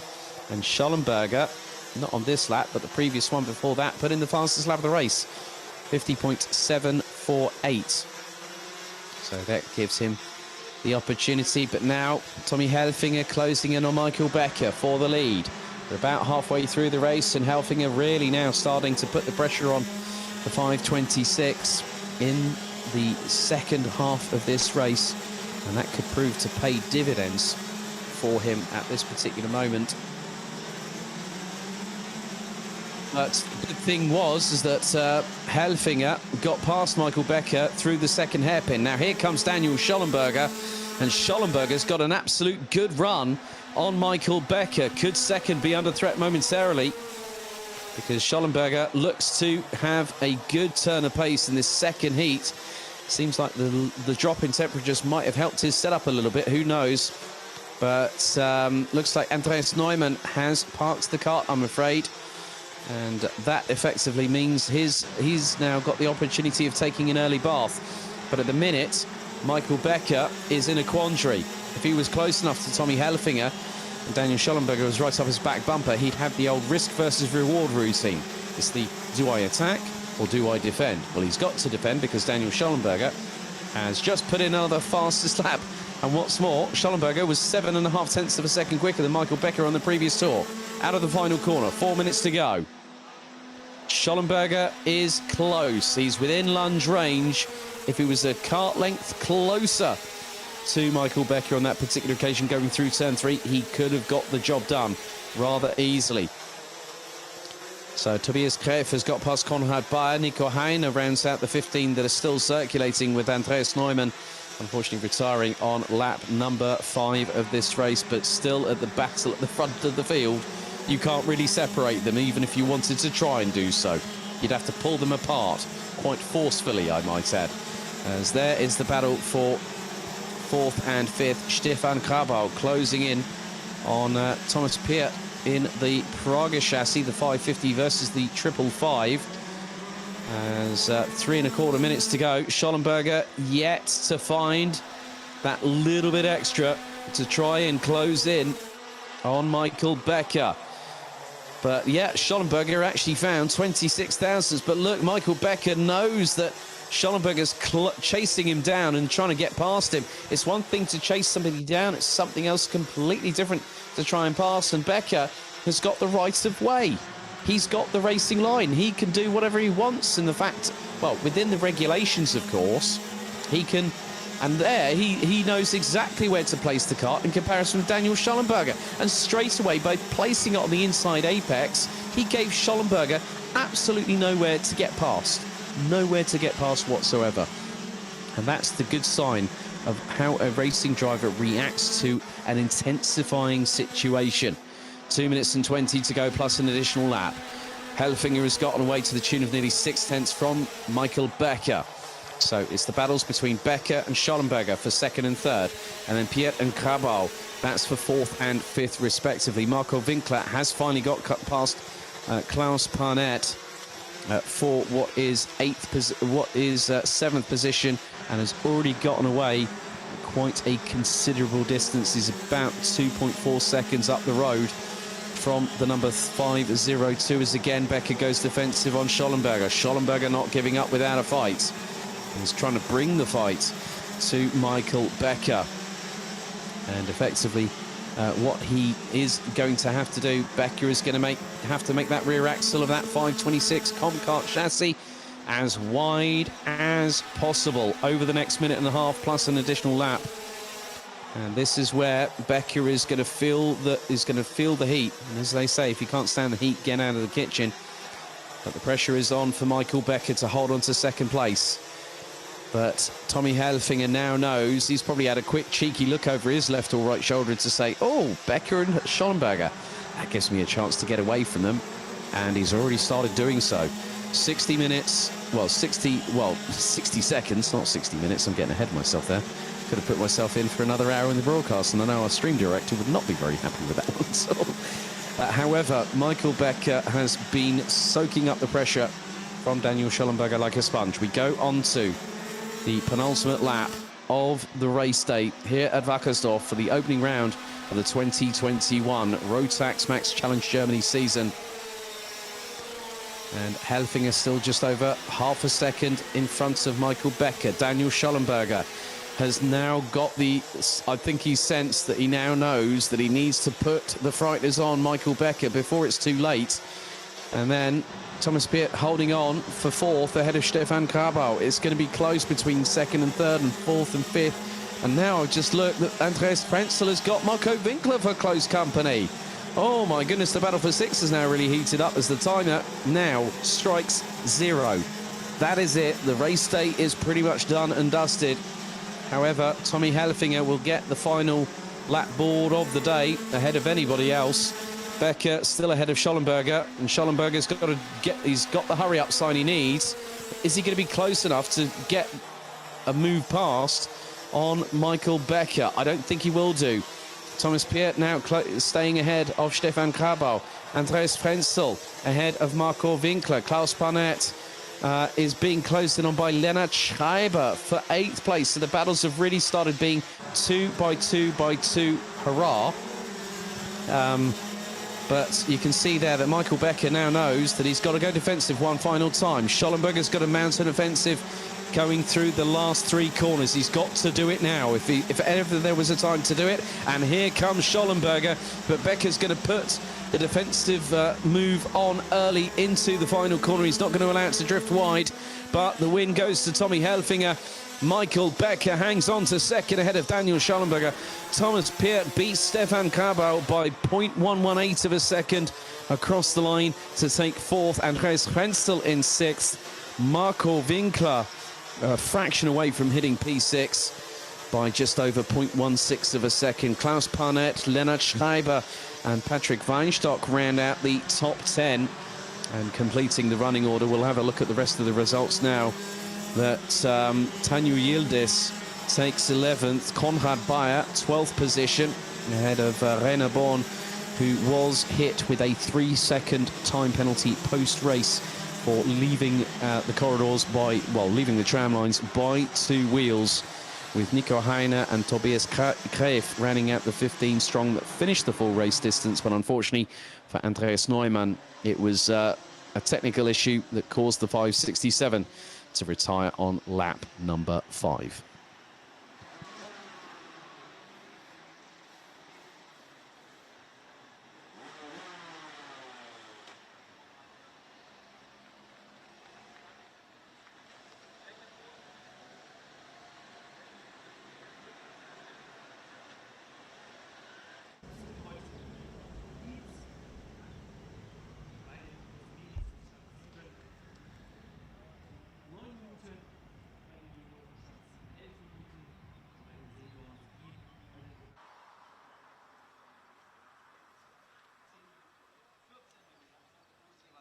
So that is it. The 20th anniversary season of Rotax Max Germany is back. We have been racing for 12 races here today. That is it from us. Thank you ever so much for watching. We'll see you tomorrow as the warm-up starts at 9 o'clock Central European summertime for all warm-up sessions, 7 minutes apiece for all 7 classes. So we will have Micro, Mini, Junior, Senior, DD2, DD2 Masters, and also the GKC 100, the Gentleman Kart Challenge 100. And we will go into finals day tomorrow with a lot of smiles for miles here at Wackersdorf. On behalf of everyone here at Camp Company GmbH, thank you very much for watching the official live stream. This is Alex Goldschmidt signing off for now, and I'll see you tomorrow morning when we go back into battle here at the Pro Kart Raceland Circuit in Germany.